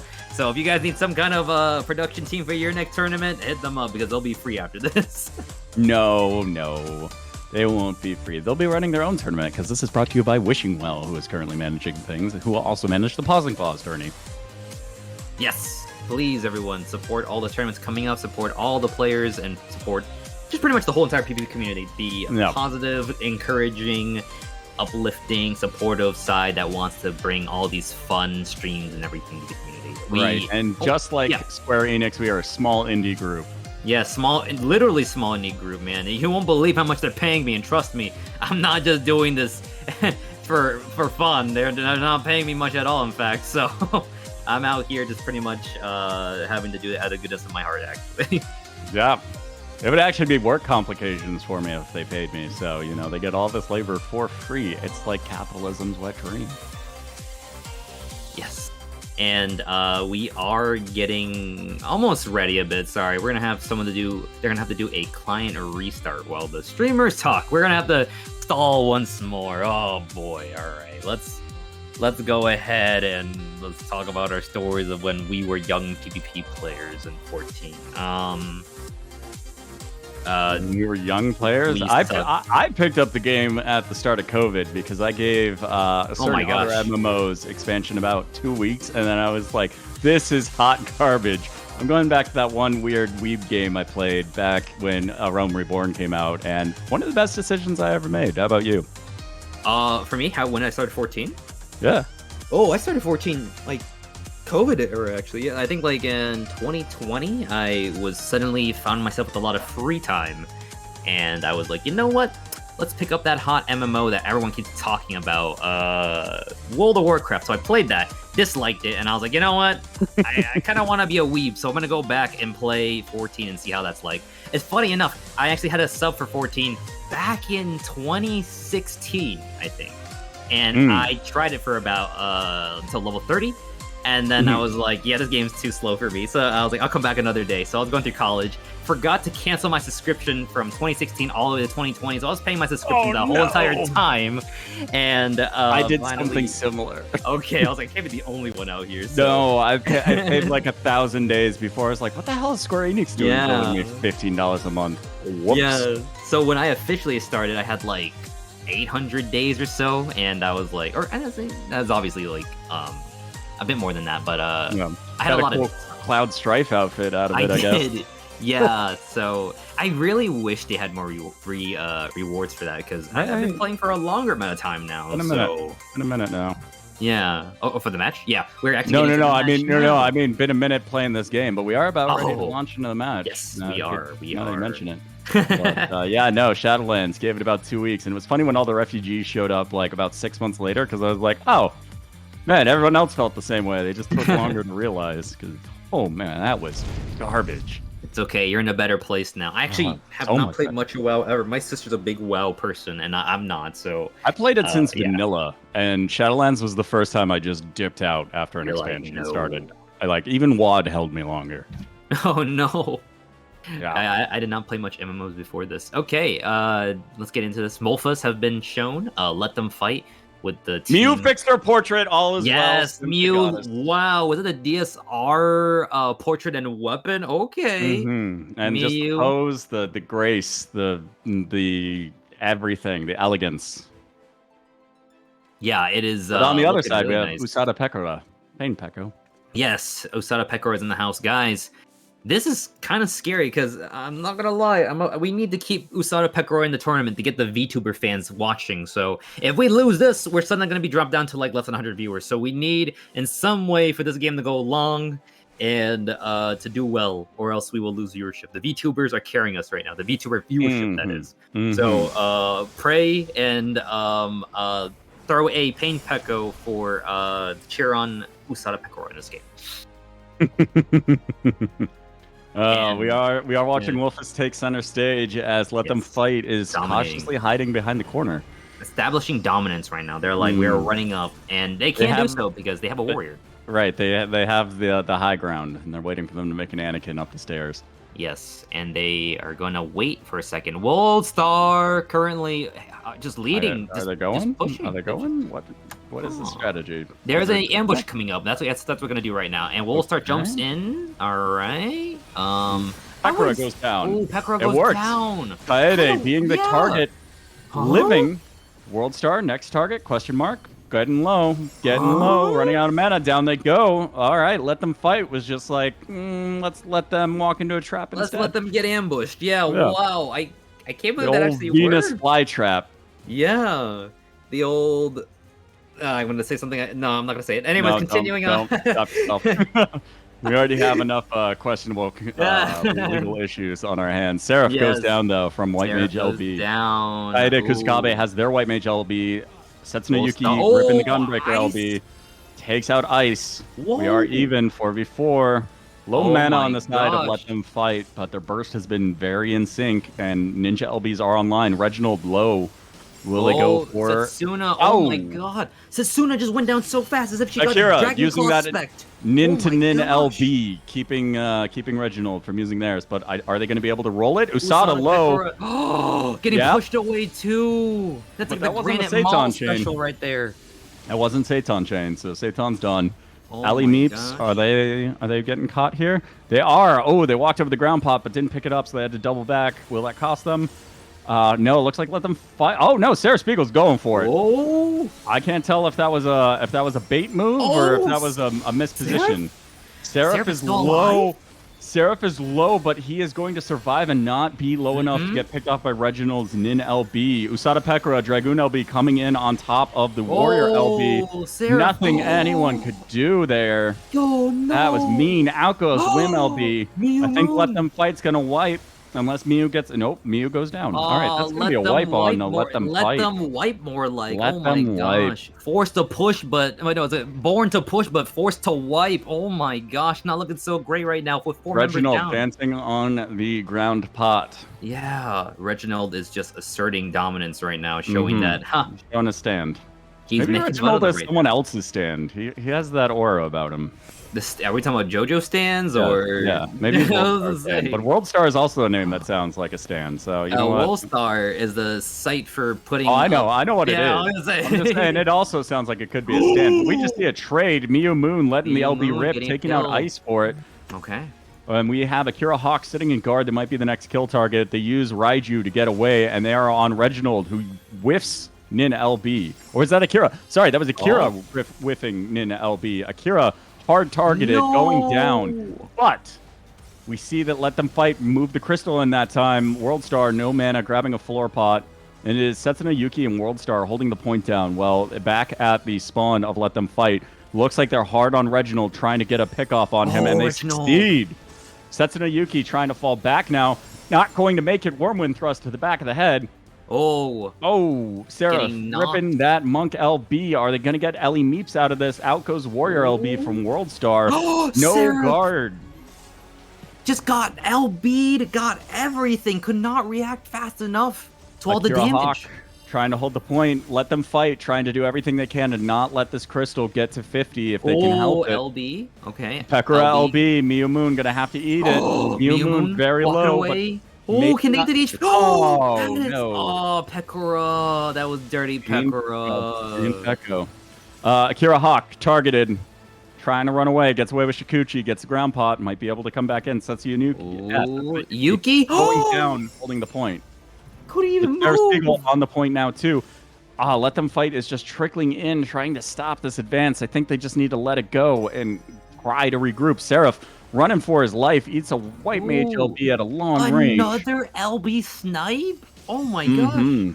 Miyu Moon holding guard, Miyu being Moon. the target. Will they get away? Setsuna Yuki has Gunbreaker LB. Carry. Let her carry. Go, Miyu. Go back in. No, maybe not go back in. That's enough. Letting Gunbreaker rip. And there has been a checkpoint not broken in the start of overtime. But Let Them Fight. Significantly down members. Akira Hawk coming in with Ninja LB. Can they clean it up? No, they cannot. Oh, they cannot. Janitors are not in the house, cannot be cleaned up, and they will be cleaned out themselves, in fact. And that is a round for Wolfas. Oh, let's go, boys. The Wolves are in. Is the Wolves' Den. We're in their house, and they're showing us that they're wanting to move forward. They're hungry for that win tonight. Yeah, they had that good strong opening with the double pincer or the Venus flytrap, whatever you want to call it. They had a good strong opening from that sound strategy, but once they started going down, they didn't regroup and they just kept that trickle going, and I think that really cost them. It did, and wow, it worked well in their previous match in that they just didn't let up on the pressure, and I think they were trying to recreate that, but Wolfus just wasn't having it. No, it is. Oof. They're gonna have to try to think of a game plan to come back into this one, because I believe no one is changing comps. It is going to be the same thing they have right now. Both teams are ready. We're going to go Volcanic Heart for the next map. We'll see if maybe they can learn from their mistakes and Let Them Fight can let themselves have a chance to come back in to try to still have a beating heart in this whole entire situation before they go out. Yeah, and we are also going to Volcanic Heart, so we'll see what that does for the effectiveness of the comps, right? Yes, and oh man, I'm not gonna lie, going in Volcanic Heart against a warrior is probably the one thing I don't want to do. That stun, one click, and you're just locked down. If you're locked down on a bomb, the worst thing that could happen. Also, all these portraits are so nice on the side of Wolfus. I really like that right now. Yeah. Got us back in action. Yes. All right. We do need 5 more subscribers to unlock the hidden character in the screens that y'all have If been you are seeing, not so. following this account, please just hit that follow button. Why not? It's free. It's not going to cost you anything. If we hit that 300, I'm telling you right now, I'm having a Falador drop party. Meet me in World 300. We'll go have a party. Nobody knows what the heck I'm talking about right now. Anyways, I have no idea where that went. If you know what I'm talking about, you're a real one. If you say "I" in the chat, you know what I was talking about. If not, RuneScape reference. There we go. Yeah, they know. I see some people. I see some of my viewers actually. Yes, they know. Actually, yeah, more people knew. Actually, let's go. All right. Okay, So It is RuneScape, yes. I haven't played that since middle school when it came out. Well, get back in it. It's actually really fun. Yeah, but speaking of fun, watching and casting this tournament as we are about to start right now. Yeah. Let's get to it. What are we watching? We are watching Reginald on the speed lane. We are watching basically kind of split teams at the moment as they're eyeing each other aggressively, looking for one team to blink or not. Let them fight, maybe trying to do the same strategy. Looks like in comes Worldstar, though, with the Primal Rend on the two of them. Setsunuyuki goes down. Sudapekura taking a lot of hits, but it's living. okay. It paid off. Sudapekura taking all the hits. And Setsuna goes down. And now Miyumoon might be going down. Usada's too low. Usada. Will they go down? Goes down. Miyumoon goes down for the after though. 1 for 1. Setsuna probably getting up here shortly. Interestingly, took DPS junction at the start there. Cade Kusakabe goes down. Kasukabe. I will get that right one of these days. In one of these days. Ice. No mana. Shoots off one LB. Will they be punished? Oh. I think they are getting away. Seraph in guard also almost has Monk LB coming up. Will they use it on? Oh, what is it? It is off on Reginald. Down goes Reginald, but down goes Seraph. Oh Setsuna has LB. Kaede has LB. Will we see a wombo combo of Gunbreaker and White Mage? Worldstar got hit with it. Off goes the Wim LB. Somebody post Worldstar's own beatdown on Worldstar right now because they just went down. Oh no. Yep. Ellie Meeps, no mana, goes down. We are seeing 5 versus 3 at the moment as explosions start with the map effects. Akira stopping Ice from healing, and Usadapekura in Miracle of Nature has LB but goes down. Reginald has Nin LB, might be about to go down, whiffs it on Akira Hawk. Let them fight is now trying to say let them win. They want to try to come back in this tournament. They have to get 2 more wins off this Setsunuyuki match. eating an explosion from the lane after being Primal Rended by Worldstar. Now Miracle of Nature. Now eating another lane. Oh, that is some map funnies going on right there. Yeah, I bet that feels really bad to get hit by that now. Yeah, no, especially at this point. Akira Hawk, no Nin LB. Miyumoon has Sam LB. Will they try to go for a multi-kill, or will let them fight, try to regroup? Chiten is up, touched Usadapekura, did not succeed at killing Usadapekura somehow. Oh, Miyu getting pulled off. LB went out. They don't think it really mattered. LB in air. Doesn't manage to hit anyone. Doesn't really hit anyone. Oh, that feels bad. Yeah, it's well, okay. I think Kaede hit sprint and just booked it. Yeah, Kaede also didn't hit anybody with their LB, so kind of Sarah Spiegel LB off on Worldstar. Yep, Worldstar taking some hits. Worldstar goes taking down. death, actually. Oh my gosh. I was about to eat my worlds. Yes, I'm the world. Your world. You're whoa. Usadapekura getting beat hard. Akira Hawk has LB Satan rolling, I believe. Yes, it is. No, it's not. Just whiffed. Maybe not. No, it was up, but they just missed the most recent one. So Okay. they used it on Pekura, I think. But we are watching Ellie Meeps get beaten up by Let Them Fight. Setsuna has no mana, probably about to pull back to Elixir.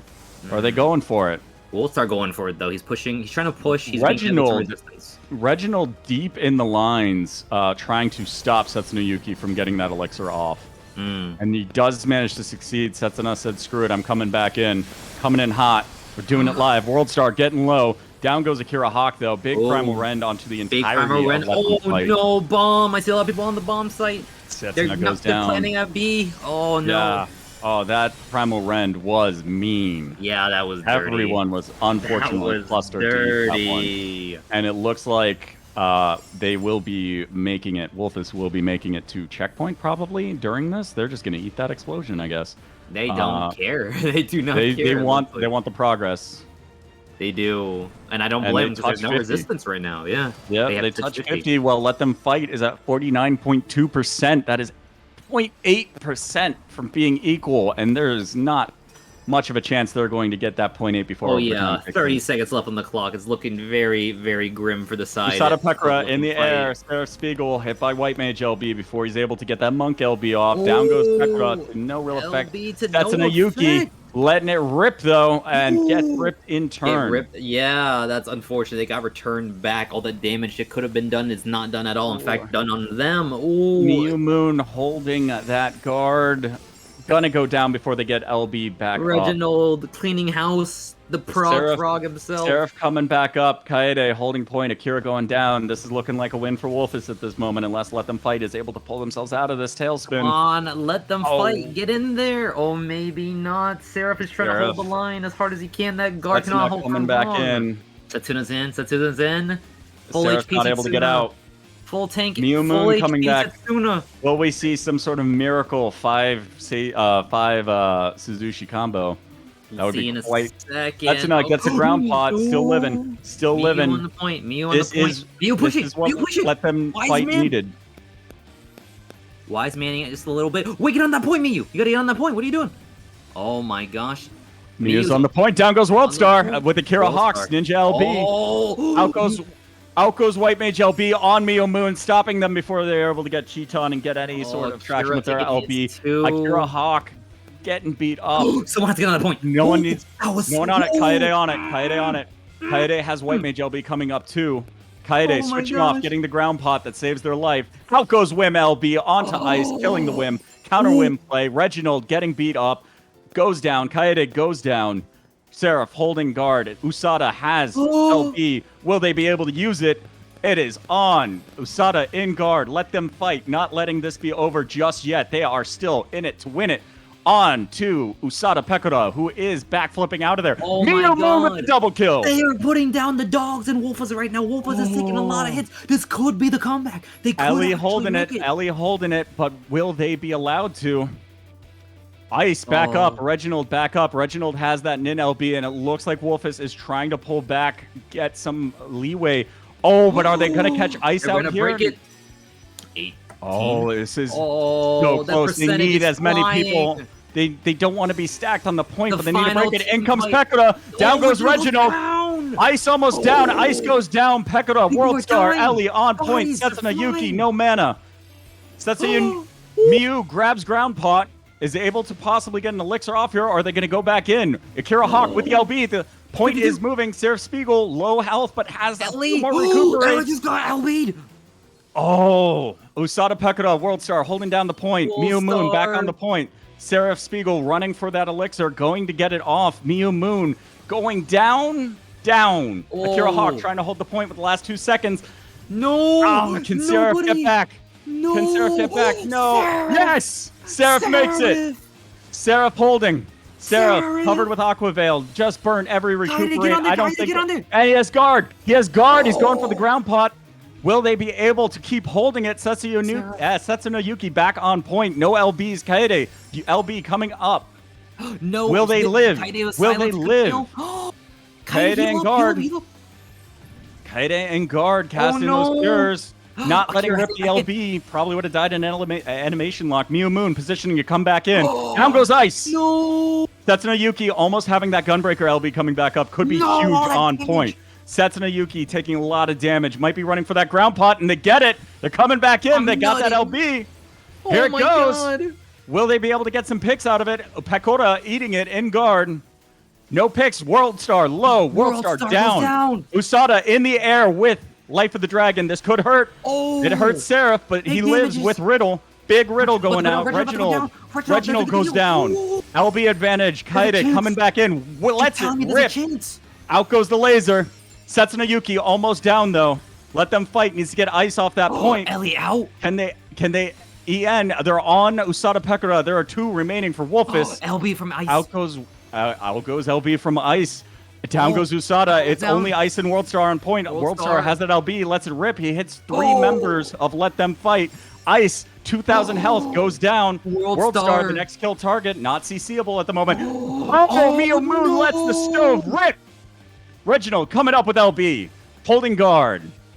Guard down. Reginald getting ran over. Could be all she wrote. Ellie meets. This is it. Setsuna Yuki, LBing that guard. Down they go. It is over, ladies and gentlemen. Let them fight. Win. We got a series, baby. Oh my God. Set up 1-1. This dream is not dead. They still want to try to win this game right now. Akira with the 10 kills. Big damages from all sides of this game. People with millions of damage. Wow. That was insane. Let them fight. And guys, the kills were 26 to 27. Oh my God. That was insane. 2v5 comeback in overtime. Holy What cow. in the heck? Do not write off this team. There's always a chance to win, and it's just been shown just now. Holy cow. This is the team that our very own freak, Soxfaro Shimiki, is a part of. So, the team's cracked, ladies and gentlemen. The team is cracked. Oh, I need a second. Oh my god. C9 is up. We are continuing on. Now the hype is dead, C9. That was a game. As a reminder, please hit that follow button. If you guys want to see some more crazy games like this, hit that follow button. Support this community. It's a free thing. If you want to see more games, be reminded of all the tournaments coming up, hit that follow button on the Twitch channel. We are almost 300 followers. Can someone explain where this let them fight meme about injured forward Soxfaro came from? Was this ChatGPT? Because it looks like ChatGPT wrote this. I wish I knew. There's a new Seraph in town. I like that. There's a new Seraph in town indeed, folks. Injured forward, Soxfaro Shimiki yelled out, "There you go, there you go!" Sharpshooter Kaede Kasakabe gave a look of pleasant surprise. Akira Hawk yelled out, "We got a expletive squad now!" And before Moon hit the locker room, former CC great Sir Zarek hugged him and said, "Y'all look so different." Yep, that's an NBA meme. We Gotcha. that in this household. Yeah. All right. I can't say as I'm familiar with many NBA memes as it's okay. Myself. I only know it because the Elite community sometimes copy pastas that too as well. So back in the day. All right. So different now. We are now going to the game. This is it. Speaking of teams that look so different now, Let Them Fight absolutely given quite the strong fight that maybe some people weren't expecting from them. They are showing everyone that they are here to fight. And it is join Mew Moon with Chi-10 Mew Moon taking a lot of hit. Chi-10 they are on Usada. Usada 2,000 health there briefly. Too, but Kaede takes the damage. Dies instead. Oh man, Usada out of guard. Will they go down now? Pekora Pekko pain. Not giving up just down. yet. Setsuna Yuki low on health. Setsuna rocking that DPS junction. That's something we saw out of Tomo as well. Just a preference for it. Using Nebula now, swapping. Will they be able to Setsuna. get 600 health left. They couldn't even get to the thing in time. It's unfortunate. We do see Mew Moon in Miracle of Nature. Down goes Mew Moon. World Star, next kill target for Let Them Fight. Sarah Spiegel, a little low. It's 5 members of Wolfist still up. And it looks like World Star is going to get an elixir. Out goes a White Mage LB. Not much effect there, but Sarah Spiegel has Monk LB coming up, but is getting rocked. Whoa, he's getting destroyed right now. Not much resources left. He might just silence be going on down him. in just a second. That silence was dirty. Ellie's snipe was so good there, having to click that silence on them. Perfect timing. Well played by Ellie. We are seeing Wim and Gunbreaker LB both up now, as well as Ninja coming up here for this next fight. Mew Moon holding the point in the meantime. Or sorry, that is Setsuna Yuki holding the point. Mew Moon used Chi-10 and might be the kill target now. They're in guard. We see Seitan ripped by Reginald, the ninja, and it goes off for a second kill on Setsuna Yuki. Will they go for a third one on Akira Hawk? Let's see what happens here. Akira got got dunked on. He got boomed. Yep. He boomed him. Let Them Fight needs to get back in there. Actually, they need to regroup probably. Seraph holding the point down. Trying to thunderclap away, getting bloated right back. Get over here. Not happening. LB economy advantage is slightly in favor of Let Them Fight, but they need to Reginald is dancing. Reginald was dancing on them. He's celebrating a little too early. That frog's getting it right now. The bee's groovy frog. It's not time to celebrate. Who knows? It could be a comeback. There could very well be a comeback. Sarah Spiegel back up. Let Them Fight all up. Turbulence 4 seconds. Who's going to use guard? Setsuna Yuki grabbing the feather. Truce moment right now. It's a truce. No one wants to try to do anything. Akira takes the hit. He's not going to go ahead and use his guard. He's going to save it for the incoming next fight. So same with members of Wolfist as Worldstar took the feather and Setsuna Yuki took the feather for Let Them Fight. And it looks like they don't really want to fight around the tornado, which makes sense. The tornado. I don't recommend fighting near a tornado at all, in and out of game. So yeah, pretty valid. Sorry, Oklahoma. Sorry, Oklahoma. Worldstar going in. Are they going to get blown up? Usada Pekora, Life of the Dragon. Will they follow up with a Dragoon LB on top of the Warrior LB? The answer is yes. Seraph is being low. taken Seraph out. goes Oh, down. got Ninja LB. Honestly, the Dragoon LB didn't do much, though. But out goes White Mage LB from Kaede. Mew Moon with that Sam LB holding it. I don't know if they got Cheetan yet. Setsuna going down. Setsuna living. Big living. Ooh, Setsuna dying, actually. Now Setsuna dying, dying. Yeah. All these LBs for let them fight, but they can't use them. Wolf is just not letting them play. Yeah, more like let them play because they are unable to get an angle in right now. It's not looking good at all right now. Very unfortunate that this Must be is a C9. stomp. I just don't think it's favoring let them fight at all. Who put C9 as a map? I don't need to talk to the developers and see who suggested this map. Oh no, Seraph being taken out so quick. They're gonna need a new sheriff in this town. Goes down. Setsuna in Miracle, holding Nebula, now in guard. Setsuna trying to hold that line, but they're gonna have to hold him. To be clear, we saw them come back from a 2v5 before. It ain't over yet, folks. It is true. There is always a chance. I want to believe, but it's honestly hard to believe right now when it's just looking so damn grim. Ooh. Mew coming in, Akira Hawk going down. Mew holding point, has Cheetan, uses it, gets Reginald.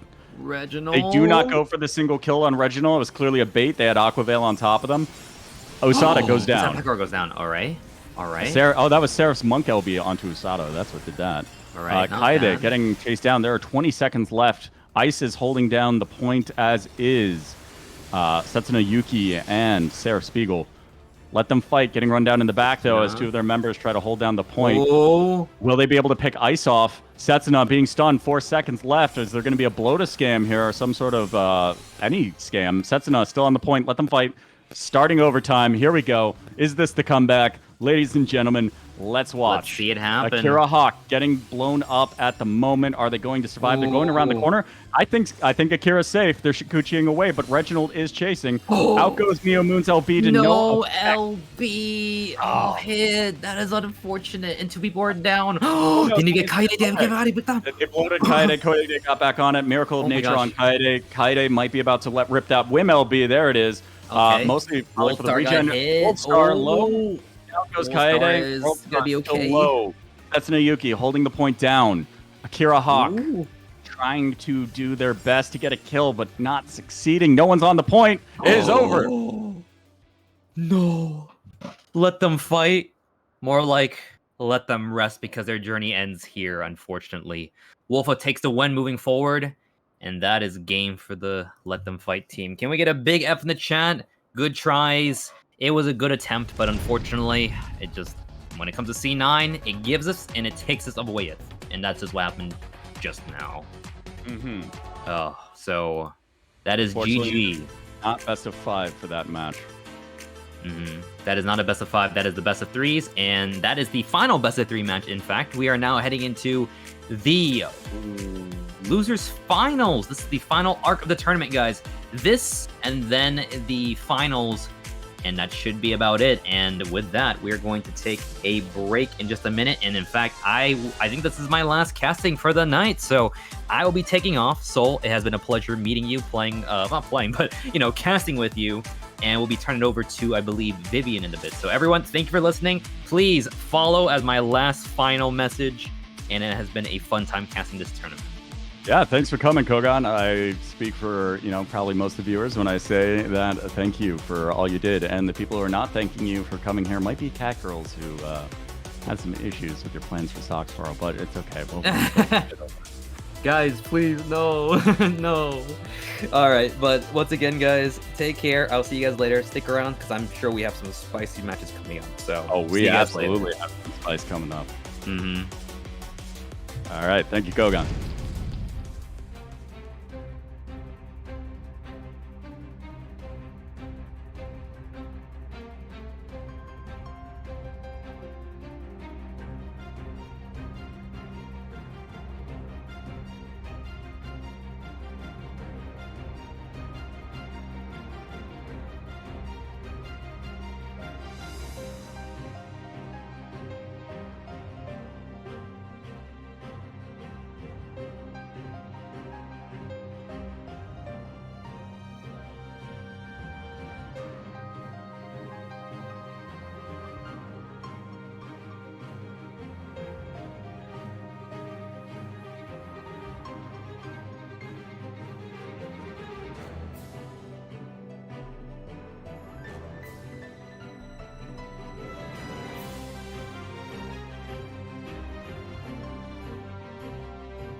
And we are back, everyone. Welcome to the final matches of the Primal Premier II tournament. And we are going to be rejoined by the lovely Vivian Infinity. Infinity, right? Welcome, welcome. Good to be back. And we are also going to be joined by the one, the only, Sokusoforo. Hello. Who will be replacing me for the rest of the commentary, barring Vivian's throat having any issues as they are ill. So, thank you all for joining us and watching this tournament. I hope you all have enjoyed, and I will see you at the next one. Yo. All right. We are getting ready. Socks, how you doing? How you feeling? I'm feeling pretty good. I could not ask for a better outcome from the matches that I got to play today. My team did so awesome. I'm so proud of them. I couldn't ask for a better team to lose against and get an opportunity to compete against. They were so awesome. Wolfus, great job. You played very well, and I'm just so proud of my team. It was a lot of fun, and this has just been a great day. Absolutely, an enormous shout out to Let Them Fight, who, with that final last round inside of the lower bracket, secures themselves a 4th place. What does that earn them? 4th place. What does that earn us? Can you give us the prizes? Let's see it. I gotta join this party finder here. Okay. Alright, in that 4th place slot, it gets them 20 million gills for the entire team. Honestly, damn! I'm swimming in the money. It's so much gil. God, it's split. It's 7 ways. Jeez! I'm rich. God, honestly, an enormously impressive showing from Let Them Fight. Just a huge showing from everyone today. Big round of applause to the team members on Let Them Fight, and definitely a big shout out to our previous casters. Absolutely throwing it out to Soul, who's been going non-stop for, God, how many hours now? We've been going for like 4.5 hours. Oh, yeah. God, absolutely a huge shout out to Kogan as well, who's definitely putting it out there, definitely helping to bring it together. Big shout out to Wishing Well for helping us with the studio side of things. Did you know this guy actually bought out a whole fucking computer for this shit? This dude is putting on more on the line than possibly anybody else materially. Yeah. This dude needs his props right now. This guy gets his fucking flowers. Woo! He's in the call with us. You can hear me right now. God. You did great, man. Let's go. All right. And again, also shout out. Yeah, go ahead. Yeah. No, you can go ahead. Yeah, last shout out again to Garu for organizing this whole thing. We're going to be kicking this off real soon, but Jeff definitely wanted to reach out and just say that off the bat. All right. Socks, what are we looking at today? What are we looking at right now? The prizes. We're looking at the prizes. All right. So let's back up. So we wanted to announce that we had, you may have noticed, there was a downloadable, unlockable character in the loading screen. If we could bring up the darked out one, please. So we had an unlockable character here. Who could it possibly be? For hitting 300 followers, we wanted to celebrate getting 300 followers on the PvPrimal channel, and we want to reveal that it is in fact it's Prophecy Star. No. All right, you gotta hide the one underneath it too, so we can see the who it is. We can read exactly who it is. It is Leaf Exel, current rank 1 crystal. Let's go! Woo! 300 followers, PvPrimal. Let's go! God, we are fucking out here. We are out here. We got 300 followers on the channel. Congratulations, PvPrimal, moving up. This has been an awesome event. Let's look at the next match. Now, it is going to be into it. We are looking at Thug Shaker General versus Wolfus on Team Astra. We've got Thug Shaker General. Socks, you want to read them off? On Thug Shaker Central, I'd be glad to. Thug Shaker Central. We have... Give me the Thug Shaker, dude. Shake it for me. He may Rocker Moon, Ratka Moment, Tipsy Mountain, Elemental Roach, Aqua Hoshino, and Hori-san. Spread 'em, boys. Spread 'em. Meanwhile, on Team Umbra, the current Primal resident, Team Wolfus, coming in all the way. Let's see who's on this lineup today. Wolfus. We've got Young Dahe, Ellie Meeps, NBA superstar Usada, Pekadora, Ice, Sensu, Yuki Shiro, oh fuck, and Reginald Cluth. Give it up for your teams in this lower bracket finals. Now we're going to be changing up the format a little bit today. With these last few two, possibly these last 3 games, we're going to be moving to a best of 5 format. With the first match being on Palystra, then going through map rotation order until we finally hit Palystra again in the case that we hit game 5. So that means our first game today is going to be on Palystra. All the teams are currently aware of this. All the teams have already locked in. We are just about ready to get started today. Sox, are you excited? Oh, absolutely. So this was overheard in the Wolfus locker room after game 2 with my team. He got me, World Star said of Miyu's Zantetsuken over him. That effing Miyu boomed me. World Star added, he's so good, repeating it 4 times. World Star then said he wanted to add Miyu to the list of players he scrims with this summer. Alright, so these are all memes from they're NBA memes from, 8 years ago. It's old memes. Look, NBA, good stuff. NBA's got some fucking fire memes, alright? Alright, let's look at these. Look at these Australians. All of them naked. All of them flying in the abyss. I don't know who Ralgar Moon is. Reginald Cluth is just a color. Okay, look at these guys. NBA superstar. These guys just shit on my team. Okay, I'm supposed to commentate for him. All right, okay.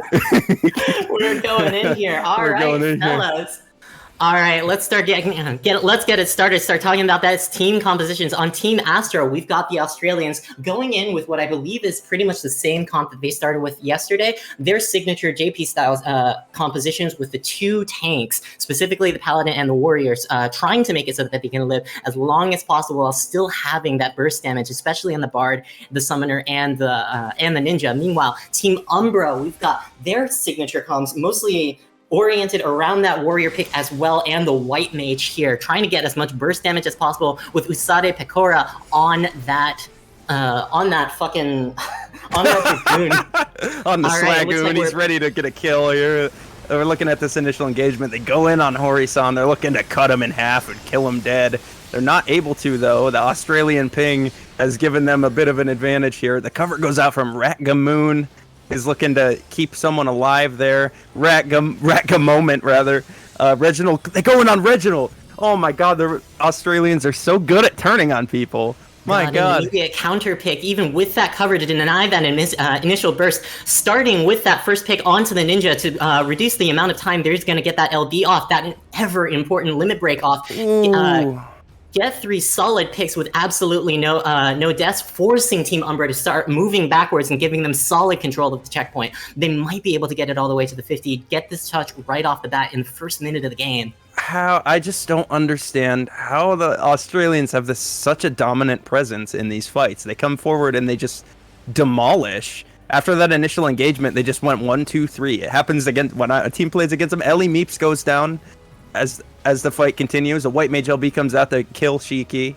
Fights are trading in back and forth. Ratchet Moment actually went in for that cover guard and ended up getting it ghosted possibly because of the ping. That's a 1-for-1 trade right now, but mana bars are huge on Team Astra. They've got a lot more resources right now than Team Umbra. Team Umbra might not be able to continue contesting this. We'll see if they are able to. NBA Superstar starting to get that potion off, might be able to keep it going, but the Satans are starting to roll out. Rakamoon. The chain! That's a 2-piece. Ratka Moment already trying to get that chain off. Third pick onto Ragamoon. Looks like Ragamoon's not going to be able to get that reset. Finally 2 down, but Dragoon's already got that potion off. Seems like resources are about to come back online, and NBA Superstar in a little bit of trouble. A little bit behind the picks. goes down with LB. It doesn't look like they wanted to commit it regardless because of the pacing on that, but that's still not a great position for them to be in, especially in a numbers disadvantage. Ralga goes down. Paladin LB might be coming up soon. No guard on the Dragoon. They are able to kill Usada.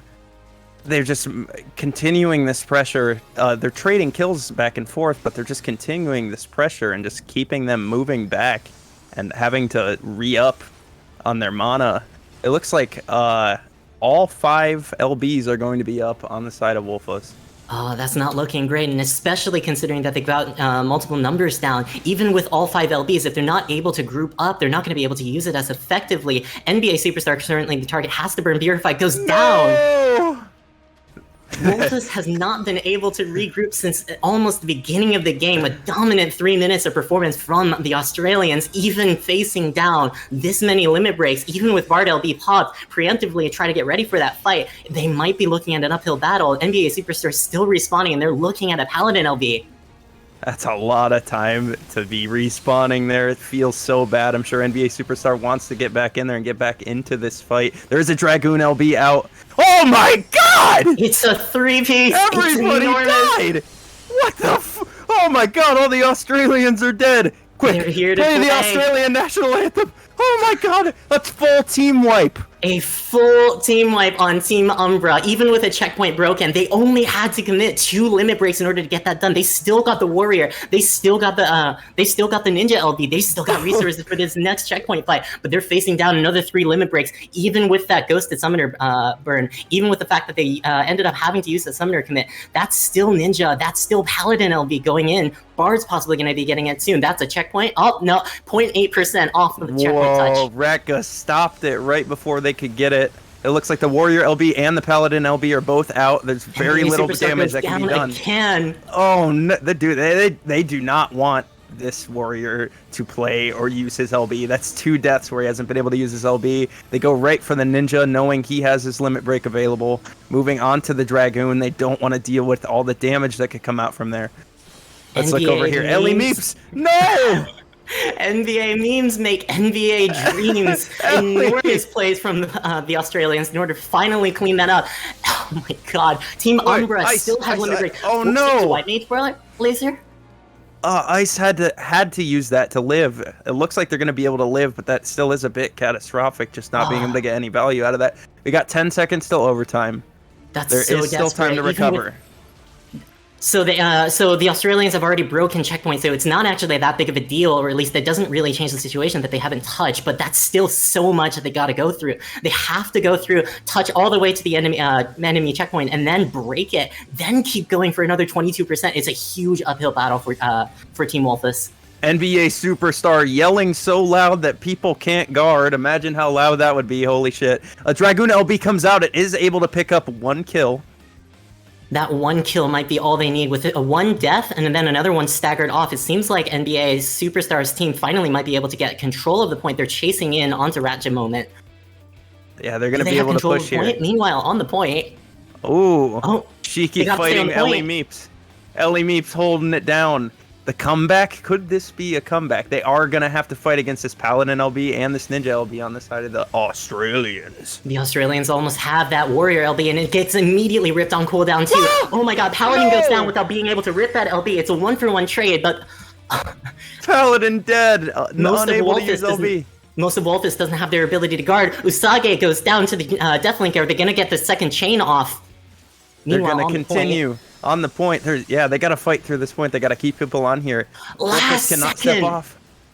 Ralga Moon gets that reset on the very last tick possible. That chain is still going. That's 3. That's 4. That's the game. Thug Shaker Central takes the first match on Palestra. Sheesh. Aqua doing a crazy amount of damage. God, just an absolutely dominant performance, even as just non-stop kills one after another. Thug Shaker Central never allowed Wolfos to come back together and actually regroup. LB advantage, LB's available, doesn't matter. Just a dominant performance from this group. God damn, how about that?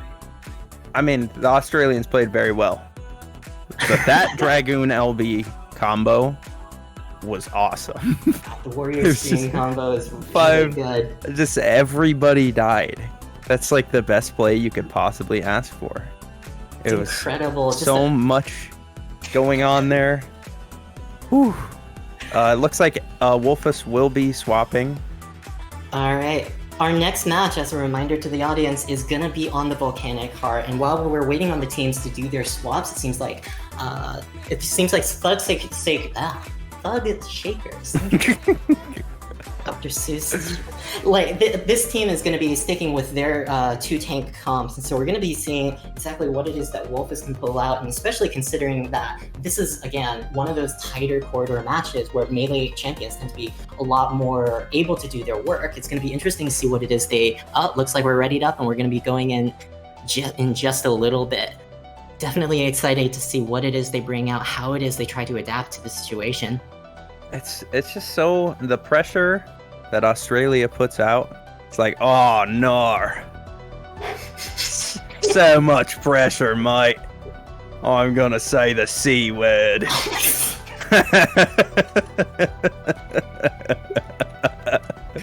As we move on to the Volcanic Heart, a reminder that this is a best of 5, so we do have more games to come back, and that game could have gone any way there, especially after those monster plays.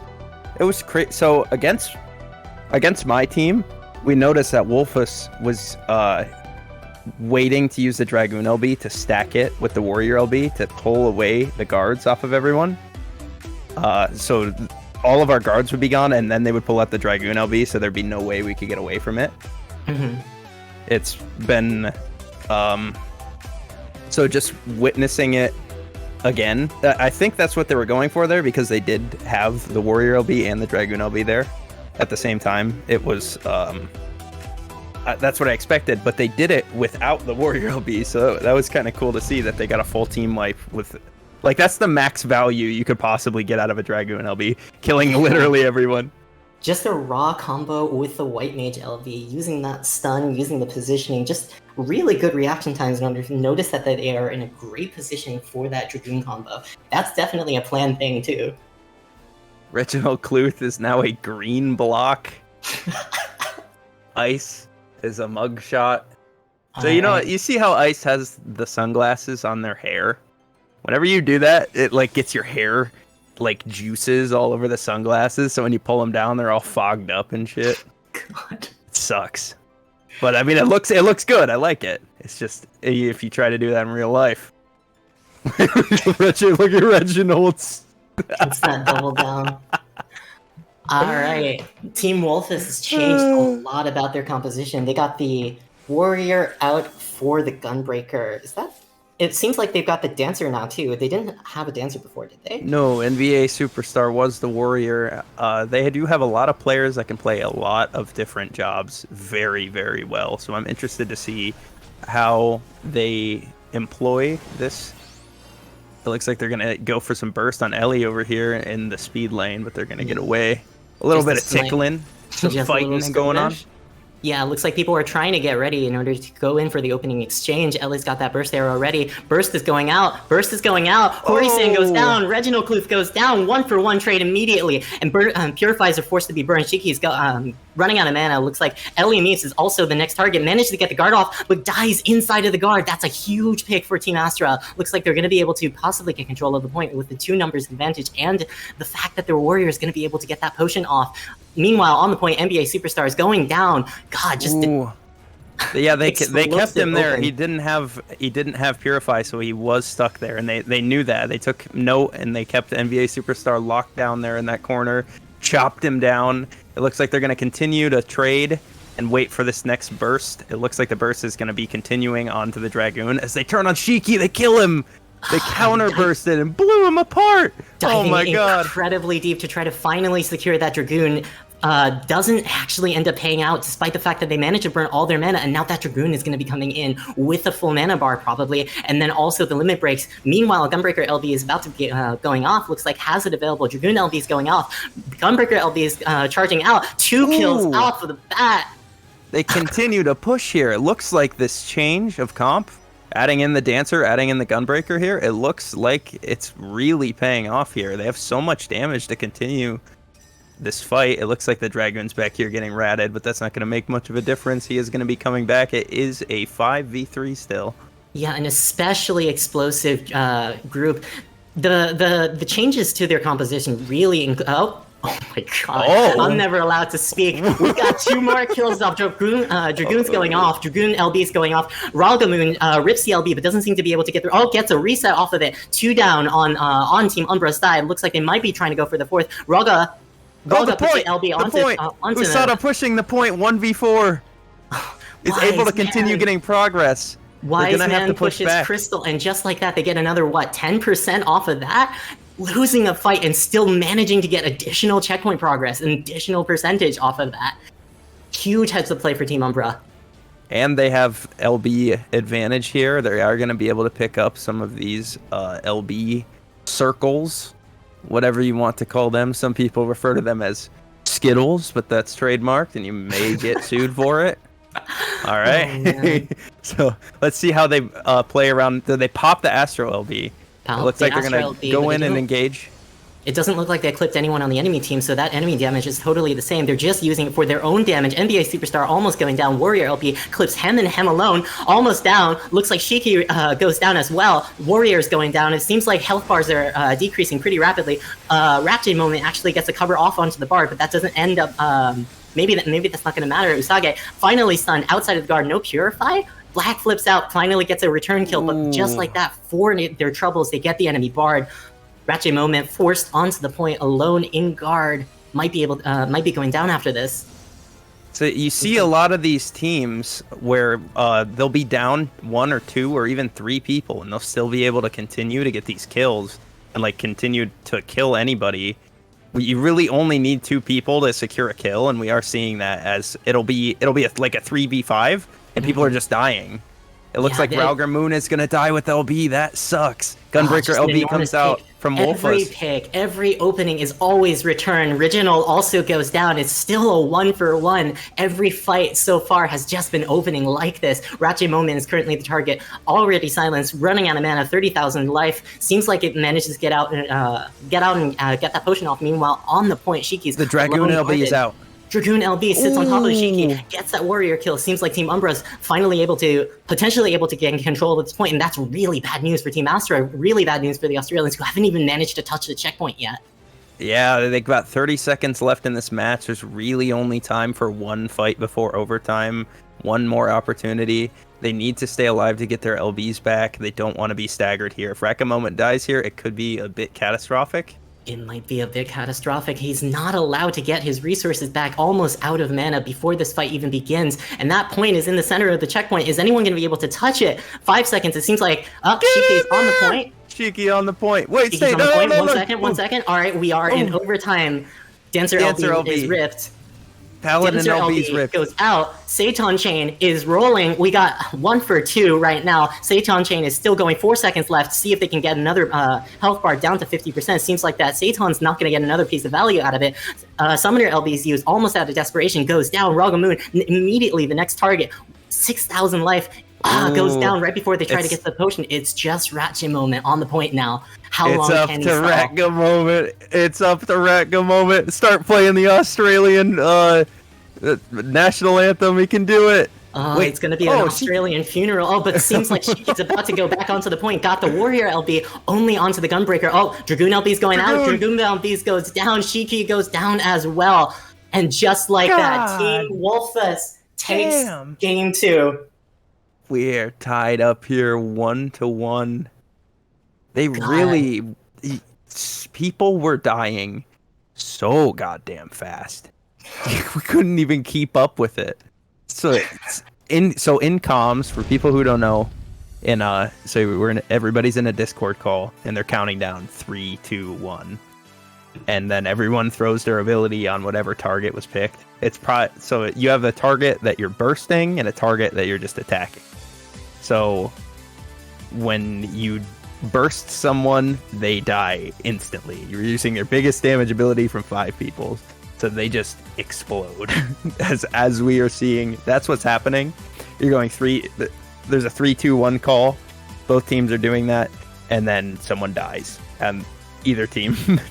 Yeah, it really goes to show just not even how different the game is from solo queue to LP, but how different the game is from LP, lower end players, a lot of lower, less experienced players, and the higher end, ultra competitive part of this game. It doesn't matter towards at certain points of the game, so long as you are coordinated, so long as you are in sync with your team.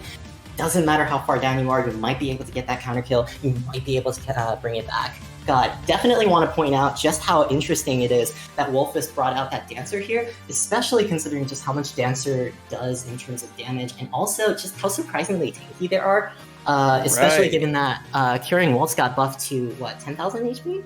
Yeah, it's somewhere around there, but it is considerable. You're moving as he's moving that dance partner around to whoever's getting bursted. I am getting information that Jay Vermillion is a nerd, so I have someone in my ear telling me that Jay Vermillion is a nerd. As we move into Game 3 of these losers finals, a best of 5. Big, you hear that? You hear that, Jay? All right. We are releasing. We'll release the Jay full frontal nude video if they win. It's all right. Wait, Reginald is now a pink square.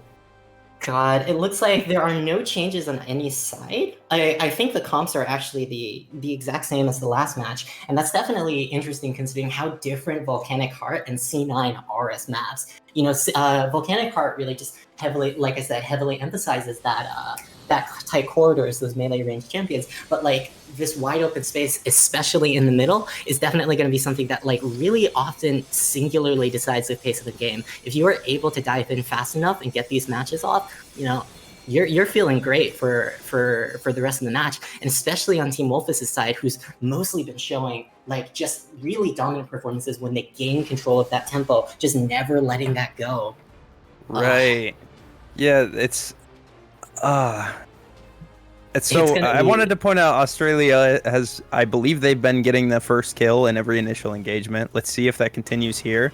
Ratchet dives in. Ratchet Raiju's tries to bait a Purified. I don't know if he got one, but he immediately has to burn guard for that. Ellie Meefs is the current target. Shiki goes down immediately. Can they get the return counter kill?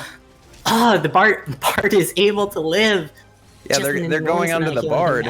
It's interesting. They went onto that guard, but it doesn't look like they managed to be able to get that kill, especially with the quick reaction plays from Reginald going in, trying to kill that Paladin for their trouble. And it seems like Team Umbra has gained control. Team Australia. Oh no, Ralga Moon, you're gonna die.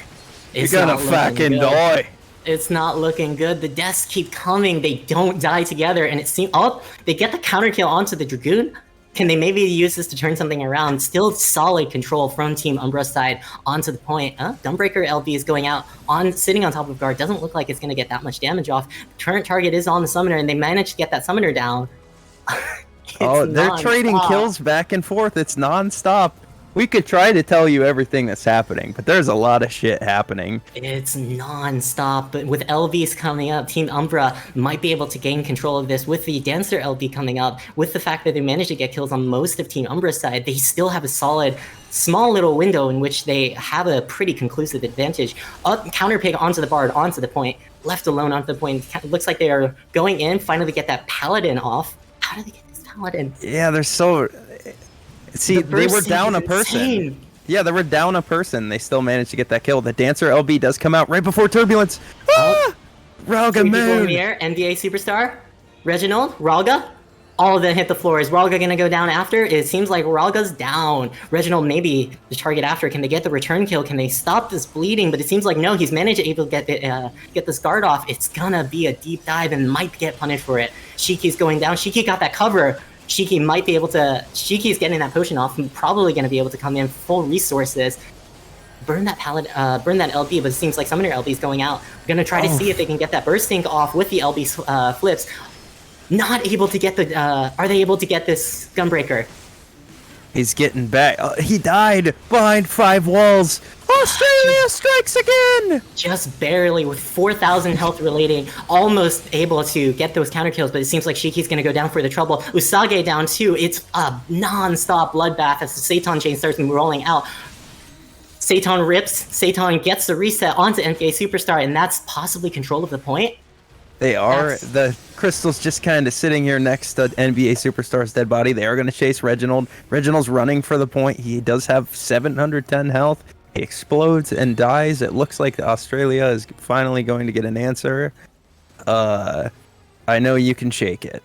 God. Yes, sir. That's a rough situation, especially for the Australians. While finally able to get control of the checkpoint, they've they've only got a minute 30 left and still have to break and then push a little bit past. Fortunately, it's not actually that far past, but they've got this Paladin LB. It seems like it's their major tool in their back pocket. This Summoner is about to come off. Major pick onto Shiki again. Shiki's been going down, a major focus target for basically every single one of these fights. And meanwhile, Team Umbra's got those limit breaks coming up, almost all 5, 4 of them all major. Dancer LB is going up. Dragoon is in the air. They're gonna get this combo off. Ooh, huge amounts of damage onto the so much damage. God damn. The Summoner dies. They're turning on the Rekka. Rekka moment only up, goes down, still with 4,000 health remaining. Even if Ralga has this LB going in, it seems like he's probably going to go down with it. Shiki has managed to run back to the point. They got 47 seconds remaining. They might be able to bring this back, but they really got one march left. So Turbulence in 5 seconds. Chelsea makes a good point. Ice Gunbreaker does feel like it has 10 health bars because of that dance partner. That the dance partner and the pocket healing coming in from Reginald. So all that damage reduction stacked on top of the Gunbreaker with that Nebula and the LB, you're not going to be able to kill Ice unless he gets killed right here. And I just curse the whole thing. Seems like Astro's on it. Astro's already able to keep this guy covered. LBs are being ripped. LBs are being burned.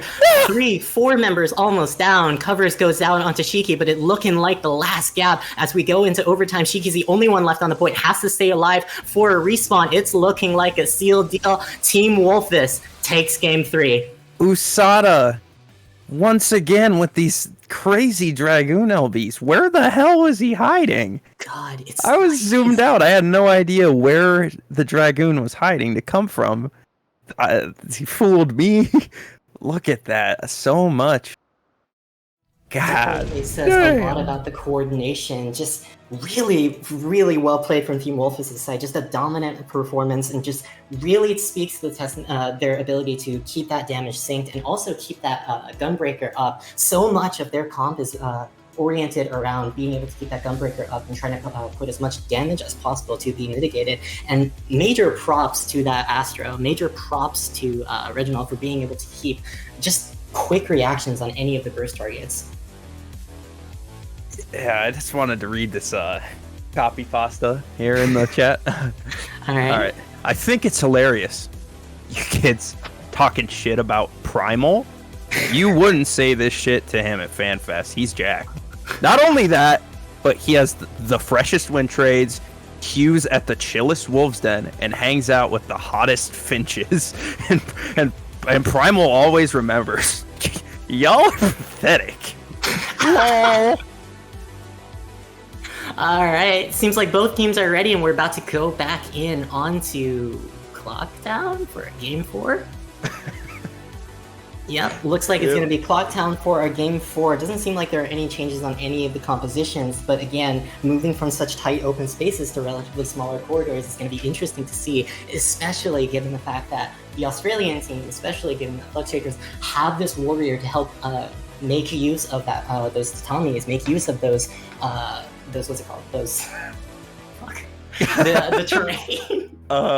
So every time we play the Australians, we say don't go mats, because the Australians think it's so funny, and it is. It's hilarious to pull you onto the mats and just send you up and blow you up on the mats every single time. So a word of advice for anybody hearing this: if you see an Australian, don't go mats. All right, we'll see if Wolfus listens. We'll see if Wolfus has got the stream open. They taking advice from us? I don't think they should be taking advice from us. Yeah, don't don't listen to me. yeah, don't listen to it. They shouldn't be listening to the stream anyway. God. Yeah, they gotta concentrate.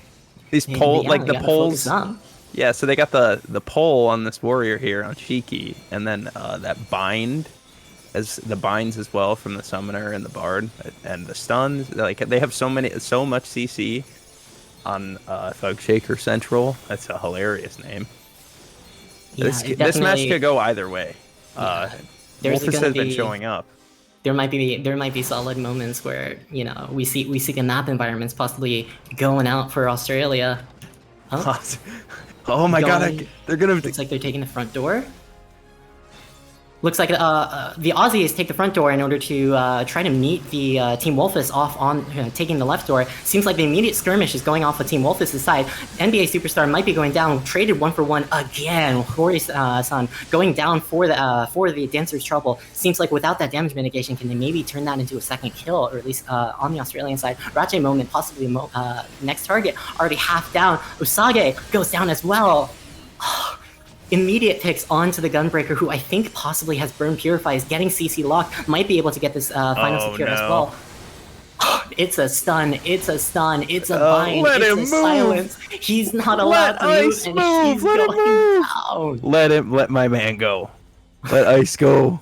Just locked in for seconds after seconds after seconds. Really just says a lot about the coordination from this Australian team, just how able they are to layer these CCs, not make sure that they're get as much value as possible from these targets who have burned their purifies, burned their CC immunities for the moment. Seems like we're fighting again.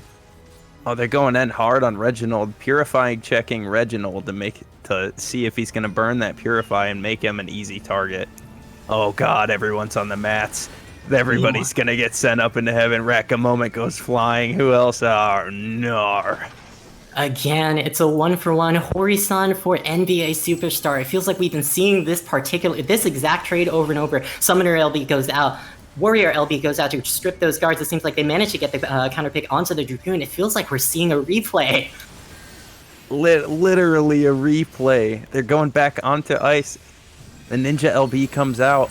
One of them. Let's see if it keeps going. It does. They get 2 onto Ellie. I am not missing this Satan chain this time. Please don't message me about it later. Satan ends up going out, and they finally get that 2-piece. This is 3-piece. Damn it. I'm getting a message about this later about screwing that up. Seems like they managed to messages. We're getting messages. Seems like Team Astra is able to get control of this point, probably going to manages to break this checkpoint, and still they're looking into 4 different limit breaks. Bard LBs ripped already to try to increase that LB chain and also increase that damage. Finally meeting them onto the point. Yeah, they ripped the Bard LB here. It looks like nobody's going to get killed by the robot. Oh my god! Dancer LB gets canceled. Dancer NBA LB gets Superstar. canceled. Dancer LB gets canceled, and so nobody is taunted. So Usade's Dragoon LB doesn't necessarily get that much damage off. Summoner LB is already going out. Seems like health bars are going down on Team Astra. Can they close this fight out? They're facing down almost full mana bars on Team Umbra's side. But meanwhile, can they get these follow-up kills?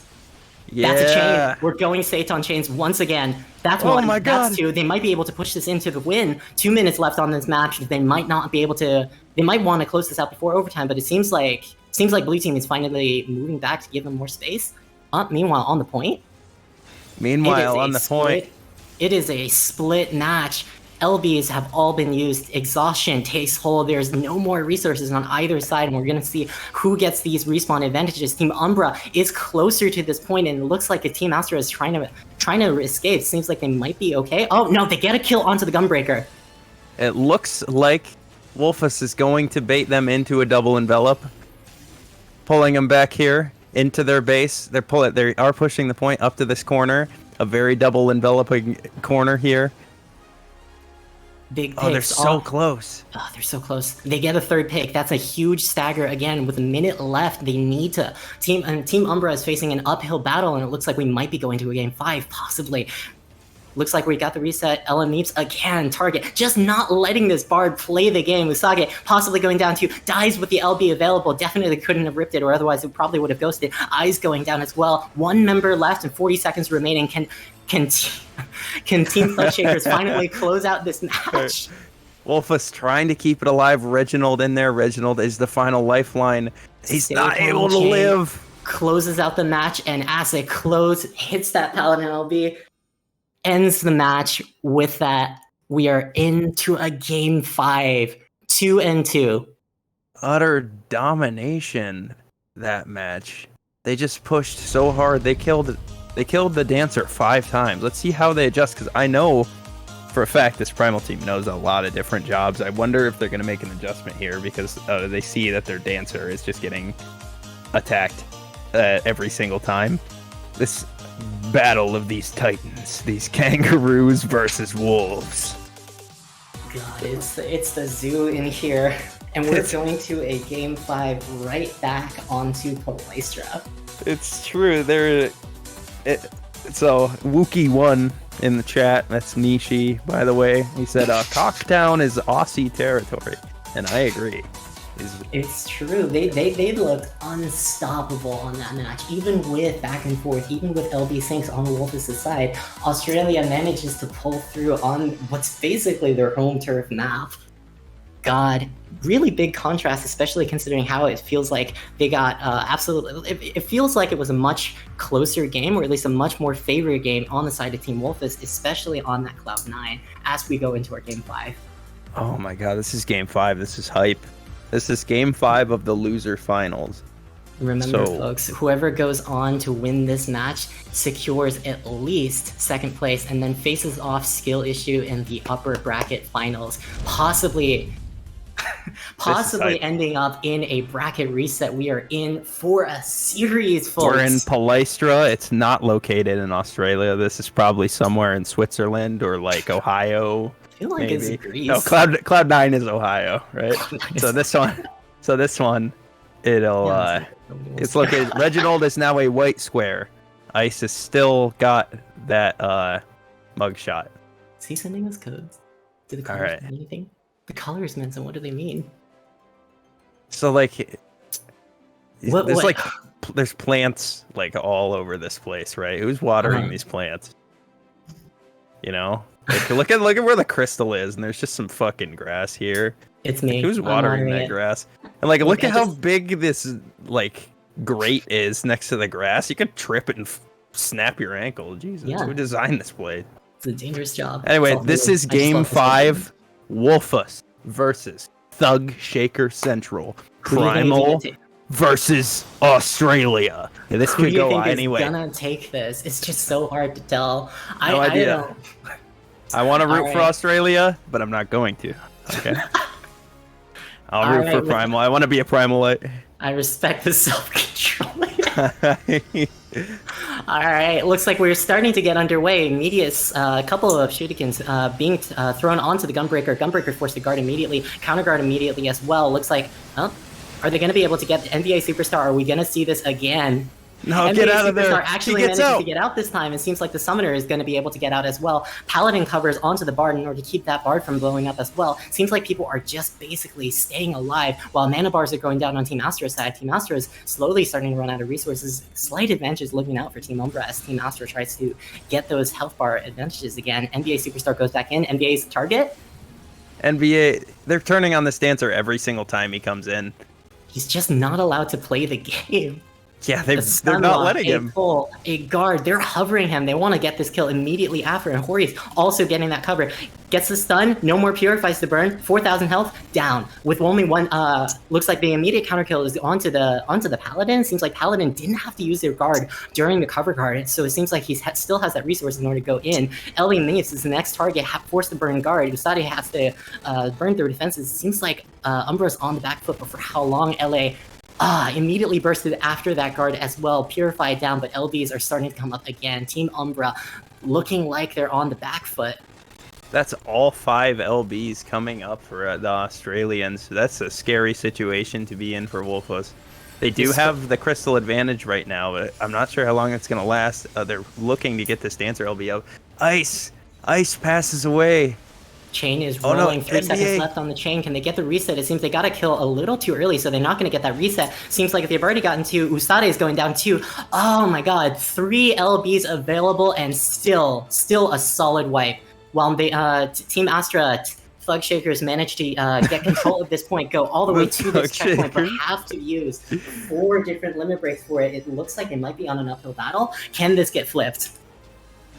It looks like They're going right onto Ice. His health drops so fast. Ice's health drops so fast. Meanwhile, Shiki's the new target, but gets the cover guard, an immediate counter cover, and a Paladin LB in order to make him immune. Seems like he's possibly going to be able to get that damage off. Doesn't go for the potion. Seems like he's opting instead for leaving. Meanwhile, Dancer LB goes in. Dancer LB possibly goes wide. Only targets onto the Paladin. Paladin goes down. That's a lot of limit breaks used only to secure a Paladin, and that's still not solid control of the point. They still have this Gunbreaker LB. It looks like they are going to pick up a kill on a Shiki, but they do lose Ellie, so it is a 4v2 now. That's a 4v2. Looks like they capitalize on this Gunbreaker LB and hopefully get some progress. Yeah, that's it. All hopes are currently on Ice's Gunbreaker LB, and they're facing down a lot. As this checkpoint goes back on to the 50% up, as this checkpoint starts making its way back to the 50%, the Australian team almost has all of its limit breaks available, almost is ready for that Satan chain once again. While they get this touch, we'll see what happens. The Gunbreaker LV goes out. Bahamut comes out from Australia. Wreck a moment's health. It just disappears. Reginald dies as well. Shiki throws out that Warrior LB. They target down Shiki. They kill him through Warrior LB. The Dancer, NBA Superstar, dies. It's now a 3v3. This is so even. It's an even match. It's an even match, but Bard LB is about to come up. It seems like they might be able to get this LB advantage back on their side, maybe? Seems like Hori is Hori's the current target. The Bard is the current target. Doesn't want that to happen. Goes down before they get their LB ripped off. Seems like Team Astra is possibly going to be able to get control at this point, even with a 50% break. Oh, they're diving in deep. Looks like they want to try to get this kill onto Usada before overtime starts beginning. They've thrown a lot of resources onto this. Dragoon manages to get that pickup before that LB comes out, but he's going to be respawning soon. LBs are charging on both sides. Seems like Team Umbra's almost got an entire limit break bar going out. Cheeky's alone on the point, guarding on point, dives in. NBA is down. Ooh, that Dragoon. Dying with LB feels so bad. I know exactly how they feel. It's so scary. There's 20 seconds left on the clock, and they're down 3 to 5. It's so There's hard. 20 seconds left on the clock. This is the last game for both of these teams. They have to win this in order to move on. Another pick onto the Dragoon before that LB is used. They push it past 50. It's an uphill battle for Team Umbra at this point. Astro rips their LB. Are they able? Guard goes down. Overtime. Okay. Only NBA on the point, in guard, with an LB available. 3 LBs available, forced to be on the point. Chain goes rolling. And that's the game. Wow. In an explosive final, Team Astra, Thug Shaker Central, closes out the game against Team Wolfus. 3-2. Well played. What a lower bracket. You couldn't ask for a better match. That was the loser finals. You could not ask for a better match than that. It's going non-stop, and just like that, we are almost ready to get into our upper bracket finals, possibly seeing a reset. Are we gonna be? You're not gonna believe this, Socks. Actually, you're totally gonna believe this. You want to know who knocked out Thug Shaker Central just now? Who did? It was DSI. Oh way. Let's take a look at this upper bracket. We are back. DSI is currently looking down, possibly playing the Australian team for 3 sets in a row. Oh my god. Oh my god. The absolute it has been a long day, folks. Every single one of these matches has been non-stop action, skin of your teeth to try to fight, to try to get any one of that last pieces of advantage. We are reaching the end of the days. We are reaching the ends of people's limits to keep going. Let's see how this goes. It seems like we might be able to get into a break. Give these teams just a little bit of a rest before we go into our finals. All right, so we are giving away an autographed Leaf Hero, Leaf Exel. Cardboard cutout, life size. So just put exclamation point ticket 1 into the chat. That is not true at all. But we will be going to a break that I will be signing off for now. I do have to be quiet because I do live with people and I want this series to get the excitement that it deserves. So I am going to sign off. This was Sox40, thank you all for Thank you so much, Stocks, letting me for be joining here. us. All right. We're going to All be right. taking a 10-minute break before we go into our grand finals, or at least our upper bracket finals, and then possibly a reset. Take it easy. See ya. See you in hell.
Hello, I am Soxfaro.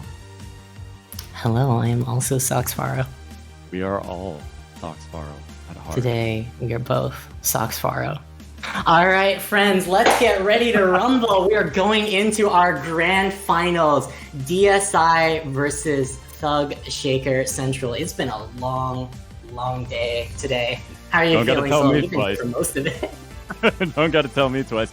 For those of you who are wondering what happened to our lovely Ohioan, he has had to step out. So, I am back, and also slightly annoyed because I was not under the impression that we could swear this entire fucking time. So, it would appear I've been censoring myself for PG television for no reason whatsoever. But we're moving on. I'm not angry. You're angry. All right, we are looking out on our grand finals. Since this is a double elimination tournament, right now we are currently facing DSI versus Thug Shaker Central. And since Thug Shaker Central came in from the losers bracket, they need to win this best of 5 series in order to force a bracket reset, possibly forcing it to another best of 5. We might be looking down the barrel of 10 games. Are these gamers ready? We will find out. And also, I'm not sure if PvPrimal's aware I was a sailor, so I'm just reverting to my natural form. But let's bring up those team forms, shall we? We got one last chance to introduce these teams. Everyone probably knows all their names by now, but we're going to run through it one more time. All right, on Team Astra's side, we've got Skill Issue. On Team Astra, on Skill Issue, we've got Komachi-chan, Midori Tenoso, Original DSI, Sen SJ Sharks, Sir Moon, Next Cross, and Jay Vermillion. The current leaders of the upper bracket, they were the ones to eliminate Thug Shaker Central in a 2-0 in the semifinals for upper bracket. And here they are again. It just seems like the Australians won't go away. No, they will Meanwhile, not. on the other team, on Thug Shaker Central, who do we got? We have Jaime, Ralgermoon, Rake Moment, Tipsy Mountain, Elemental Roach, Aqua Hoshino, and Horisan. It's looking good. It's looking like everybody's ready, and we're going to be starting off again on Polystra, going through the full map rotation. Hopefully, we're going to see 5 games. Hopefully, we see 10 games. How are you feeling, Soul? You want to see a full 10 games? All right, let it play. Let it play. All right. Let's send it. I got time. What am I gonna do? Go to bed and wake up tomorrow for work? It's 11:30 on the East Coast. Yeah, we're hitting Adult Swim hours, so maybe in between one of the sets, if we make it through 2 sets, we just put up some really weird stoner commercial that makes absolutely no sense whatsoever. But if anyone is watching this absolutely blazed out of their mind, it will be quite entertaining. We'll do our best to keep your high entertainment super high. All right, on Team Astra, we've got DSI. Looks like they haven't changed their composition since basically they've settled on it, starting to go into this tournament, basically never swapping out this double healer comp. Meanwhile, TSC has seemed to find their groove with this double tank comp. Definitely an interesting contrast between what has previously been largely a North American meta and now going in facing against what is largely much more popular inside of the Japanese meta. It's definitely a clash of regions here just between North America and Australia. Definitely going to be cool to see how this initial fight goes off. Maybe it's in the time zones, Maybe that's what it's about. Maybe this is a time zone duel. Maybe. Maybe, I don't know. Anyways... We have been seeing some excellent plays out of both teams, and both teams have a reasonable amount of survivability given their comps, just with that Paladin Guardian, the double healers. Let's see what the hell is about to happen. Someone send it. Come on, let's go. Shiki, make it happen. Ralgo's Guardian got the Moodra open. Seems like Sir Moon's responded with his own Moodra. They might be getting ready to see who dives in first. In comes Jay Vermillion on top of Shiki, who goes down immediately in the opener. Sir Moon with the cover too. Was that with cover 2? With cover 2, that's a huge resource lost on the TSC side. Team Umbra down such a major resource too. Yeah, absolutely. Jay Vermillion out of guard, out of Purified, doesn't seem to matter. Down goes Raka. We are just looking running him down. Yeah, Aqua Hoshino holding that guard, trying to slink away here. I don't think Jay is going to let it happen. There he is, Sir Moon on top of him. Rushiki coming back into the fight, trying to pull back, question mark? Yep, looks like he's trying to get back. We'll see if the Aussies are able to escape. Jay pressing up, not of the opinion that they should let that happen. He does have LB coming up shortly. Rekka moment holding guard in Guardian with Shiki. Shiki getting full mana. Here we go. Rekka getting a elixir off. Aussies are reset. Jay Vermillion has that Monk LB. Aussies have Ninja LB coming up as well. Ninjas both on each side have LB in 2 seconds. Will either team set that up? Aqua Hoshino possibly being targeted. In guard has Guardian starting to elixir. All right. There might have been that initial slip up with the Guardian not making it in time, but it looks like Rekka is back on point with those Guardians that are critical for his teammates. Out goes Jay Vermillion's Monk LB onto Shiki, taking him out. Seems like Shiki's been getting bullied basically this entire series, almost for like basically the last half hour, possibly the last hour. Paladin or Summoner LB goes out too. Seems like the chain is going off. Yep, and we have a crystal that is breaking and making steady progress towards the end. Horison's going to have to try to hold it off. You know, watching how much Warriors have just been bullied this entire day and yesterday really kind of raises my questions about, is it the right pick still? But anyways, here we have Warrior LB out. Out goes Paladin LB. Guardian, question mark, onto someone. It might be on cooldown. Is he saving it? We'll see. They've got 4 more seconds, 3 seconds left on the Paladin LB. SJ Sharks taking a beating, getting that elixir off, though. No one going down from skill issue yet. Down goes Horizon. Rake moment. In Guardian, or in guard, doesn't have a lot of health, doesn't have a lot of mana, probably about to go down here in a second. Has Aegis. Are they going to survive from it? 5,000 HP and managed to slip away. He's slipping away, but skill... Oh, down he goes. Skill issue might have just been letting him hang out there so they could stagger those deaths. Aussies backed up into a corner. Holy shit, he's dead. Oh my god, Braga he's Moon. dead. Get the body bag. Braga Moon's going down too. Only 2 members left. Horisan forced to use that guard, and Aqua becomes the target. CC change. CC down. Hori's alone. Seems like he's... Bar's the only one alive on the point, and that death chain has started. Misses, but still managed to get that reset with the death subsequently. DSI is able to push it all the way into the end zone in order to secure round 1. 11-0. Wow. 11-0.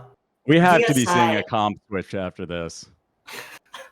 DSI is not screwing around. They are here to play.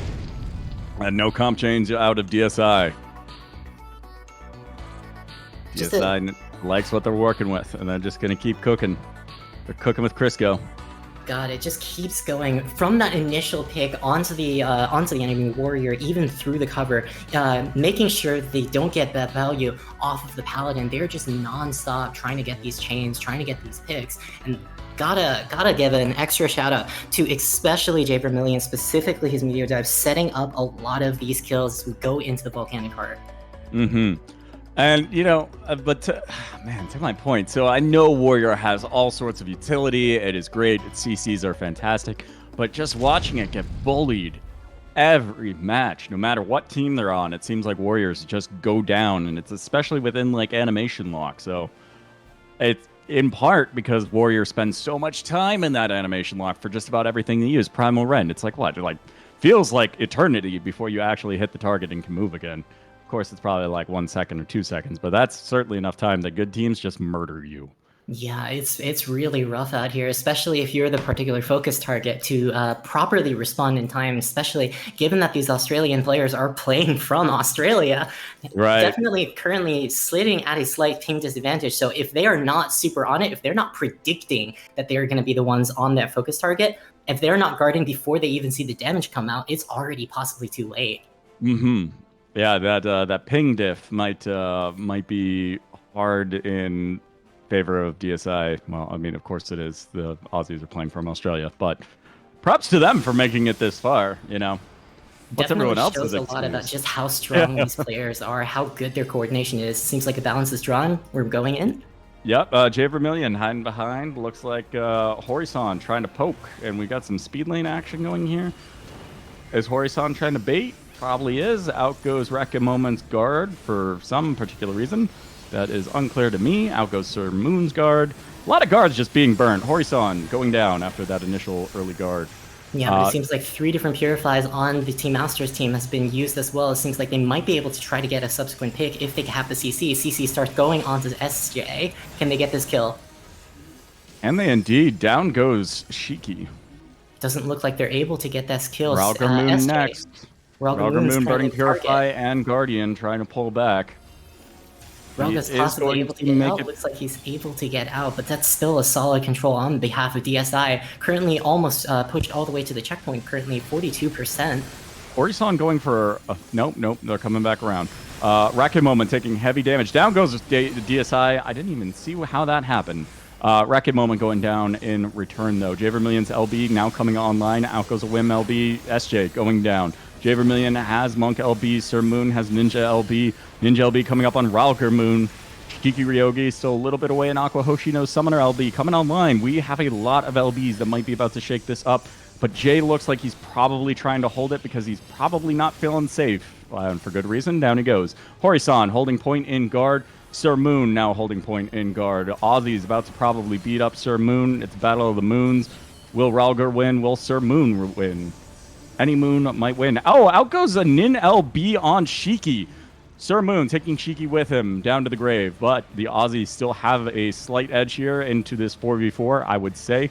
They have Ninja, they have the Paladin, they are facing Jay and an Ast LB. There could be some serious damage coming out of that Meteor Drive, but we shall see. And it looks like the Aussies are pulling back. They don't want to fight under that Ast LB that was ripped, as well as Balance. That's a huge damage up. Down goes Aqua Hoshino. Probably before they could even use Phoenix. J Vermillion's LB going off on Raku, taking him out before he could LB. Oh, man. Shiki, Ralgar holding it down. Yeah, Original DSI ripping that Bard LB. Gonna get that economy back for their team while the Aussies have to retreat and regroup.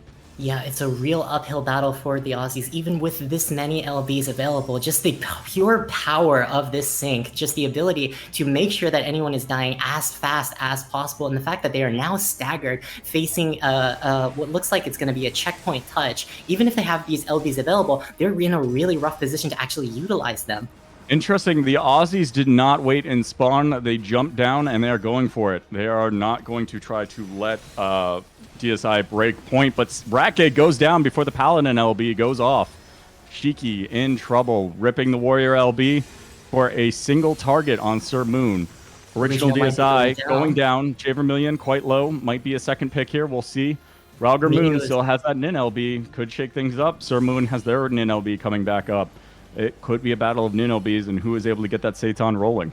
All eyes are on those ninjas to see whether or not one of them can get it going. J Vermillion sends a meteor dive in order to start the Seitan chain. Seitan gets a reset onto the enemy ninja. Seitan is rolling. 5 seconds remaining. Sir Moon suddenly becomes the focus target in order to make sure he can't get the second one off. Seitan times out, and it seems like it's only going to be a one piece, but that's still a huge advantage on side of Team Astra. Yes, absolutely. Sir Moon might be going down next, but Ralgar Moon is down and has that Nin LB that he hasn't been able to fire yet. SJ holding point. Might be the next target for the Aussies. He manages to use Seraph Strike to dash out to a distant Aussie, continues running, turns around, fires the laser perfectly. Unfortunately, not too much damage out of it, but it was a very beautiful execution of that move to get out of that situation. Sir Moon taking a heavy beating. Aussies looking low on mana by comparison. Ralgar Moon's Seitan has been used. I believe that was on original DSI to finish that. Down goes Raka Moment, still holding that LB. Sir Moon, no mana. Could be a good kill target if they are able to pin down that slippery ninja. Aqua Hoshino sending out what I believe is Bahamut. That is Bahamut. Out goes the damage, but SJ Sharks, the white mage, takes down Shiki Ryogi, the Ryogi. Ooh. SJ goes down, hit by Bahamut's central laser. Whatever that God, thing's it's called. just been such a rough uphill battle for the Australians on this map today, even despite the fact that they've had an LB advantage for almost this entire match, always had an LB available. Ratchet Moment just keeps going down immediately, really speaks to just how strong this burst sync is, how little these particular individual players are actually getting to play the game as soon as they get looked on. It seems like Meteor Dive gets used on a Paladin LB. Meteor Dive gets used on the Paladin LB. That damage is completely wasted, but Hoshi-san possibly going down. The original, also the focus target. It's a Bard for a Bard. The Warrior LB managed to hit 2 members of Skill Issue.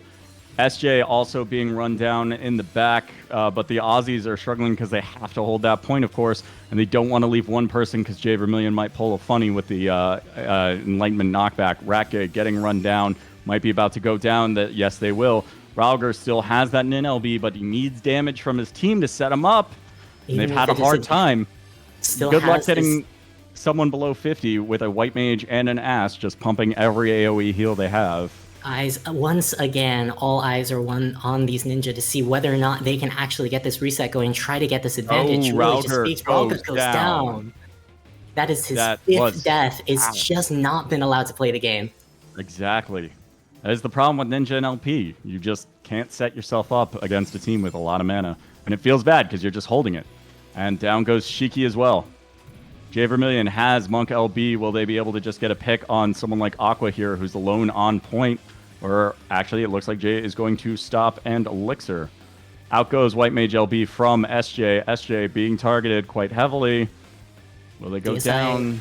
DSI is looking possibly in control of this match. Australians have been dying non-stop left and right, have really not been able to group up. And as soon as Ralga dies again, it's just so hard for Team Umbra to actually group up and try to stem this bleeding. They are forced to constantly go on to this point in overtime, and they are forced to die over and over and over again. Seiton gets ripped onto Shiki, but it doesn't actually go off. It doesn't look like it's going to connect. That's possibly an advantage moment that they can maybe utilize.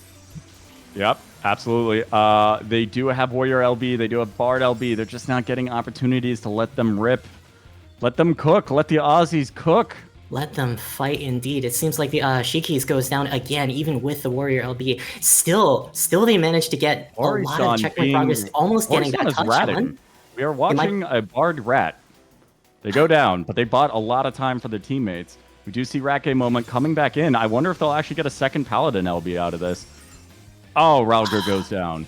Ratke, Guardian up, goes down. Aqua probably next. Aqua is the only person on the point. Shiki trying their hardest to get to the point, and just like that, DSI have taken game 2. Yeah, it is. That's been 2 hard matches. We'll see if the Aussies shake up anything to try to break this tempo. 26-9. Now, kills don't always mean anything in this game, especially considering how, you know, the nature of this game is so that so much of like your ability to win is based on point control and point pressure, and like while kills often contribute to that, well, most of the time contribute to that, it's not a guaranteed correlation. Despite that kill difference, it still ended up being somewhat close, but god, DSI has just been choking them out that whole match. Yeah, absolutely. Just not letting them get any momentum, shutting down Raku before they could even get Paladin LB off multiple times. And for those of you who aren't aware, which if you're not aware, don't thank you for watching a PvP tournament where you don't know a whole lot about what's going on. But Paladin animation takes a long time before the actual snapshot of the ability takes effect, actually making you immune to damage. So it is very easy to ghost if you're in a situation where you're not confident you've got like the equivalent of 2 seconds for it to finish. Yeah, and especially with the ping difference, which contributes to that, it can possibly be spell disaster if it's used without necessarily getting that value off.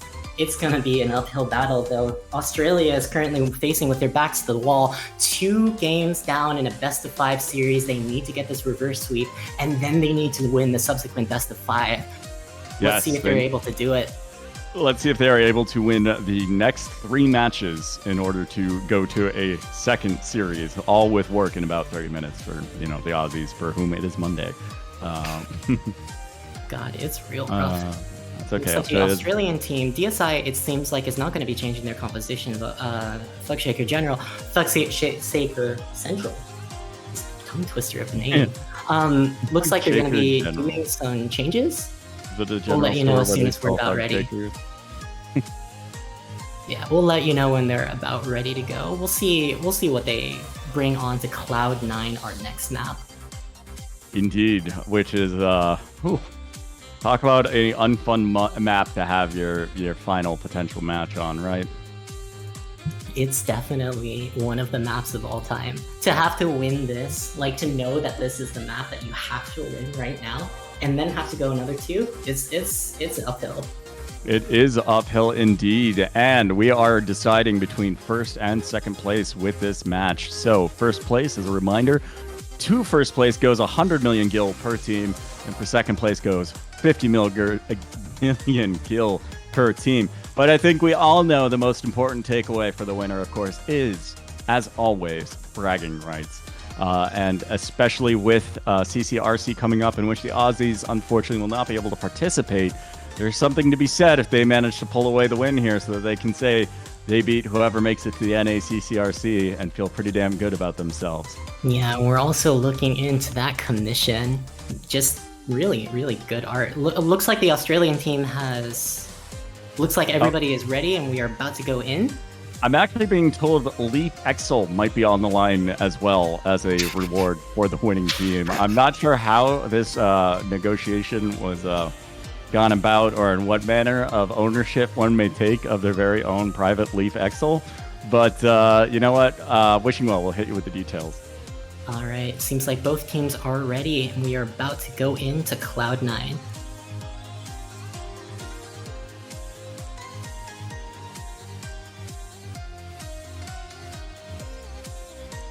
Is the Ein XIP, is that Ive in chat? Is that you, Ive? Who's claiming ownership of Leaf already? I do not give permission to give away what's mine. Right. Also, sorry, I completely forgot about the free team character commission that will be done by Venaire under the Eelfluence in this tournament. Their art is fantastic. You have seen it on the slides a few times now. And yeah, sorry, I forgot that little detail too. Definitely. And you know what? We'll giving throw her in a shout socks. You can make socks your own private made for a day. Why not? You don't mind. He's not here. All right, looking into this, possibly the final game of the tournament. Looking at the Australian comp, it seems like they've brought out the Samurai and the Machinist. Machinist and Ratke on Monk. You know what I think they've done? I think they've gone for the comfort picks. Nah, I think they're going for instant kill. I think they've decided that it is far too difficult to get through these double healer comps, and they want to get these picks instantly. Doesn't matter how much skill you have. If you can die instantly from a Cheetan, then it doesn't matter how much you're going to be healing, and especially that Machinist. Just the massive range of Marksman Spite able to secure these kills. It seems like they're going in. They are going in, and they're hard on SJ. SJ goes down immediately. Rake Moment pretty low on health in Riddle. Building up that Riddle. Gonna probably unleash quite the big healing if they get the opportunity, but they are stunned, and they are unable to let it go. Still Vermilion, possibly the next kill target. Ralgar Moon on the back foot, and it is Sir Moon who is holding the point at the moment. Once they come out of guard, I have a feeling Shiki's about to let it go on them. Yet, Bloda on Sir Moon. Sir Moon living for now. Will he go down? Shiki Ryugi also running away. Manages to get the ground pot while Sir Moon is not so fortunate. This strategy might be working, honestly. They're just going to say, screw it. If you're going to stall, we're just going to go harder. You know what's really strong? Moon. You know what's a really good button? 20,000 damage on drill. It doesn't matter if you're guarding, and it seems like this is going to be the strategy that they use to try to take down DSI. This was the strategy that was actually being used by SDT in order to take down DSI during Wolves League Season 2 as well, so it's definitely a bit of a throwback to this counter pick. We'll see whether or not the Australians can execute on this. What's old is new again. J Vermilion has Monk LB. Komachi-chan in potential trouble. Pulling back. Looks like they're going to live. The Aussies might be overextending. Down goes Rake. Rake Moment goes down. Kind of Marksman Spike into guard. That's a disaster, especially in this 90-second... Especially at this 90-second exchange. Poly onto the Warrior goes down before he's able to rip it. Will it looks like Ralgar Moon getting the feather. Instant Sam LB ready to fire. J Vermilion has that Monk LB. Will he try to just break Ralgar Moon? That's a Satan already rolling. That's a Meteor Dive onto Rake Moment. Rake Moment goes down. Satan is rolling. That's chain number 2. Can they get the third pick? Currently, Ralgar Moon is currently stunned. Looks like going to be able to get out. Seems like they get 2 and control. Yep, the Aussies are back on the back foot, although I am noticing Sir Moon a little out of position. I think he realized it too, and they're falling back. Yeah, it seems like they're going to group up, try to break this checkpoint possibly as 5. Yeah, they're trying to break this checkpoint as 5, facing down 3 LBs. If they can get a little bit of percentage, if they can get up, seems like they're engaging. All right, G10 used by Ralger. No one bought the stove, or no one touched the stove, I should say. Sir Moon getting beat hard. Down he goes. Warrior LB ready to fire. Maybe they'll do a raw fire of the Sam LB just to send the damage. We'll see. Shiki out with the Shiki out with the Warrior LB. J Vermilion going down. Ralger Moon. Oh, Kamachi going down. SJ next. DSI next. All right, that is a complete team wipe on DSI. The Aussies finally have momentum back in their favor. And they still have the Samurai LB. Now, one thing I want to point out about the Samurai LB here is that you do not have to rip it when Cheatin is available. If you hit it just on someone, it's still 24,000 damage. And especially in a lot of these instant kill comps, you'll end up seeing, like, especially against higher skill teams, sometimes this Cheatin is used in order just to buy 5 seconds of time, and this LB is used in order to secure 24,000 damage. Usually with sync up, Medio. Medio on Shiki. Shiki down. Ralger using Cheatin. No one's touching the stove. Stove completely untouched. Ralger in a miracle of nature. Ralger in guard. It's just Turbulence coming in 6 seconds. Ralger low. Ralger down. 2 major picks onto the checkpoint, but they did manage to get that checkpoint touch, and it seems like nobody's actually broken the point yet. It's still anyone's game. Rake Moment managed to steal the feather, but he hasn't had a chance to rip the LB. And actually, he had the LB when he grabbed the feather, so unfortunately, there was no real LB economy benefit from it. But the Aussies are going to come back in the next team fight with an advantage of LBs if they are able to hold it. But they are going to be staggered as Hori just goes down now. So they're going to have to decide, engage with 4 LBs on a 4v5 and have that advantage, or wait and let Skill Issue get all their LBs back up. I don't think they really got a chance to wait, especially with this Bard moving. It seems like LBs are almost charged already. Astro's got the LB horse hands finally respawning. They gotta fight this 4v5. Rips the LB, and it is on Komachi-chan. Oh, man. All right, Warrior LB hit Komachi-chan. Marksman's Spite followed up. Macro Cosmos healed everything. Down goes J Vermilion in counter Medio drive. It is 4v4 at the moment. Ralger Moon still holding that Samurai LB, and we are in overtime. It is 50-50 either way. Shiki running for his life. Does not make it. Killed by Assassinate. Sir Moon about to have Ninja LB. Cheatin up. Again, no one touching this stove. Yeah, Will Ralger just let it rip? Yeah, I'm not sure whether or not Cheatin... Down he goes. Down he goes, and Bard LB is currently being ripped too, and nobody around to actually benefit from this LB gain. Seems like Rake Moment is currently the focus target. Chain is going out. This might be the game. Oh, Sir Moon absolutely destroyed the second he used the Seitan, though. But Hori-san goes down as well. Shiki coming back in. Aqua Hoshino trying to buy time in guard, which is about to end. Skill Issue probably about to go on them. Shiki now taking point while Aqua Hoshino runs for their life. Yeah, it's again. They might get back in here. They might get back in here. I think Ralger's going to make it back in, and he's going to have Cheatin. Down goes Shiki, though. Where this goes? Oh, Cheatin's going? Cheatin goes on original DSI. Yeah, but that's a huge amount of distance given to DSI. Possibly... Oh? Not necessarily. In comes Ralger Moon again. They're hard on J Vermilion, I think, who is low on mana. Down goes Aqua Hoshino, though, right before they get that Marksman Spike back up. Raka Moment about to have that Monk LB again, too. He's currently the focus target, eating CC, forced to guard right now. Meteor Dive's almost about to get up, but can he use it to combo? Can he get this kill? Oh, Rake getting an elixir off. This is good for the Aussies. He managed to thunderclap to a teammate, and DSI, or Skill Issue, is stuck in this corridor, so they don't want to go around the bend. J Vermilion getting LB'd. J Vermilion possibly going down before he gets his own Meteor. No, he's not. He's going to live, and Ast LB goes out. This is not looking good. This might be it, ladies and gentlemen, and anyone in between. Hori-san taking the next hit? Question mark?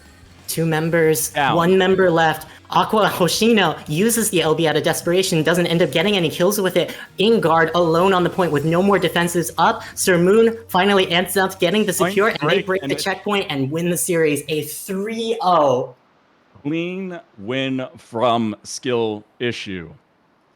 An incredible way to close out the series. After back-to-back close matches, DSI says, no, we need to go home. We need to show that we are the dominant team in this North American region, and we are here to make a statement. Going into with going into CCRC with this many rank ones, with this much of this particular practice, it's been a hell of a story. It's been a hell of a road for this team. Absolutely. And coming back after just literally last week where they lost to Wolfus, they absolutely showed that they reflected on what they thought they needed to do, and they executed it. And here we are. They are. All right, folks, that is our grand finals in a 3-0. What? In a 3-0, DSI secures against Thug Shaker Central. Actually, it's kind of been more than that, because in the semifinals for the upper bracket, DSI ends up beating TSC in a 2-0 as well. So they basically just won 5 games back to back against this team. Yeah. That was unfortunate. I think the second comp, or when they switched to that final comp, I think it had some promise. I think C9 is just an unfortunate map to try to execute that combo on, though, and it was just all around incredibly solid play from Skill Issue that just really made it everyone else's skill issue to try to beat them. All right, they are definitely a team that you guys are going to have to be watching going into CCRC, and that's going to be coming up soon. All right, with that, Garu, you got anything for us? Hello. Yes, Hello, Gary. I'm asking Skill Issue who they'd want to do to hop in VC for a quick interview. All right, well then, I think that's it for Vivian and I, unless, Gary, do you want us to stick around, or you got Would you guys like to... I can talk to them. Would you guys like also to talk to them? The long boy would like to go out, so I would like to release the long boy. Okay. You can go solo. Okay. All right. Thank you all for watching. It has been absolutely wonderful announcing for you all tonight. I'm going to go take care of the long boy, make sure he's happy too. And y'all have a good time. Yes, thank you, Soul. You've been commentating like most of the entire night, like today and tomorrow, or yesterday and like tonight. It's been you've been like 9 hours of commentary? I think so. Like the 2 days? That's wild. Yep. So with that said, though, I'm going to sign off, and I'll post more long boys in the Revival chat. I post them almost every day, so stop on by if you're not in Revival, and I can post them in PvPrimal too. All right. Are we gonna be doing this interview? Seems like it might be sticking around for a little bit. How are we gonna close this out? Just do a quick interview with them, and just wrap up. While we are waiting, all right, here's the original. All right, congratulations again to DSI. What have they won, folks? Glow Original and SJ. Okay. All right, we are currently being joined by Original and SJ Sharks from Skill Issue. How are you feeling, folks? Pretty good. This is a pretty fun tournament, pretty competitive tournament. So I'm happy that we were able to take the win. We put a lot of practice in, so I'm glad we showed our results. Feels good to actually put it together for once. All right. Seems like we are being joined by Jay Vermillion, Komachi, Original, SJ. We might be getting the whole team. Seems like we're getting the whole team in here. How are y'all feeling? Pretty good. All right. I mean, so one of the things that I definitely wanted to point out for you guys is that like so much of this game, so much of this tournament has been on the back of this 2 healer comp. I don't think you guys changed your composition for possibly, I don't know, since we began today. Is that about right? Yeah, we played the same comp the entire tournament, pretty sure. Yeah. How are you feeling about this comp going into CCRC? Yeah, I mean, I think it's pretty strong. I think you can sub out the second healer for some other stuff, and like we've tried it, but we're just most comfortable on it, and we've been playing double healer for a pretty long time, so we're just used to it. So we're just making it work. I think the composition we've chosen is mainly based on comfort more than anything else. Yeah, Original. I'm just the camera guy in this one, man, but like, I have a genuine question for this interview right now. Can you give the stream an example of what your comms sound like in-game? It's actually not too bad, but basically, I mean, it's just calling like a countdown on a burst, and then like calling purifies, calling guards, calling LBs, stuff like that. But yeah, I mean, it can definitely be hectic in the middle of the game. Outside of that, though. A little Yeah. energy sometimes. Okay. I think Komachi's the main guy who gets really hyped on our team. Oh, Yeah, what? yeah. Okay. So I've been kind of sneaking in on Jay's stream a little bit, and I've been watching you guys practice, and I realized that Jay is literally counting globals to his PR. Like, that is the levels that you guys are going through. And I see you guys in your own team Discord watching hours upon hours of VODs. Are there any other teams that you guys are even like remotely concerned about facing at CCRC when that comes up? Definitely Wolfos. Wolfos is a really good team. You know, I respect them a lot. You know, they Asada Pekra we played with him for NACC, really good player. They give us scrims a lot. You know, I think that, you know, all the best teams will be the guys like scrimming each other. So you know, I give a lot of props, and the scrims we have against them are pretty even. So you know, I think that they'll definitely be like really close competition for sure. I'm gonna let Gary take it away. I asked all of my questions. You guys are amazing. It was nice to see you guys play. And yeah, Gary, just go for it. Sorry, I just had a few questions. No, you're good. You're good. Wishing. I didn't think to like the get to the interview part of this whole thing. No, but you know, you're talking like VOD reviews. I remember Jay was one of the coaches for our Primal Pit tournament we had back in February, and I remember seeing after like scrims and things, you know, Jay would be in VOD review with his team for like an hour or two after the scrims ended. So like I know, like, you know, he also brings that to like the team, and you know, you guys are putting in the work, and it definitely shows in like, you know, tonight. I think you guys lost what, like one match to tonight. He was a really dominant. Yeah, but I will say though, like I think all the teams are improving a lot. I think you know, we 2-0'd, let them fight, but I thought they were really good. I mean, they showed it all. They showed it when they beat Under the Eelfluence. So I mean, all the teams are improving a lot. All the teams are pretty good. So yeah. Yeah, no, definitely. We got 2 weeks until the prelims go out for CCRC. So I'm really excited to see how everybody improves just from this. Till then, that was actually one of the reasons I wanted to get this tournament out for like everybody was it's the last time to really practice in like a tournament setting before it's the actual tournament. So I hope Yeah, definitely. Yeah, like you guys, thanks, everyone. thanks so much for inviting us and hosting it. And I will say it was like really well done tournament. I thought like I like the lower bracket stuff. There was no delays. All the casters are great. So yeah, I really appreciate you hosting it. Last question. What are you guys gonna do with all this skill?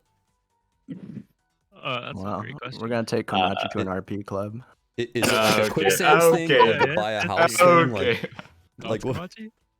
I'm not gonna lie, that just sits in my bags, and I just give it to like Sir, or if he like asks for some gil or something. Yeah. I think Vivian wants to say something. My bad.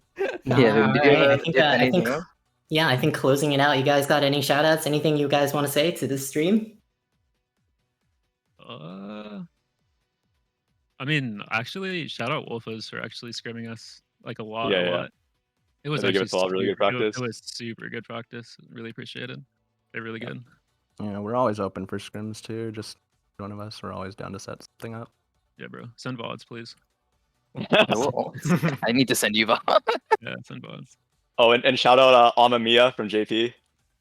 My boy. Sure. Oh shit. Yeah. All right. And El Shaw. Let's get these credits rolling on screen. All right, with that, let's start to close out the day. Just an absolutely six hours of streaming, guys. All right, let's start to bring it to a close. Garu, how you feeling? Tired. I'm very tired. You cannot tell. Been almost 6.5 hours of this, but to wrap it up, to not keep everybody, you know, here as we're just rambling. Thank you again to everybody. You know, thank you. Massive shout out to, you know, Socks for all the designs. You know, streaming for us yesterday when, you know, Wishing's computer blew up and we had to like quickly you know, adjust. And that was a fun moment, you know, right as we were about to stream.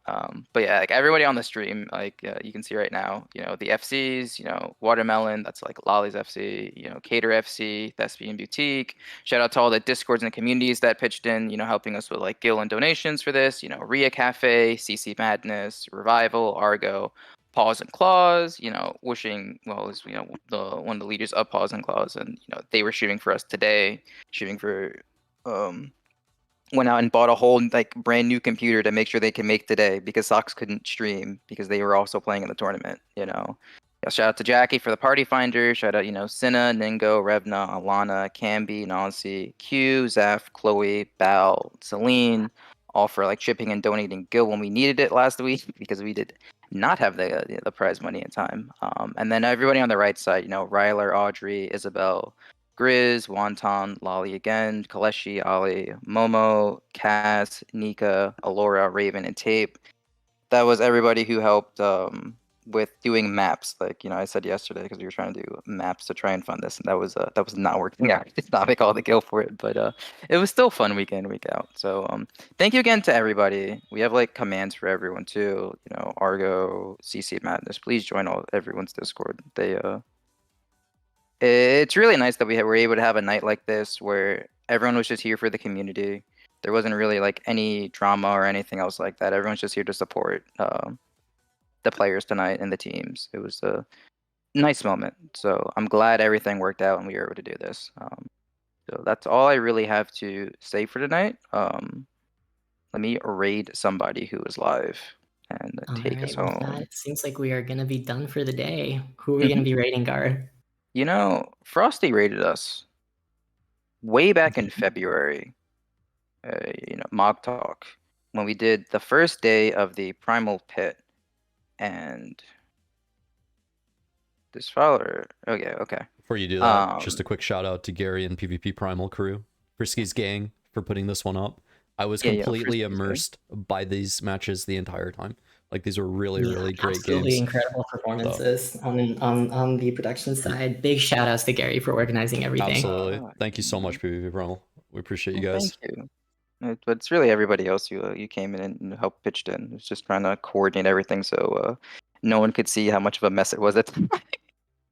We don't talk about that. But you know, but it's everything worked out. It was a really good time. So thank you again to everybody. I'm gonna send you guys over to Frosty and return the favor when he raided us back in Primal Pit. So have a good night. Queue up Aether. I need queue up Aether. Yeah. Queue Aether. There's a good Aether popping. Okay. You know, I made a promise, kind of. See you guys. GG's, guys. All right, we're gone. All right, GG's, everybody.